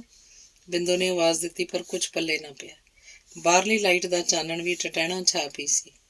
ਉਹ ਕੁਝ ਅੱਗੇ ਸੋਚਦੀ, ਪਰ ਸੋਚ ਹੀ ਨਾ ਸਕੀ। ਸੋਚਣ ਦਾ ਮੌਕਾ ਹੀ ਨਾ ਮਿਲਿਆ। 4 ਹੱਥਾਂ ਨੇ ਉਹਨੂੰ ਦਬੋਚ ਲਿਆ ਤੇ ਉਹਨੂੰ ਅੰਦਰ ਵੱਲ ਘੜੀਸ ਤੁਰੇ। ਉਹਨੂੰ ਚੀਕਣ ਦਾ ਮੌਕਾ ਵੀ ਨਾ ਮਿਲਿਆ, ਪਰ ਗੀਟਣ ਨੇ ਜਿਵੇਂ ਖਤਰਾ ਸੁੰਘ ਲਿਆ ਸੀ। ਬੇਮਲੂਮੀ ਜੀ ਬਿੰਦੋ ਦੀ ਚੀਕ ਕੰਨੀ ਪੈ ਗਈ ਸੀ। ਉਹਨੇ ਧੜਕ ਨਾਲ ਤੇ ਨਾਲ ਹੀ ਗੇਟ ਖੁੱਲ੍ਹਣ ਦੀ ਆਵਾਜ਼ ਵੀ ਸੁਣੀ ਸੀ, ਜਿਵੇਂ ਇੱਕ ਨੇ ਕੰਧ ਟੱਪ ਆਪਣੇ ਸਾਥੀਆਂ ਵਾਸਤੇ ਗੇਟ ਖੋਲ੍ਹਤਾ ਹੋਵੇ। ਜਦੋਂ ਦੀਆਂ ਉਹਦੀਆਂ ਲੱਤਾਂ ਟੁੱਟੀਆਂ ਸੀ, ਜਿੰਨਾ ਚਿਰ ਜਾਗਦਾ ਰਹਿੰਦਾ ਕੰਨ ਬਾਹਰ ਵੱਲ ਜ਼ਰੂਰ ਰੱਖਦਾ ਸੀ। ਆਉਣ ਵਾਲੇ ਧੀਰੇ ਹੋਣੇ ਸਨ। ਉਹਦੇ ਨਾਲ ਉਹਦੇ ਮੁੱਛਾਂ ਵਾਲੇ ਸਾਥੀ ਸਨ। ਬਿੰਦੋ ਨੂੰ ਧੂ ਕੇ ਗੀਟਣ ਵਾਲੇ ਕਮਰੇ 'ਚ ਹੀ ਲਿਆਂਦਾ ਗਿਆ। ਬਿੰਦੋ ਨਾਲ ਬਲਾਤਕਾਰ ਕਰਨ ਦੀ ਉਹ ਪੂਰੀ ਕੋਸ਼ਿਸ਼ ਕਰ ਰਹੇ ਸਨ, ਪਰ ਕਾਮਯਾਬ ਨਹੀਂ ਹੋ ਰਹੇ ਸੀ। ਇੱਕ ਤਾਂ ਬਿੰਦੋ ਆਪਣਾ ਪੂਰਾ ਤਾਣ ਲਾ ਰਹੀ ਸੀ, ਇੱਕ ਉਹ ਤਿੰਨੇ ਸ਼ਰਾਬੀ ਸੀ। ਇੱਕ ਨੇ ਬਿੰਦੋ ਦਾ ਨਾਲਾ ਖਿੱਚਿਆ ਤਾਂ ਗੋਲ ਗੰਢ ਪੈ ਗਈ। ਗੀਟਣ ਨੇ ਵੀ ਰੌਲਾ ਪਾਉਣ ਦੀ ਪੂਰੀ ਵਾਹ ਲਾਈ ਸੀ, ਪਰ ਇੱਕ ਜਣੇ ਨੇ ਭਰਿਆ ਰਿਵਾਲਵਰ ਉਹਦੀ ਕੰਨ ਪੱਟੀ ਤੇ ਰੱਖ ਛੱਡਿਆ ਸੀ। ਗੀਟਣ ਨੇ ਰਿਵਾਲਵਰ ਵਾਲੀ ਬਾਂਹ ਤੇ ਮੁੱਕੀ ਮਾਰੀ ਤਾਂ ਘੋੜਾ ਨੱਪਿਆ ਗਿਆ। ਠਾਹ ਦੀ ਆਵਾਜ਼ ਨਾਲ ਹੀ ਗੀਟਣ ਦੀ ਪੁੜਪੁੜੀ 'ਚੋਂ ਖੂਨ ਦੀ ਧਾਰ ਵਹਿ ਤੁਰੀ ਸੀ। ਉਹ ਇਹ ਕੀ ਕਰਤਾ ਭੈਣ ਦਿਆ? ਇੱਕ ਮੁੱਛਲ ਦੂਜੇ ਮੁੱਛਲ ਨੂੰ ਬੋਲਿਆ ਸੀ। ਧੀਰੇ ਦੇ ਵੀ ਆਸਾਨ ਮਾਰੇ ਗਏ। ਪਤਾ ਨਹੀਂ ਲੱਗਾ ਕਿਵੇਂ ਚੱਲ ਗਿਆ ਯਾਰ। ਉਹ ਵੀ ਹੈਰਾਨ ਸੀ। ਧੀਰਾ ਵੀ ਬਿੰਦੋ ਨਾਲ ਜੱਫੋ ਜੱਫੀ ਹੋਣੋਂ ਹਟ ਗਿਆ ਸੀ। ਭਾਵੇਂ ਉਹਦਾ ਮੂੰਹ ਬੱਧਾ ਸੀ, ਪਰ ਬਿੰਦੋ ਸਿਆਣ ਚੁੱਕੀ ਸੀ ਤੇ ਉਹਨੇ ਜ਼ਾਹਰ ਨਹੀਂ ਹੋਣ ਦਿੱਤਾ ਸੀ ਕਿ ਉਹ ਸਿਆਣ ਚੁੱਕੀ ਹੈ। ਆਜੋ ਛੱਡੋ ਹੁਣ ਇਹਦਾ ਖਹਿੜਾ, ਕਤਲ ਹੋ ਗਿਆ। ਖਾਮ ਖਾਈ ਕੰਜਰ ਦਿਓ, ਇੱਕ ਮੁੱਛਲ ਨੇ ਆਖਿਆ ਸੀ ਤਾਂ ਉਹ ਤਿੰਨੇ ਭੱਜ ਤੁਰੇ ਸਨ। ਭੈਣ ਦਿਆ ਖਸਮਾਂ, ਬੁੱਢੜ ਤੀਵੀਂ ਪਿੱਛੇ ਸਾਨੂੰ ਐਵੇਂ ਲਿਆ ਫਸਾਇਆ, ਇੱਕ ਮੁੱਛਲ ਭੱਜਿਆ ਜਾਂਦਾ ਧੀਰੇ ਨੂੰ ਕਹਿ ਰਿਹਾ ਸੀ। ਧੀਰੇ ਨੇ ਉਹਨਾਂ ਨੂੰ ਇਹ ਤਾਂ ਦੱਸਿਆ ਹੀ ਨਹੀਂ ਸੀ ਕਿ ਉਹਦਾ ਰੌਲਾ ਕੀ ਆ। ਉਹਨੇ ਤਾਂ ਹੋਰ ਹੀ ਪੱਲ ਮਾਰਿਆ ਸੀ। ਦੋਵੇਂ ਮੁੱਛਲ ਹੀ ਆਸ਼ ਜਿਹੀ ਕਿਸਮ ਦੇ ਆਦਮੀ ਸੀ। ਧੀਰੇ ਨੇ ਬਿੰਦੋ ਦੇ ਹੁਸਨ ਦੀ ਤਾਰੀਫ ਕਰੀ ਉਹਨਾਂ ਨੂੰ ਉਕਸਾਇਆ ਸੀ। ਉਹ ਪਹਿਲਾਂ ਹੀ ਕਤਲ ਦੇ ਕੇਸਾਂ 'ਚ ਜ਼ਮਾਨਤ ਤੇ ਸਨ। ਇੱਕ ਪੰਗਾ ਆ ਪਿਆ ਗਿਆ। ਉਹ ਰਾਤੋਂ ਰਾਤ ਖਿਸਕ ਗਏ। ਬਿੰਦੋ ਪੁਲਿਸ ਕੋਲ ਸਿਰੇ ਤੋਂ ਹੀ ਮੁੱਕਰ ਗਈ ਸੀ। ਉਹਦਾ ਕਹਿਣਾ ਸੀ ਕਿ ਉਹਨੇ ਤਾਂ ਕੋਈ ਬੰਦਾ ਸਿਆਣਿਆ ਹੀ ਨਹੀਂ ਸੀ। ਜੋ ਹੋਇਆ ਸੀ ਭੁੱਲ ਉਹ ਮੁਕੱਦਮੇਬਾਜ਼ੀ ਤੋਂ ਬਚ ਜਾਣਾ ਚਾਹੁੰਦੀ ਸੀ। ਉਹ ਜਾਣਦੀ ਸੀ ਕਿ ਜੇ ਉਹ ਮੁਕੱਦਮੇਬਾਜ਼ੀ 'ਚ ਪੈ ਗਈ ਤਾਂ ਕੋਰਟ ਕਚਹਿਰੀਆਂ ਨੂੰ ਲੁੱਟ ਕੇ ਖਾ ਜਾਣਗੀਆਂ। ਉਸ ਭਾਣੇ ਗੀਟਣ ਤਾਂ ਉਸ ਲਈ ਕਦੇ ਵੀ ਜਿਉਂਦਾ ਨਹੀਂ ਸੀ। ਫਿਰ ਉਹ ਸੋਚਿਆ ਹੀ ਗੀਟਣ ਦੀ ਮੌਤ ਅਜਾਈ ਨਹੀਂ ਗਈ ਸੀ। ਗੀਟਣ ਮਰਦਾ ਨਾ ਤਾਂ ਉਹਦੀ ਇੱਜ਼ਤ ਨਹੀਂ ਬਚਣੀ ਸੀ। ਗੀਟਣ ਦੀ ਮੌਤ ਨੇ ਉਹਦੀ ਇੱਜ਼ਤ ਬਚਾਈ ਸੀ। ਕਦੀ ਉਹ ਸੋਚਦੀ, ਜਿਸ ਧੀਰੇ ਤੋਂ ਪੂਰੀ ਵਾਹ ਲਾ ਕੇ ਉਹਨੇ ਆਪਣੀ ਜ਼ਮੀਨ ਬਚਾਈ ਸੀ, ਉਹੀ ਜ਼ਮੀਨ ਮੁਕੱਦਮੇ 'ਚ ਪੈ ਕੇ ਕਿਸੇ ਹੋਰ ਧੀਰੇ ਕੋਲ ਜਾ ਵੜਨੀ ਸੀ। ਬਿੰਦੋ ਦਾ ਮੂੰਹ ਖੁੱਲਿਆ ਹੀ ਰਹਿ ਗਿਆ ਨਹੀਂ ਸੀ। ਉਸ ਚੁੱਪ ਧਾਰ ਲਈ। ਐਵੇਂ ਤਾਂ ਕੋਈ ਕਿਸੇ ਦਾ ਕਤਲ ਕਰਦਾ ਨਹੀਂ ਫਿਰਦਾ। ਥਾਣੇਦਾਰ ਭੱਜ ਭੱਜ ਪੈ ਰਿਹਾ ਸੀ। ਉਹਨੂੰ ਕਤਲ ਦਾ ਕੇਸ ਆਪਣੇ ਹੱਥੋਂ ਖਿਸਕਦਾ ਦਿਸ ਰਿਹਾ ਸੀ। ਪਰ ਪਿੰਡ ਦੇ ਮੋਹਤਬਰਾਂ ਬੰਦਿਆਂ, ਜਿਨ੍ਹਾਂ 'ਚ ਜਗੀਰ ਸਿੰਘ ਮੋਹਰੀ ਸੀ, ਨੇ ਥਾਣੇਦਾਰ ਨੂੰ ਪੂਰੀ ਤਸੱਲੀ ਕਰਾਈ ਕਿ ਮਰਨ ਵਾਲੇ ਦਾ ਰਿਕਾਰਡ ਨਹੀਂ ਠੀਕ ਸੀ। ਕਈ ਸਾਲ ਪਹਿਲਾਂ ਕਿਸੇ ਖਾੜਕੂ ਜਥੇਬੰਦੀ ਨੇ ਉਹਦੀਆਂ ਲੱਤਾਂ ਚੀਕਰੂ ਕੀਤੀਆਂ ਸੀ। ਮਰਨ ਵਾਲੇ ਨੂੰ ਪਿੰਡ 'ਚ ਕਦੀ ਕਿਸੇ ਮੂੰਹ ਨਹੀਂ ਲਾਇਆ ਸੀ। ਇਹ ਕੋਈ ਪੁਰਾਣਾ ਦੁਸ਼ਮਣੀ ਕੱਢ ਗਿਆ। ਥਾਣੇਦਾਰ ਨੇ ਆਪਣੇ ਢੰਗ ਨਾਲ ਬਿੰਦੋ ਤੋਂ ਵੀ ਬਥੇਰੀ ਪੁੱਛਗਿੱਛ ਕੀਤੀ, ਪਰ ਪੱਲੇ ਕੁਛ ਨਹੀਂ ਪਿਆ ਸੀ। ਜੰਗੀਰ ਸਿੰਘ ਨੇ ਕੇਰਾਂ ਜ਼ਰੂਰ ਪੜਦੇ ਨਾਲ ਬਿੰਦੋ ਨੂੰ ਪੁੱਛਿਆ ਸੀ, ਧੀਏ, ਅਸਲੀਅਤ ਮੇਰੇ ਕੋਲੋਂ ਤਾਂ ਲੁਕੋਈ ਨਾ। ਧੀਰਾ ਸੀ। ਜੰਗੀਰ ਸਿੰਘ ਨਿਆਣਾ ਨਹੀਂ ਸੀ, ਉਹ ਕਾਫੀ ਕੁਝ ਸਮਝਦਾ ਸੀ। ਬਾਪੂ ਜੀ, ਹੁਣ ਚੁੱਪ 'ਚ ਹੀ ਫਾਇਦਾ ਹੈ। ਕੱਲ ਨੂੰ ਰਾਜ ਨੇ ਵੀ ਇੱਥੇ ਆਉਣਾ। ਮੈਂ ਸ਼ਰੀਕੇ ਤੋਂ ਬਚਣਾ ਚਾਹੁੰਦੀ ਹਾਂ ਹਾਲ ਦੀ ਘੜੀ, ਬਿੰਦੋ ਨੇ ਆਖਿਆ ਸੀ ਤਾਂ ਜਗੀਰ ਸਿੰਘ ਸਿਰ ਹਿਲਾ ਗਿਆ। ਉਹ ਵੀ ਸੋਚ ਗਿਆ ਸੀ ਕਿ ਹੁਣ ਤਾਂ ਖਬਰੇ ਕਹਾਣੀ ਇੱਥੇ ਰੁਕ ਜਾਵੇ। ਮੁਕੱਦਮੇ 'ਚ ਪੈ ਕੇ ਤਾਂ ਗੱਲ ਦੂਰ ਤੱਕ ਜਾਊ। ਫਿਰ ਪੁਲਿਸ ਨੂੰ ਵੀ ਇੰਨਾ ਕਤਲ ਗਰਦਾਨਣਾ ਪੈਣਾ ਹੀ ਸੀ। ਸੋ ਫਾਈਲ ਠੱਪ ਹੋ ਗਈ। ਭੋਗ ਤੋਂ ਬਾਅਦ ਬਿੰਦੋ ਆਪਣੇ ਕੰਮ ਧੰਦੇ ਲੱਗ ਗਈ। ਜ਼ਿਆਦਾ ਉਹ ਖੇਤ ਬੰਨੇ ਹੀ ਰਹਿੰਦੀ ਚੁਕੰਨੀ। ਫੋਨ ਤੇ ਰਾਜ ਨਾਲ ਕਿੰਨਾ ਚਿਰ ਗੱਲਾਂ ਕਰਦੀ ਰਹਿੰਦੀ। ਰਾਜ ਦਾ ਇਹੋ ਹੀ ਕਹਿਣਾ ਹੁੰਦਾ ਕਿ ਜਦੋਂ ਵੀ ਰਘਬੀਰ ਦਾ ਪਤਾ ਸੁਰ ਮਿਲ ਗਿਆ, ਉਹ ਆ ਜਾਣਗੇ। ਗੱਲ ਰਘਬੀਰ ਦਾ ਪਤਾ ਲੱਗਣ ਦੀ ਹੈ। ਰਾਜ ਨੇ ਆਪਣੇ ਬਾਪੂ ਬਾਰੇ ਜ਼ਿਆਦਾ ਗੱਲਾਂ ਨਹੀਂ ਕੀਤੀਆਂ ਸਨ। ਉਸ ਕੋਲ ਆਪਣੇ ਬਾਪੂ ਬਾਰੇ ਗੱਲਾਂ ਕਰਨ ਨੂੰ ਕੋਈ ਸ਼ਬਦ ਹੀ ਨਹੀਂ ਸੀ। ਜਿਸ ਬੰਦੇ ਨੇ ਉਹਦੀ ਮਾਂ ਨੂੰ ਸਾਰੀ ਉਮਰ ਇੱਕ ਪਲ ਵੀ ਸੁੱਖ ਨਹੀਂ ਦਿੱਤਾ ਸੀ, ਉਹ ਉਸ ਬਾਰੇ ਕੀ ਕਹਿੰਦਾ। ਬਸ ਚੁੱਪ ਹੀ ਧਾਰ ਗਿਆ। ਰਘਬੀਰ ਕੇ ਘਰ ਪੈਸੇ ਭੇਜਣ ਦੀ ਫਿਰ ਤਾਕੀਦ ਕਰਦੀ ਸੀ। ਬਿੰਦੋ ਜਦ ਖੇਤਾਂ ਵੱਲ ਜਾਂਦੀ ਸੀ ਤਾਂ ਲੋਕ ਬਿਟਰ ਵੇਖਦੇ ਸਨ। ਕਈਆਂ ਦੀਆਂ ਸ਼ਰਧਾ ਨਾਲ ਅੱਖਾਂ ਨੀਵੀਆਂ ਹੋ ਜਾਂਦੀਆਂ, ਸਿਰ ਝੁਕ ਜਾਂਦਾ। ਉਹ 2 ਵਾਰੀ ਗੁਰਦੁਆਰੇ ਜਾਂਦੀ, ਮੱਥਾ ਟੇਕਦੀ, ਆਪਣੇ ਆਪ ਨੂੰ ਗੁਰਬਾਣੀ ਨਾਲ ਜੋੜਨ ਦੀ ਕੋਸ਼ਿਸ਼ ਕਰਦੀ। ਮੈਨੂੰ ਬਲ ਬਖਸ਼ ਕਲਗੀਆਂ ਵਾਲਿਆ, ਆਖਦੀ। ਜੰਗੀਰ ਸਿੰਘ ਦੇ ਜ਼ਿਆਦਾ ਕਹਿਣ ਤੇ ਉਹ ਆਪਣੇ ਕੋਲ ਕਿਸੇ ਨਾ ਕਿਸੇ ਨੂੰ ਪਾ ਲੈਂਦੀ। ਜਗੀਰ ਸਿੰਘ ਵੀ ਗੇੜਾ ਰੱਖਦਾ। ਸੀਰੀ ਦਾ ਵੀ ਮੰਜਾ ਚੁਬਾਰੇ ਤੇ ਹੁੰਦਾ। ਉਹ ਪੂਰੀ ਬਿੜਕ ਨਾਲ ਪੈਂਦਾ। ਧੀਰਾ ਆਪਣੇ ਘਰੇ ਨਵੀਂ ਪਾਈ ਬੈਠਕ 'ਚ ਬੈਠਾ ਸੀ। ਬੈਠਕ ਨੂੰ ਅਜੇ ਜੋੜੀਆਂ ਨਹੀਂ ਲੱਗੀਆਂ ਸੀ। ਪੱਲੜ ਤਣਿਆ ਹੁੰਦਾ। ਉਹਦੇ ਘਰ ਵਾਲੀ ਆ ਗਈ ਸੀ। ਰਿਸ਼ਤੇਦਾਰ ਜ਼ੋਰ ਪਾ ਕੇ ਲੈ ਆਏ ਸੀ। ਧੀਰਾ ਸਰਪੰਚ ਸੀ। ਸਰਪੰਚ ਦੇ ਘਰੋਂ ਹੀ ਮਾਪੀ ਬੈਠੀ ਹੋਵੇ ਤਾਂ ਪੱਲੇ ਕੀ ਸੀ। ਵਿੱਚ ਇਹ ਗੱਲਾਂ ਵੀ ਹੁੰਦੀਆਂ ਕਿ ਉਹ ਇਸ ਸ਼ਰਤ ਤੇ ਆਈ ਸੀ, ਧੀਰੇ ਨੂੰ 2 ਕਮਾਨ ਜ਼ਮੀਨ ਉਹਦੇ ਨਾਂ ਲਵਾਉਣੀ ਪਈ ਸੀ। ਕੁਝ ਵੀ ਸੀ, ਪਰ ਉਹ ਆ ਗਈ ਸੀ। ਸਰਪੰਚ ਸਾਹਿਬ, ਤੁਹਾਡੇ ਰੱਖਣ ਦੀ ਆ, ਕੋਈ ਜ਼ਮਾਨਤ ਕਰਾਉਣ ਨੂੰ ਤਿਆਰ ਨਹੀਂ। ਜੇ ਤੁਸੀਂ ਮਿਹਰਬਾਨੀ ਕਰਦੇ ਹੋ ਤਾਂ। ਵਿਹੜੇ 'ਚ ਗੱਗੀ ਦੇ ਘਰ ਵਾਲੀ ਚੰਨੋ ਧੀਰੇ ਦੀਆਂ ਮਿੰਨਤਾਂ ਕਰ ਰਹੀ ਸੀ, ਹੱਥ ਬੰਨ ਰਹੀ ਸੀ। ਗੱਗੀ ਮੋਗੇ ਕੋਲ ਕਿਸੇ ਪਿੰਡ ਟਰਾਂਸਫਾਰਮਰ 'ਚੋਂ ਪਿੱਤਲ ਕੱਢਦਾ ਫੜਿਆ ਗਿਆ ਸੀ। ਪੁਲਿਸ ਨੇ ਕਟਾਪਾ ਚਾੜਿਆ ਸੀ ਤਾਂ ਕਈ ਚੋਰੀਆਂ ਮੰਨਿਆ ਸੀ। ਅਜੇ ਤੱਕ ਜ਼ਮਾਨਤ ਨਹੀਂ ਹੋਈ ਸੀ, ਨਾ ਹੀ ਕੋਈ ਜ਼ਮਾਨਤ ਦੇਣ ਨੂੰ ਤਿਆਰ ਸੀ। ਚੰਨੋ ਨੂੰ ਜਦ ਕੋਈ ਪਾਸਾ ਨਹੀਂ ਦਿਸਿਆ ਤਾਂ ਧੀਰੇ ਦੇ ਪੈਰ ਆ ਨੱਪੇ ਸਨ। ਜ਼ਮਾਨਤ ਹੋ ਜਾਊ, ਮੈਂ ਕਰਾਊਂ ਜ਼ਮਾਨਤ, ਪਰ ਤੈਨੂੰ ਇੱਕ ਮੇਰਾ ਕੰਮ ਕਰਨਾ ਪਊ। ਧੀਰੇ ਨੇ ਆਪਣੀ ਨੀਲੀ ਪੱਗ ਮੇਜ਼ ਤੇ ਚੱਕ ਸਿਰ ਤੇ ਧਰ ਲਈ। ਧੀਰਾ ਸਰਪੰਚ ਬਣਨ ਸਾਰ ਪਾਰਟੀ ਬਦਲ ਗਿਆ ਸੀ। 100 ਕੰਮ ਸਰਪੰਚਾ, ਇੱਕ ਛੱਡ ਕੇ 100 ਕੰਮ। ਤੂੰ ਜਦੋਂ ਮਰਜ਼ੀ ਆ ਜਾ, ਘਰ ਤੇਰਾ। ਮੈਂ ਮੁੱਕਰਦੀ ਹਾਂ ਤੇਥੋਂ। ਚੰਨੋ ਦਾ ਚਾਲ ਚੱਲਣ ਠੀਕ ਨਹੀਂ ਸੀ। ਉਸ ਭਾਣੇ ਸਰਪੰਚ ਉੱਤੇ ਲੱਟੂ ਹੋਇਆ ਫਿਰਦਾ ਸੀ। ਨਹੀਂ, ਇੱਕ ਹੋਰ ਕੰਮ ਆ। ਉਹ ਖੂਬੀ ਕੱਢ ਤੂੰ, ਤੇਰੀ ਪੈਨਸ਼ਨ ਵੀ ਲਵਾਉਂ, ਪੱਕੇ ਕੋਠੇ ਲਈ ਗਰਾਂਟ ਵੀ ਦਵਾਉਂ। ਤੂੰ ਮੇਰਾ ਇੱਕ ਕੰਮ ਕਰ, ਛੋਟਾ ਜਿਹਾ। ਧੀਰੇ ਨੇ ਪੱਗ ਦੇ ਲੜਾਂ 'ਚ ਬਾਜ ਫੇਰਿਆ। ਆਪਣੇ ਜਾਣੇ ਉਹ ਕਿਤੇ ਜਾਣ ਦੀ ਕਾਹਲੀ ਜੀ ਕਰ ਰਿਹਾ ਸੀ। ਉਹ ਤੂੰ ਮੂੰਹੋਂ ਕੱਢ, ਮੇਰੇ ਕਰਨ ਵਾਲਾ ਹੋਇਆ ਜ਼ਰੂਰ ਕਰੂੰ, ਬਸ ਤੂੰ ਉਹਦੀ ਜ਼ਮਾਨਤ ਕਰਾ ਦੇ। ਅਮਲੀ ਆਦਮੀ ਆ, ਮਰ ਜਾਊ ਜੇਲ੍ਹ 'ਚ। ਸਾਡੇ ਘਰੇ ਖਾਣ ਨੂੰ ਸੇਰ ਆਟਾ ਨਹੀਂ। ਉਹ ਕਹਿੰਦਾ ਸੀ ਮੁਲਾਕਾਤ ਕਰਨ ਆਈ, ਨਸ਼ਾ ਲਿਆਈ। ਤੂੰ ਹੀ ਦੱਸ ਮੈਂ ਕੀ ਕਰਾਂ ਕੀ ਨਾ ਕਰਾਂ। ਚੰਨੋ ਡੁਸਕ ਪਈ। ਉਹ ਗੱਗੀ ਲਈ ਕੁਝ ਵੀ ਕਰਨ ਲਈ ਤਿਆਰ ਸੀ। ਡੇਰੇ ਜਾਂਦੀ ਹੁੰਦੀ ਆ, ਆਖਦੀ ਆਸੇ ਪਾਸੇ ਵੀ ਝਾਕਿਆ। ਹਾਂ, ਪੁੰਨਿਆਂ ਵਾਲੇ ਦਿਨ ਮੱਥਾ ਟੇਕਣ। ਉਹ ਵੀ ਕਦੇ ਨਾ ਕਦੇ ਲੰਘਦੀ ਟੱਪਦੀ ਸਮਾਧ ਨੂੰ ਸਿਰ ਨਵਾ ਜਾਂਦੀ ਆ। ਚੰਨੋ ਨੇ ਦੱਸਿਆ ਤਾਂ ਧੀਰਾ ਉਹਦੇ ਕੰਨ ਕੋਲ ਮੂੰਹ ਕਰਕੇ ਹੌਲੀ ਹੌਲੀ ਘੁਸਰ ਮੁਸਰ ਜੀ ਕਰਨ ਲੱਗ ਪਿਆ। ਐਡਾ ਪਾਪ ਨਾ ਬਾਬਾ ਨਾ। ਚੰਨੋ ਕੰਨਾਂ ਨੂੰ ਹੱਥ ਲਾ ਗਈ। ਪੁੰਨ ਕੀਤਿਆਂ ਜ਼ਮਾਨਤ ਨਹੀਂ ਜੇ ਹੋਣੀ। ਇਹ ਹਫ਼ਤੇ ਦੇ ਵਿੱਚ ਤੇਰਾ ਬੰਦਾ ਘਰੇ। ਬਰੀ ਕਰਾਉਣ ਦੀ ਜ਼ਿੰਮੇਵਾਰੀ ਵੀ ਮੇਰੀ। ਤੂੰ ਕਿਹੜਾ ਮਾੜੀ ਜੀ ਦਲੇਰੀ ਕਰ। ਲੋਕੀ ਆਪਣੇ ਬੰਦਿਆਂ ਵਿੱਚ 100 ਪਾਪੜ ਵੇਲਦੀਆਂ। ਤੂੰ ਹੋਈ 12 ਪਤਣਾ ਦੀ ਤਾਰੂ। ਲੀੜਾ ਲੱਤਾ ਚੰਗਾ ਪਾ ਲਈ, ਸੁੱਖ ਨਾਲ ਬਣਦੀ ਤਣਦੀ ਹੈ ਤੂੰ। ਧੀਰੇ ਨੇ ਚੰਨੋ ਦੇ ਨਾ ਕਰਦਿਆਂ ਵੀ ਚੰਗੀ ਤਰ੍ਹਾਂ ਸਮਝਾਤਾ। ਜੇ ਚੰਨੋ ਇਹ ਕੰਮ ਸਿਰੇ ਚੜਾ ਦਿੰਦੀ, ਬਾਕੀ ਕੰਮ ਉਹਨੇ ਸਿਰੇ ਚੜਾ ਦੇਣਾ ਸੀ। ਉਹ ਸਰਪੰਚ ਸੀ, ਮਕੌਲ ਦੀ ਘੱਗਰੀ ਨਹੀਂ ਸੀ। ਤੇ ਪਿੰਡ ਦਾ ਸਰਪੰਚ ਕੁਝ ਵੀ ਕਰ ਸਕਦਾ ਸੀ। ਉਹਨੂੰ ਖੁਸ਼ੀ ਜੀ ਚੜ੍ਹ ਗਈ। ਅਲਮਾਰੀ ਜੋ ਅਜੇ ਤਖਤੇ ਤਾਕੀ ਵੱਲੋਂ ਸਖਣੀ ਸੀ, ਉਸ ਵਿੱਚ ਇੱਕ ਗੱਤੇ ਦਾ ਡੱਬਾ ਜਿਹਾ ਪਿਆ ਸੀ, ਜਿਸ ਚੋਂ ਫਰੋਲਾ ਫਰਾਲੀ ਜੀ ਕਰਕੇ ਉਹਨੇ ਸ਼ਰਾਬ ਦੀ ਬੋਤਲ ਕੱਢੀ ਤੇ ਮੂੰਹ ਲਾ ਕੇ ਕਈ ਘੁੱਟਾਂ ਪੀ ਗਿਆ ਤੇ ਬੋਤਲ ਉਵੇਂ ਤਿਵੇਂ ਲੁਕੋ ਕੇ ਰੱਖਤੀ। ਇਹਨੇ ਨੂੰ ਪਿੰਡ ਚੋਂ ਕੰਮ ਧੰਦੇ ਵਾਲੇ ਹੋਰ ਲੋਕ ਆਉਣ ਜਾਣ ਲੱਗ ਪਏ।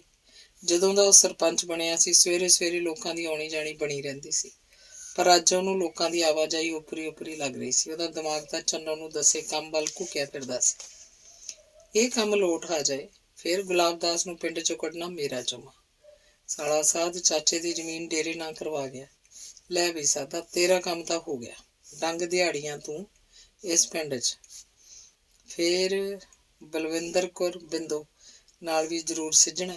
ਉਸ ਰਾਤ ਤਾਂ ਬਚ ਗਈ, ਪਰ ਹੁਣ ਨਹੀਂ ਬਚਦੀ। ਉਹ ਅੱਗੇ ਤਾਂ ਭਾਫ ਨਹੀਂ ਨਿਕਲੀ। ਸਾਡੀ ਸਿਆਣੀ ਨਹੀਂ ਆਈ ਮਾਂ ਨੂੰ ਕਮਾਲ ਹੋ ਗਈ।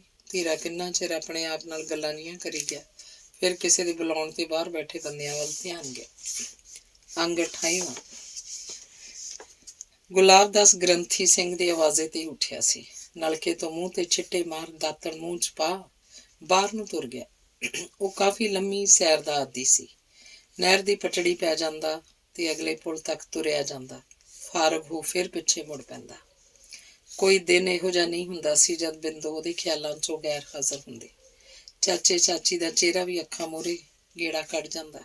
ਸੀਮਾ ਨਾਲ ਤਾਂ ਉਹ ਕਦੇ ਨਾ ਕਦੇ ਫੋਨ ਤੇ ਗੱਲ ਕਰ ਲੈਂਦਾ ਸੀ।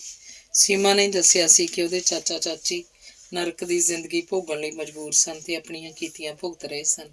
ਮੇਲੇ ਦੀ ਮੌਤ ਹੋ ਗਈ ਸੀ। ਅੱਜ ਵੀ ਭਾਵੇਂ ਉਹ ਆਪਣੇ ਆਪ ਨੂੰ ਗ੍ਰੰਥੀ ਸਿੰਘ ਦੇ ਨਾਲ ਜਪਜੀ ਸਾਹਿਬ ਦਾ ਪਾਠ ਕਰਨ ਲਈ ਲਾ ਰਿਹਾ ਸੀ, ਪਰ ਮਨ ਤੇ ਦਿਲ ਆਪੋ ਤਾਪ ਹੋਏ ਫਿਰਦੇ ਸਨ। ਕਦੀ ਮਹੰਤ ਦਾਸ ਦੀ ਯਾਦ ਆਉਂਦੀ, ਕਦੇ ਮਲਾਗਰ ਤੇ ਗੁਰਾਂ ਅੱਖਾਂ ਮੂਹਰੇ ਆ ਖੜਦੇ। ਗੁਰੇ ਦੀ ਵੀ ਕੁਝ ਦਿਨ ਪਹਿਲਾਂ ਮੌਤ ਹੋ ਗਈ ਸੀ। ਉਹਨੂੰ ਜਦ ਉਹਦੇ ਮੁੰਡਿਆਂ ਨੇ ਧੀਰੇ ਤੇ ਮਲਾਗਰ ਦੇ ਕਤਲ 'ਚ ਗਵਾਹੀ ਦੇਣੋਂ ਵਰਜਤਾ ਸੀ, ਉਹ ਫਿਰ ਮੰਜੇ ਤੋਂ ਨਹੀਂ ਉੱਠਿਆ ਸੀ ਤੇ ਖੁਰਦਾ ਖੁਰ ਗਿਆ ਸੀ। ਜਦੋਂ ਦਾ ਧੀਰਾ ਸਰਪੰਚ ਬਣਿਆ ਸੀ, ਗੁਲਾਬ ਦਾਸ ਨੂੰ ਇਹ ਵੀ ਡਰ ਸੀ ਕਿ ਉਹ ਮਲਾਗਰ ਵਾਲੀ ਜ਼ਮੀਨ ਨੂੰ ਜ਼ਰੂਰ ਪਊ। ਫਿਰ ਉਹ ਆਪਣੇ ਆਪ ਨੂੰ ਹੀ ਆਖਦਾ, ਗੁਲਾਬ ਦਾਸਾ, ਪਿੰਡ ਦੇ ਲੋਕ ਜਾਣਨ ਨਾ ਜਾਣਨ, ਤੈਨੂੰ ਇਹਨਾਂ ਝੰਜਟਾਂ ਨਾਲ ਕੀ। ਪਰ ਮਨ ਦਾ ਉਹ ਕੀ ਕਰਦਾ ਜਿਹੜਾ ਬਿਨਾਂ ਲਗਾਮ ਹੋਇਆ ਫਿਰਦਾ। ਕਦੀ ਕਦੀ ਉਹਨੂੰ ਲੱਗਦਾ ਜਿਵੇਂ ਉਹ ਡਰਪੋਕ ਜਿਹੀ ਕਿਸਮ ਦਾ ਬੰਦਾ ਹੋਵੇ, ਉਹਨੂੰ ਆਪਣੀ ਕੋਈ ਸਮਝ ਜਿਹੀ ਨਾ ਆਉਂਦੀ। ਕਦੇ ਕਦੇ ਲੱਗਦਾ ਜਿਵੇਂ ਉਹਨੇ ਆਪਣੇ ਆਪ ਨੂੰ ਭਗਵੇਂ ਬਾਣੇ 'ਚ ਲੁਕੋਈ ਰੱਖਿਆ ਹੋਵੇ, ਆਪਣੇ ਆਪ ਨੂੰ ਆਪਣੇ ਤੱਕ ਹੀ ਸੀਮਤ ਰੱਖਿਆ ਹੋਵੇ। ਉਹ ਡੇਰੇ ਵਾਪਸ ਆਇਆ ਸੀ ਤਾਂ ਚੰਨੋ ਵਿਹੜੇ 'ਚ ਬੌਕਰ ਮਾਰੀ ਜਾਂਦੀ ਸੀ। ਕਈ ਵਾਰ ਸ਼ਰਧਾ ਵਾਲੀਆਂ ਬੀਬੀਆਂ ਸੰਦੇਹਾਂ ਗੁਰਦੁਆਰੇ ਮੱਥਾ ਟੇਕਣ ਆਈਆਂ ਡੇਰੇ 'ਚ ਵੀ ਬੌਕਰ ਗੁਹਾਰੀ ਮਾਰ ਜਾਂਦੀਆਂ ਸੀ। ਇਸ ਲਈ ਗੁਲਾਬ ਦਾਸ ਨੇ ਕੋਈ ਤਵੱਜੋ ਨਾ ਦਿੱਤੀ। ਨਲਕੇ ਤੋਂ ਲੋਟਾ ਮਾਂਜ ਕੁਰਲਾ ਕਰ ਰਸੋਈ 'ਚ ਆਪਣੇ ਲਈ ਚਾਹ ਦਾ ਪਾਣੀ ਧਰ ਦਿੱਤਾ। ਇਸ਼ਨਾਨ ਉਹ ਚਾਹ ਪੀ ਅੱਧਾ ਕੁ ਘੰਟਾ ਠਹਿਰ ਕਰਦਾ ਸੀ। ਉਹ ਆਪਣੇ ਮਗਰਲੇ ਪਾਸੇ ਪੈੜ ਚਾਲ ਜੀ ਸੁਣ ਝਾਕਿਆ ਤਾਂ ਚੰਨੋ ਖੜੀ ਸੀ। ਹਾਂ ਭਾਈ ਬੀਬੀਆ, ਉਹਨੇ ਸਹਿਜ ਹੀ ਪੁੱਛਿਆ, ਪਰ ਉਹਦੀਆਂ ਉਸ ਵੇਲੇ ਖਾਨੇ ਹੋ ਗਈਆਂ ਜਦ ਚੰਨੋ ਨੇ ਉਹਨੂੰ ਜੱਫਾ ਮਾਰ ਲਿਆ। ਉਹਦੀ ਧੋਤੀ ਖੋਲ੍ਹਤੀ। ਕੀ ਕਰਦੀਆਂ ਸਹੁਰੀਏ, ਪਾਗਲ ਹੋ ਗਈਆਂ ਤੂੰ? ਗੁਲਾਬ ਦਾਸ ਨੇ ਉਹਨੂੰ ਫੜ ਕੇ ਝੰਜੋੜਿਆ। ਚੰਨੋ ਨੇ ਚੀਕਾਂ ਮਾਰਨੀਆਂ ਸ਼ੁਰੂ ਕਰਤੀਆਂ ਸਨ। ਆਪਣੀ ਕੁੜਤੀ ਲੰਗਾਰ ਕਰ ਲਈ। ਰੌਲਾ ਸੁਣ ਗੁਰਦੁਆਰੇ ਆਉਣ ਵਾਲੇ ਭੱਜੇ ਆਏ। ਚੰਨੋ ਰੋ ਰੋ ਦੱਸ ਰਹੀ ਸੀ, ਬਾਬੇ ਨੇ ਉਹਦੀ ਇੱਜ਼ਤ ਨੂੰ ਹੱਥ ਪਾ ਲਿਆ ਸੀ। ਰਸੋਈ ਦੇ ਬਾਹਰ 'ਚ ਬਾਬੇ ਦਾ ਪਿਆ ਭੋਥਾ ਤੇ ਤੇੜ ਕੱਲਾ ਕਛਹਿਰਾ ਚੰਨੋ ਦੀ ਲੰਗਾਰ ਹੋਈ ਕੁੜਤੀ ਕਿਸੇ ਨੂੰ ਕੁਝ ਦੱਸਣ ਪੁੱਛਣ ਦੀ ਜਿਵੇਂ ਲੋੜ ਰਹੀ ਨਹੀਂ ਗਈ ਸੀ। ਗੁਲਾਬ ਦਾਸ ਆਪਣੇ ਸੱਚੇ ਹੋਣ ਦੀ ਚੀਕ ਚੀਕ ਗੁਹਾਰ ਦੇ ਰਿਹਾ ਸੀ, ਪਰ ਲੋਕਾਂ ਨੂੰ ਕਾਫੀ ਕੁਝ ਅੱਖਾਂ ਨਾਲ ਵੇਖ ਵੀ ਭਾਵੇਂ ਸੱਚ ਨਹੀਂ ਆ ਰਿਹਾ ਸੀ, ਪਰ ਚੰਨੋ ਵੀ ਕਿਸੇ ਪਾਸਿਓਂ ਝੂਠੀ ਨਹੀਂ ਲੱਗ ਰਹੀ ਸੀ। ਇਸ ਬੂਥਣੇ ਸਾਧ ਨੂੰ ਅੰਦਰ ਤਾੜ ਦਿਓ, ਭੱਜ ਨਾ ਜਾਵੇ। ਇੱਕ ਆਵਾਜ਼ ਆਈ ਸੀ। ਕੋਈ ਜਣਾ ਭੱਜ ਕੇ ਸਰਪੰਚ ਨੂੰ ਲਿਆਓ। ਕੀ ਕਰੀਏ ਹੁਣ ਇਹਦਾ? ਇੱਕ ਜਣਾ ਹੋਰ ਬੋਲਿਆ। ਦੋ ਜਣੇ ਧੌਲ ਧੱਫਾ ਵੀ ਕਰ ਗਏ। ਜੇ ਕਿਸੇ ਨੇ ਹੁਣ ਹੱਥ ਲਾਇਆ, ਸੋਚ ਲਿਆ ਜੇ। ਅਕਾਲੀ ਸਮੰਦਰ ਵੀ ਗੁਰਦੁਆਰੇ ਮੱਥਾ ਟੇਕ ਰੌਲਾ ਸੁਣ ਆ ਗਿਆ ਸੀ। ਇਕੱਠ ਵੱਧਦਾ ਹੀ ਜਾ ਰਿਹਾ ਸੀ। ਕੋਈ ਸੱਟ ਫਾਇਟ ਨਾ ਮਾਰ ਜਾਏ। ਛੋਟੇ ਮਹੰਤ ਜੀ, ਤੁਸੀਂ ਅੰਦਰ ਵੜੋ। ਸਮੰਦਰ ਨੇ ਗੁਲਾਬ ਦਾਸ ਨੂੰ ਅੰਦਰ ਵੱਲ ਧੱਕਤਾ। ਅੰਦਰੋਂ ਕੁੰਡਾ ਲਾ ਲਓ, ਆਖਿਆ। ਗੱਲ ਉਹਦੀ ਵੀ ਸਮਝ ਤੋਂ ਪਰੇ ਸੀ। ਭੀੜ ਖੰਡਾਉਣ ਦਾ ਬਹੁਤ ਯਤਨ ਕੀਤਾ, ਪਰ ਭੀੜ ਵੱਧ ਰਹੀ ਸੀ।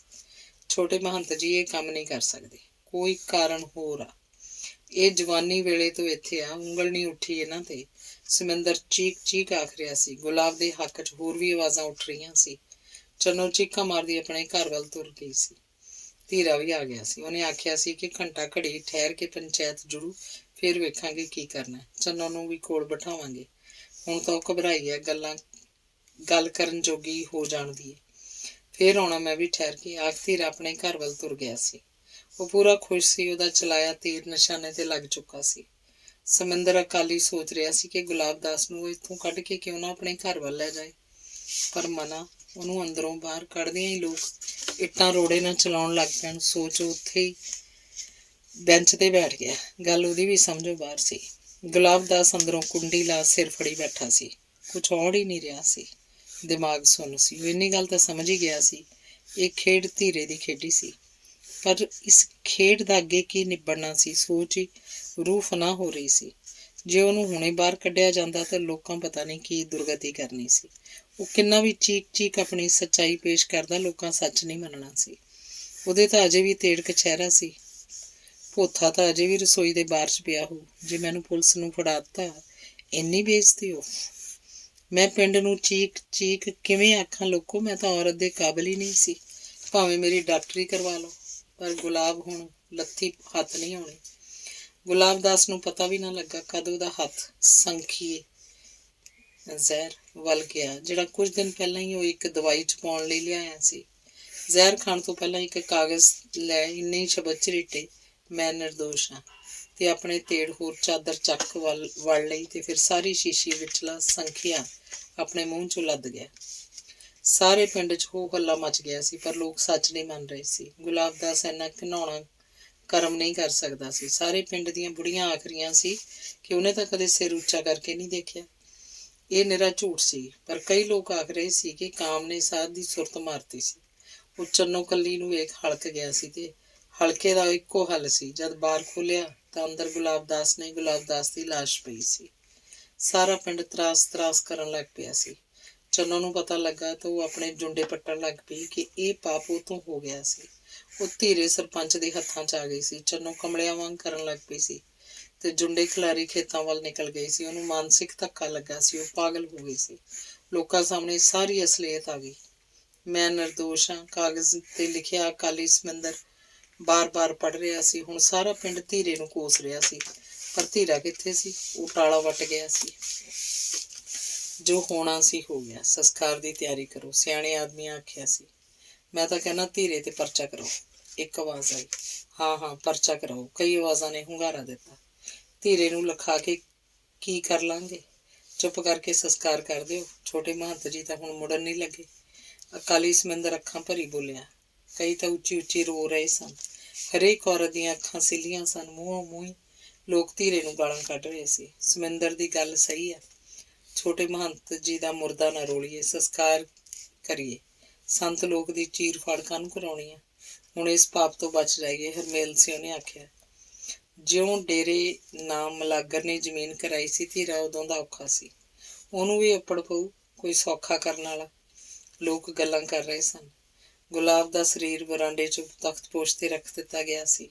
ਸੰਸਕਾਰ ਦੀ ਤਿਆਰੀ ਹੋਣ ਲੱਗ ਪਈ ਸੀ। ਗੱਲ ਥਾਣੇ ਤੱਕ ਜਾਵੇ, ਉਹ ਤੋਂ ਪਹਿਲਾਂ ਸੰਸਕਾਰ ਹੋ ਜਾਣਾ ਜ਼ਰੂਰੀ ਸੀ। ਲੋਕ ਚੰਨੋ ਨੂੰ ਨਹਿਰ ਤੋਂ ਫੜ ਕੇ ਲਿਆਏ ਸੀ। ਉਹ ਨਹਿਰ 'ਚ ਛਾਲ ਮਾਰਨ ਲੱਗੀ ਸੀ। ਹੁਣ ਧੀਰੇ ਦਾ ਨਾਂ ਵੀ ਨਹੀਂ ਲੈਂਦੀ ਸੀ। ਉਹ ਪਾਗਲ ਹੋ ਚੁੱਕੀ ਸੀ। ਅਖੀਰਲਾ ਅੰਗ 29ਵਾਂ। ਬਹੁਤ ਵੱਡੀ ਰਾਤ ਸੀ ਜਦ ਫੋਨ ਦੀ ਘੰਟੀ ਖੜਕੀ। ਬਿੰਦੋ ਦੀ ਅੱਖ ਲੱਗਣ ਹੀ ਲੱਗੀ ਸੀ। ਉਦੋਂ ਹੀ ਟਰਨ ਹੋਈ। ਰਾਜੇ ਨੇ ਖੈਰ ਸੁੱਖ ਪੁੱਛਣ ਤੋਂ ਬਾਅਦ ਦੱਸਿਆ ਸੀ ਕਿ ਰਘਬੀਰ ਮਿਲ ਗਿਆ ਸੀ। ਉਹ ਸ਼ਹਿਰ ਫੁੱਟਪਾਥ ਤੇ ਬੈਠਾ ਮੰਗਣ ਲੱਗ ਪਿਆ ਸੀ। ਉਹਨੇ ਮੈਨੂੰ ਦੱਸਿਆ ਸੀ ਕਿ ਮੈਂ ਤੇਰੇ ਤੇ ਬੋਝ ਨਹੀਂ ਬਣਨਾ ਚਾਹੁੰਦਾ ਸੀ। ਇੱਕ ਭੈਣ ਦਾ ਵਿਆਹ ਸਿਰ ਤੇ ਆ ਰਿਹਾ ਸੀ। ਪੈਸੇ ਕਿੱਥੋਂ ਭੇਜਦਾ ਤੇ ਤੂੰ ਕਿੰਨਾ ਕੁ ਚਿਰ ਸਾਡੇ ਘਰ ਭੇਜੇਂਗਾ? ਇਹ ਸੋਚ ਹੀ ਮੈਂ ਮੰਗਤਿਆਂ ਦੀ ਟੋਲੀ 'ਚ ਰਲ ਗਿਆ ਸੀ। ਬੀਬੀ ਆਪਣੇ ਹਿੰਦੁਸਤਾਨ ਤੇ ਪਾਕਿਸਤਾਨ ਦੇ ਮੁੰਡੇ ਮੰਗਣ ਦਾ ਪੇਸ਼ਾ ਵੀ ਅਪਣਾ ਲੈਂਦੇ ਆ। ਬਸ ਤੂੰ ਫਿਕਰ ਨਾ ਕਰੀ, ਮੈਂ ਇਮੀਗ੍ਰੇਸ਼ਨ ਵਾਲਿਆਂ ਤੱਕ ਪਹੁੰਚ ਕਰਕੇ ਛੇਤੀ ਆਪ ਹੀ ਆਵਾਂਗਾ ਤੇ ਉਹਨੂੰ ਲੈ ਕੇ ਆਊਂ। ਇੱਕ ਖੁਸ਼ੀ ਦੀ ਗੱਲ ਦੱਸਾਂ, ਤੇਰੇ ਵਾਸਤੇ ਨੂੰਹ ਵੀ ਲੈ ਕੇ ਆਊਂ। ਤੈਨੂੰ ਜ਼ਰੂਰ ਪਸੰਦ ਆਊ। ਮੇਰੀ ਇਹ ਭੁੱਲ ਮਾਫ਼ ਕਰੇਂਗੀ ਨਾ? ਮਾਵਾਂ ਭੁੱਲਾਂ ਮਾਫ਼ ਕਰ ਹੀ ਦਿੰਦੀਆਂ। ਚੰਗਾ ਬੀਬੀ, ਮੈਂ ਫੋਨ ਕੱਟਦਾ। ਸੱਚ ਹਾਂ, ਕੱਲ ਨੂੰ ਹੀ ਜਾ ਕੇ ਰਘਬੀਰ ਕੇ ਘਰ 20,000 ਰੁਪਈਆ ਦੇ ਆਈ। ਉਹਨਾਂ ਦਾ ਵਿਆਹ ਸਿਰ ਤੇ ਆ। ਹਰਮੇਲ ਸਿੰਘ ਆ ਉਹਦੇ ਪਿਓ ਦਾ ਨਾਂ। ਚੰਗਾ, ਮੈਂ ਫੋਨ ਕੱਟਦਾ। ਅੱਗੋਂ ਆਵਾਜ਼ ਆਉਣੀ ਬੰਦ ਹੋ ਗਈ। ਰਾਜ ਇੱਕੋ ਸਾਹ ਹੀ ਲੱਗਾ ਰਿਹਾ ਸੀ। ਬਿੰਦੋ ਨੂੰ ਤਾਂ ਹੁੰਗਾਰਾ ਵੀ ਨਹੀਂ ਭਰਨ ਦਿੱਤਾ ਸੀ। ਦੂਜੇ ਦਿਨ ਬਿੰਦੋ ਨੇ ਆੜਤ ਤੋਂ 20,000 ਰੁਪਈਆ ਫੜਿਆ। ਟੈਂਪੂ ਤੇ ਬੈਠ ਹਰੀ ਨੌ ਆ ਹਰਮੇਲ ਕਾ ਘਰ ਪੁੱਛਿਆ। ਉਹ ਪਿੰਡ 'ਚ ਦੀ ਲੰਘੀ ਤਾਂ ਲੋਕ ਉਦਾਸ ਉਦਾਸ ਲੱਗੇ। ਹਰਮੇਲ ਕੇ ਘਰ ਆਈ ਤਾਂ ਹਰਮੇਲ ਤਾਂ ਘਰੇ ਨਹੀਂ ਸੀ, ਪਰ ਉਹਨਾਂ ਦੇ ਘਰ ਦੇ ਵੀ ਉਦਾਸ ਸੀ। ਹਰਮੇਲ ਡੇਰੇ 'ਚ ਸੀ, ਉਹਨੂੰ ਸੱਦ ਲਿਆਂਦਾ ਗਿਆ ਸੀ। ਉਹਦੇ ਵੀ ਮੂੰਹ ਤੋਂ ਮੱਖੀ ਨਹੀਂ ਉੱਡਦੀ ਸੀ। ਚਾਹ ਪਾਣੀ ਪੀਣ ਤੋਂ ਬਾਅਦ ਹੀ ਬਿੰਦੋ ਨੇ 20,000 ਰੁਪਈਆ ਹਰਮੇਲ ਨੂੰ ਫੜਾਉਂਦਿਆਂ ਦੱਸਿਆ ਸੀ ਕਿ ਉਹਦਾ ਰਾਜਾ ਵੀ ਰਘਬੀਰ ਦੇ ਕੋਲ ਹੀ ਸੀ ਤੇ ਰਘਬੀਰ ਠੀਕ ਠਾਕ ਸੀ। ਬਿੰਦੋ ਤੋਂ ਉਹਨਾਂ ਦੇ ਘਰ ਦੀ ਹਾਲਤ ਲੁਕੀ ਨਹੀਂ ਰਹੀ ਸੀ। ਹਰਮੇਲ ਆਪਣੇ ਰੋਣ ਲੱਗ ਪਿਆ ਸੀ। ਉਹਦੇ ਘਰ ਵਾਲੀ ਤੇ ਕੁੜੀ ਵੀ ਕੋਲ ਆ ਬੈਠੀਆਂ ਸੀ। ਭੈਣ ਜੀ, ਪਤਾ ਨਹੀਂ ਉੱਥੇ ਕੀ ਕਮਾਉਂਦਾ, ਕੀ ਕਰਦਾ, ਸਾਨੂੰ ਤਾਂ ਭੁੰਜੇ ਲਾਤਾ ਇਸ ਮੁੰਡੇ ਨੇ। ਇੱਕੋ ਜ਼ਿੱਦ ਸੀ ਬਾਹਰ ਜਾਣ ਦੀ। ਜ਼ਮੀਨ ਵੇਚ ਬਾਹਰ ਦਾ ਬੰਨ ਸੁੱਭ ਵੀ ਬਣਾਤਾ, ਪਰ ਕੰਜਰ ਸਾਡੇ ਪਿੰਡ ਵਾਲਾ ਧੀਰਾ ਸਾਡੇ ਨਾਲ ਠੱਗੀ ਮਰਵਾ ਗਿਆ। ਹੁਣ ਤਾਂ ਇਉਂ ਆ, ਖਸਮਾਂ ਨੂੰ ਖਾਵੇ, ਕਮਾਈ ਪੁੱਤ ਘਰ ਆ ਜਾਏ। ਪਿੱਛੇ ਜੇ ਫੋਨ ਤੇ ਕਹਿੰਦਾ ਸੀ ਕੰਮ ਹੈ ਨਹੀਂ, ਮੰਦਾ, ਲੋਕਾਂ ਦੇ ਇੰਗਲੈਂਡ ਵੱਲ ਨਿਕਲ ਗਏ। ਉਹ ਸਾਰਾ ਉੱਥੇ ਹੀ ਫਸਿਆ ਬੈਠਾ। ਹੁਣ ਕੀਤਾ ਵੀ ਕੀ ਜਾ ਸਕਦਾ। ਕੋਈ ਨਹੀਂ, ਸਾਰਾ ਕੁਝ ਠੀਕ ਹੋ ਜਾਊ। ਜੇ ਹੋਰ ਲੋੜ ਹੋਈ ਮੈਥੋਂ ਹੋਰ ਪੈਸੇ ਲੈ ਆ ਜੇ। ਨਾ ਚਾਹੁੰਦਿਆਂ ਵੀ ਬਿੰਦੋ ਦੀਆਂ ਅੱਖਾਂ ਸੇਮ ਆਈਆਂ। ਉਹ ਕਿਵੇਂ ਦੱਸਦੀ ਕਿ ਤੁਹਾਡਾ ਮੁੰਡਾ ਤਾਂ ਢੂਈ ਤੜਾਈ ਪਿਆ ਰਿਹਾ ਤੇ ਹੁਣ ਖਰੌੜੀਆਂ ਤੇ ਆ, ਕੰਮ ਦੇ ਕਾਬਲ ਵੀ ਨਹੀਂ ਰਿਹਾ। ਜਦੋਂ ਇਹਨਾਂ ਨੂੰ ਪਤਾ ਲੱਗਾ ਇਹ ਸਦਮਾ ਕਿਵੇਂ ਸਹਿਣਗੇ। ਕੋਈ ਨਹੀਂ, ਸਾਰਾ ਕੁਝ ਠੀਕ ਹੋ ਜਾਊ। ਫਿਰ ਆ ਗਈ। ਫਿਰ ਹਰਮੇਲ ਨੇ ਗੱਲ ਛੇੜੀ ਕਿ ਭਾਈ ਧੀਰੇ ਨੇ ਤਾਂ ਸਾਡੇ ਪਿੰਡ ਹੋਰ ਹੀ ਕਹਿਰ ਵਰਤਾਤਾ। ਸਾਰੇ ਪਿੰਡ ਨੂੰ ਸਰਾਪ ਮਾਰੂ। ਬਹੁਤ ਸਾਲਾਂ ਤੋਂ ਸਾਡੇ ਪਿੰਡ ਇੱਕ ਸੰਤ ਰਹਿੰਦੇ ਸੀ। ਨਾਂ ਤਾਂ ਉਹਨਾਂ ਦਾ ਗੁਲਾਬਦਾਸ ਸੀ, ਪਰ ਕੋਈ ਨਾਂ ਲੈਂਦਾ ਨਹੀਂ ਸੀ। ਸਾਰੇ ਛੋਟਾ ਮਹੰਤੀ ਕਹਿੰਦੇ ਸੀ। ਜਾ ਬਾਬਾ ਜੀ। ਆਖਰ ਮੇਲ ਸੀ ਉਹਨੇ ਸਾਰੀ ਗੱਲ ਦੱਸ ਦਿੱਤੀ ਤਾਂ ਬਿੰਦੋ ਤਾਂ ਹੋਰ ਵੀ ਸੋਚੀ ਪੈ ਗਈ। ਉਹਦੇ ਗੁਲਾਬ ਨੇ ਵੀ ਤਾਂ ਪਿੰਡ ਛੱਡਿਆ ਸੀ ਕਿਤੇ। ਉਹੀ ਭਰਾ ਜੀ, ਮੈਂ ਵੀ ਉਸ ਰੂਹ ਦੇ ਦਰਸ਼ਨ ਕਰ ਲਵਾਂ, ਲੈ ਜਾਓਗੇ ਮੈਨੂੰ ਡੇਰੇ ਤੱਕ? ਬਿੰਦੋ ਨੇ ਆਖਿਆ ਤਾਂ ਜ਼ਬਾਨ ਕੰਬੀ ਸੀ। ਹਾਂ ਹਾਂ, ਕਿਉਂ ਨਹੀਂ, ਮੈਂ ਵੀ ਤਾਂ ਚੱਲਣਾ ਹੀ ਆ ਭੈਣ ਜੀ। ਸੰਸਕਾਰ ਦੀ ਵੀ ਤਿਆਰੀ ਹੈ। ਨਾਲੇ ਸੱਚ ਭੈਣ ਜੀ, ਤੁਹਾਡੇ ਪਿੰਡ ਵੀ ਗੀਟਣ ਦੀ ਜ਼ਮੀਨ ਦਾ ਦੱਸਦੇ ਆ ਰੌਲਾ ਪੈਣ ਲੱਗਾ ਸੀ ਧੀਰੇ ਦਾ ਪਿੱਛੇ ਜੇ। ਫਿਰ ਗੀਟਣ ਦਾ ਕਤਲ ਵੀ ਹੋਇਆ, ਸੁਣੀ ਸੀ ਗੱਲ? ਹਰਮੇਲ ਨੇ ਜਿੰਨੀ ਕੁ ਸੁਣੀ ਸੀ ਓਨੀ ਕੁ ਪੁੱਛ ਲਈ। ਮੈਂ ਬਾਈ ਗੀਟਣ ਦੇ ਘਰ ਹੋਈ ਹਾਂ। ਐਂ ਗੱਲਾਂ ਕਰਦੇ ਉਹ ਸੱਥ ਵੱਲ ਤੁਰ ਆਏ। ਡੇਰੇ ਆਏ ਤਾਂ ਚਿਖਾ ਚਿਣੀ ਜਾ ਚੁੱਕੀ ਸੀ। ਗੁਲਾਬਦਾਸ ਦਾ ਸਰੀਰ ਦਰਸ਼ਨਾਂ ਲਈ ਰੱਖਿਆ ਜਾ ਚੁੱਕਾ ਸੀ। ਐਂ ਗੱਲਾਂ ਕਰਦੇ ਉਹ ਸੱਥ ਵੱਲ ਤੁਰ ਆਏ। ਡੇਰੇ ਆਏ ਤਾਂ ਚਿਖਾ ਚਿਣੀ ਜਾ ਚੁੱਕੀ ਸੀ। ਗੁਲਾਬਦਾਸ ਦਾ ਸਰੀਰ ਦਰਸ਼ਨਾਂ ਲਈ ਰੱਖਿਆ ਜਾ ਚੁੱਕਾ ਸੀ। ਸਾਰਾ ਪਿੰਡ ਰੋ ਰਿਹਾ ਸੀ। ਬਿੰਦੋ ਅੱਗੇ ਹੋਈ, ਭਰਵੀਂ ਖਿਚੜੀ ਹੋਈ ਦਾੜੀ, ਦਗ ਦਗ ਕਰਦਾ ਚਿਹਰਾ। ਉਹਦਾ ਗੁਲਾਬ ਹੀ ਤਾਂ ਸੀ। ਬਿੰਦੋ ਗੁਲਾਬਦਾਸ ਦੀ ਹਿੱਕ ਤੇ ਡਿੱਗ ਪਈ। ਨਾਲ ਖੜੇ ਹਰਮੇਲ ਨੇ ਮਸਾਂ ਫੜੀ। ਬਿੰਦੋ ਦੀ ਲੇਰ ਨਿਕਲ ਗਈ। ਹੰਝੂ ਗੱਲਾਂ ਉੱਤੋਂ ਦੀ ਵਗ ਤੁਰੇ। ਬੀਬੀ, ਦਰਸ਼ਨ ਕਰ ਲਓ, ਰੋਣਾ ਨਹੀਂ ਇੱਥੇ। ਸਾਧੂਆਂ ਸੰਤਾਂ ਨੂੰ ਰੋਇਆ ਨਹੀਂ ਕਰਦੇ, ਕਿਸੇ ਨੇ ਆਖਿਆ। ਹਰਮੇਲ ਬਿੰਦੋ ਨੂੰ ਸੰਭਾਲ ਚੁੱਕਾ ਸੀ। ਬਿੰਦੋ ਕੀ ਦੱਸਦੀ ਕਿ ਉਹ ਸੰਤ ਲੋਕਾਂ ਲਈ ਤਾਂ ਹੋ ਸਕਦਾ ਸੀ, ਪਰ ਉਹਦਾ ਤਾਂ ਹਾਣੀ ਸੀ। ਉਹਨੇ ਤਾਂ ਹਰ ਸਾਹ ਨਾਲ ਉਹਨੂੰ ਯਾਦ ਰੱਖਿਆ ਸੀ। ਕਿਸਮਤ ਨੇ ਉਹਨੂੰ ਕਿਵੇਂ ਨਖੇੜਿਆ ਸੀ। 2 ਮੀਲ ਦੇ ਫਾਸਲੇ ਤੇ ਰਹਿੰਦਿਆਂ ਦੂਰ ਰਹੀ ਸੀ। ਬਿੰਦੋ ਸੰਭਲ ਚੁੱਕੀ ਸੀ। ਉਹਦੇ ਇੱਕ ਚੜ੍ਹ ਇੱਕ ਉਤਰ ਰਹੀ ਸੀ। ਹਰਮੇਲ ਹੈਰਾਨ ਸੀ। ਉਹ ਹਰਮੇਲ ਤੋਂ ਗੁਲਾਬਦਾਸ ਬਾਰੇ ਕਾਫੀ ਕੁਝ ਪੁੱਛਦੀ ਰਹੀ ਸੀ। ਹਰਮੇਲ ਵਿਚਾਰਾ ਕੀ ਜਾਣਦਾ ਸੀ ਕਿ ਬਿੰਦੋ ਕਿਹੜੇ ਵੇਲਣੇ 'ਚ ਵੇਲੀ ਜਾ ਰਹੀ ਸੀ। ਕਈ ਹੱਥਾਂ ਨੇ ਸਿਵੇ ਨੂੰ ਅੱਗ ਵਿਖਾਈ ਸੀ ਤਾਂ ਕੇਰਾਂ ਹੀ ਅੱਗ ਦਾ ਭਾਂਬੜ ਨਿਕਲਿਆ ਸੀ। ਲੋਕ ਲਾਟ ਤੋਂ ਪਿੱਛੇ ਹਟ ਗਏ। ਇੱਕ ਲਾਟ ਬਿੰਦੋ ਦੇ ਅੰਦਰ ਵੀ ਬਲ ਰਹੀ ਸੀ, ਜੋ ਕਿਸੇ ਨੂੰ ਨਜ਼ਰ ਨਹੀਂ ਆ ਰਹੀ ਸੀ। ਜਦ ਲੱਕੜਾਂ 'ਚੋਂ ਤੜਿਕ ਤੜਿਕ ਦੀ ਆਵਾਜ਼ ਆ ਰਹੀ ਸੀ ਤਾਂ ਜਿਵੇਂ ਕੁਝ ਬਿੰਦੋ ਦੇ ਅੰਦਰ ਵੀ ਧੜਕ ਰਿਹਾ ਸੀ। ਲੋਕ ਨਿਖੜਨੇ ਸ਼ੁਰੂ ਹੋ ਗਏ ਸੀ। ਗੁਰਦੁਆਰਾ ਸਾਹਿਬ ਵਿੱਚ ਵੀ ਕਾਫੀ ਲੋਕ ਜਾ ਬੈਠੇ ਸਨ। ਗ੍ਰੰਥੀ ਸਿੰਘ ਪਾਠ ਪੜ੍ਹਨ ਲੱਗ ਪਿਆ। ਵਿੱਚ ਧੀਰੇ ਪ੍ਰਤੀ ਰੋਸ ਭਰੀਆਂ ਆਵਾਜ਼ਾਂ ਵੀ ਆ ਰਹੀਆਂ ਸੀ। ਮੈਂ ਛੱਡ ਆਵਾਂ ਭਾਈ ਭੱਟੀਆਂ ਤੱਕ? ਤੂੰ ਤਾਂ ਸਹੁਰੀਏ ਛੋਟੇ ਮਹੰਤ ਦੇ ਦਰਸ਼ਨ ਹੀ ਅੱਜ ਕੀਤੇ ਆ। ਸਾਡਾ ਕੀ ਹਾਲ ਆ ਇਹ ਸੋਚ। ਰੱਬ ਅੱਗੇ ਕੀ ਜ਼ੋਰ, ਹਰਮੇਲ ਨੇ ਆਖਿਆ। ਧੀਰੇ ਅੱਗੇ ਤਾਂ ਜ਼ੋਰ ਚੱਲ ਜਾਊ ਨਾ, ਉਹਨੇ ਨਾ ਚਾਹੁੰਦਿਆਂ ਵੀ ਮੂੰਹ ਚੋਂ ਨਿਕਲ ਗਿਆ। ਹਰਮੇਲ ਹੈਰਾਨਗੀ ਨਾਲ ਬਿੰਦੋ ਦੀਆਂ ਬਲ ਰਹੀਆਂ ਅੱਖਾਂ ਵੱਲ ਝਾਕਿਆ, ਜਿਨ੍ਹਾਂ ਚੋਂ ਸਿਵੇ ਦੀ ਲਾਟ ਤੋਂ ਵੀ ਤੇਜ਼ ਲਾਟਾਂ ਨਿਕਲ ਰਹੀਆਂ ਸੀ। ਉਹ ਗੁਆਂਢੀਆਂ ਦਾ ਸਕੂਟਰ ਮੰਗ ਬਿੰਦੋ ਨੂੰ ਭੱਟੀਆਂ ਛੱਡ ਗਿਆ। ਬਿੰਦੋ ਦਾ ਜੀ ਤਾਂ ਕਰਦਾ ਸੀ ਉੱਚੀ ਉੱਚੀ ਵੈਣ ਪਾਵੇ, ਪਰ ਕੀ ਨਾਂ ਲੈ ਕੇ ਪਾਵੇ। ਦਿਲ ਦੀ ਅੱਗ ਦਿਲ 'ਚ ਹੀ ਦੱਬ ਗਈ। ਤੀਜੇ ਦਿਨ ਗੁਲਾਬਦਾਸ ਦੇ ਫੁੱਲ ਚੁਗ ਲਏ ਗਏ। ਬਿੰਦੋ ਫੁੱਲ ਚੁਗਾਉਣ ਆਈ ਸੀ। ਸਿਵੇ ਤੇ ਇਕੱਠੇ ਹੋਏ ਹਜੂਮ ਤੋਂ ਚੋਰੀ ਸਿਵੇ ਦੀ ਰਾਖ ਦੀ ਚੂੰਡੀ ਚੱਕ ਆਪਣੇ ਮੱਥੇ ਤੋਂ ਉੱਪਰ ਚੀਰ ਵਾਲੇ ਥਾਂ ਲਾਈ ਸੀ। ਫਿਰ ਉਸ ਦਿਨ ਹੀ ਕਿਸੇ ਤੋਂ ਧੀਰੇ ਕਾ ਘਰ ਪੁੱਛ ਕੇ 2-3 ਗੇੜੇ ਉਹਨਾਂ ਦੇ ਬਾਰ ਵਿੱਚ ਦੀ ਲਾਏ। ਫਿਰਨੀ ਨਾਲ ਦੀ ਕੰਧ ਵੱਲ ਚੰਗੀ ਤਰ੍ਹਾਂ ਧਿਆਨ ਮਾਰਿਆ ਸੀ। ਗੁਲਾਬਦਾਸ ਦਾ ਕੱਲ੍ਹ ਨੂੰ ਭੋਗ ਪੈਣਾ ਸੀ। ਅਖੰਡ ਪਾਠ ਰਖਾਇਆ ਗਿਆ ਸੀ। ਕੱਲ੍ਹ ਦਾ ਡੇਰੇ 'ਚ ਕਾਫੀ ਇਕੱਠ ਸੀ। ਲੋਕ ਤਨ ਮਨ ਲਾ ਕੇ ਸੇਵਾ ਕਰ ਰਹੇ ਸਨ। ਅੱਧੀ ਰਾਤ ਦਾ ਵੇਲਾ ਸੀ ਜਦ ਬਿੰਦੋ ਡੇਰੇ ਕੋਲ ਦੀ ਲੰਘੀ ਸੀ। ਡੇਰੇ ਵੱਲ ਝਾਕ ਦੋਵੇਂ ਹੱਥ ਜੋੜੇ ਅੰਦਰ ਗ੍ਰੰਥੀ ਸਿੰਘ ਪੜ੍ਹ ਰਿਹਾ ਸੀ। 2-3 ਸੇਵਾਦਾਰ ਵੀ ਫਿਰ ਰਹੇ ਸੀ। ਬਾਕੀ ਪਿੰਡ ਸੁੱਤਾ ਪਿਆ ਸੀ। ਬਿੰਦੋ ਧੀਰੇ ਕੇ ਵਾਲੀ ਗਲੀ ਪੈ ਗਈ। ਇਹ ਗਲੀ ਫਿਰਨੀ ਤੇ ਧੀਰੇ ਕੇ ਘਰ ਕੋਲ ਜਾ ਨਿਕਲਦੀ ਸੀ। ਧੀਰੇ ਕੇ ਬਾਹਰ 'ਚ ਪੱਠਿਆਂ ਵਾਲੀ ਗੱਡੀ ਖੜੀ ਸੀ, ਜੋ ਬਿੰਦੋ ਨੇ ਖਿੱਚ ਕੇ ਕੰਧ ਨਾਲ ਲਾ ਲਈ ਤੇ ਕੰਧ ਟੱਪ ਵਿਹੜੇ 'ਚ ਆ ਗਈ। ਆਪਣੀ ਲੋਈ ਦੀ ਬੁੱਕਲ ਹੇਠੋਂ ਮੋਢੇ 'ਚ ਪਈ ਬੰਦੂਕ ਕੱਢੀ, ਆਪਣਾ ਮੂੰਹ ਨੰਗਾ ਕੀਤਾ। ਨਵੀਂ ਪਾਈ ਬੈਠਕ ਵੱਲ ਵਧੀ। ਧੀਰਾ ਬੈਠਕ 'ਚ ਪੈਂਦਾ ਸੀ। ਇਹ ਜਾਣਕਾਰੀ ਬਿੰਦੋ ਨੇ ਲੈ ਲਈ ਸੀ। ਆਸੇ ਪਾਸੇ ਦੀ ਬਿੜਕ ਲੈ, ਪੱਲੜ ਪਾਸੇ ਕਰ, ਉਹ ਅੰਦਰ ਬਾਹਰ ਹੋ ਗਈ। ਸਵਿੱਚ ਭਾਲ, ਲਾਈਟ ਜਗਾਈ। ਧੀਰਾ ਮੰਜੇ ਤੇ ਕੰਬਲ ਲਈ ਸੁੱਤਾ ਪਿਆ ਸੀ। ਉਹਦੇ ਘਰਾੜੇ ਗੂੜੀ ਨੀਂਦ 'ਚ ਹੋਣ ਦੀ ਗਵਾਹੀ ਭਰ ਰਹੇ ਸੀ। ਪਹਿਲਾਂ ਤਾਂ ਬਿੰਦੋ ਦਾ ਜੀਅ ਕੀਤਾ ਕਿ ਉਹਨੂੰ ਜਗਾ ਕੇ ਮਾਰਿਆ ਜਾਵੇ, ਪਰ ਫਿਰ ਸੋਚਿਆ ਮਨਾ, ਇਹਨਾਂ ਫਾਲਤੂ ਦੀਆਂ ਗੱਲਾਂ 'ਚ ਕੋਈ ਫਾਇਦਾ ਨਹੀਂ। ਬਿੰਦੋ ਨੇ ਫੁਰਪੜੀ ਤੇ ਬੰਦੂਕ ਰੱਖ ਦੋਵੇਂ ਘੋੜੇ ਅੱਗੜ ਪਿੱਛੜ ਭਰਾ ਮਾਰ ਦਿੱਤੇ। ਜਦੋਂ ਕੰਧ ਟੱਪ ਬਾਹਰ ਆਈ ਤਾਂ ਕੰਧ ਨਾਲ ਸੀਰੀ ਭਾਗੂ ਖੜਾ ਸੀ। ਬਿੰਦੋ ਨੇ ਉਸ ਵੱਲ ਬੰਦੂਕ ਸੇਧੀ ਸੀ ਤਾਂ ਬੋਲਿਆ, ਭਾਈ ਮੈਂ ਆ, ਤੇਰੇ ਘਰੋਂ ਮਗਰ ਹੀ ਆਇਆ ਸੀ, ਚੁਬਾਰੇ 'ਚ ਜਾਗਦਾ ਪਿਆ ਸੀ। ਮੈਂ ਜੰਗੀਰ ਸਿੰਘ ਦੀ ਹਦਾਇਤ ਸੀ, ਪੂਰੀ ਵਿੜਕ ਨਾਲ ਪਿਆ ਕਰਾਂ। ਆ ਚੱਲੀਏ ਬਗੀਆ। ਤੇ ਉਹ ਦੋਵੇਂ ਭੱਟੀਆਂ ਦੇ ਰਾਹ ਪੈ ਗਏ। ਹਨੇਰੀ ਰਾਤ ਸਵੇਰ ਹੋਣ ਵੱਲ ਵੱਧ ਰਹੀ ਸੀ।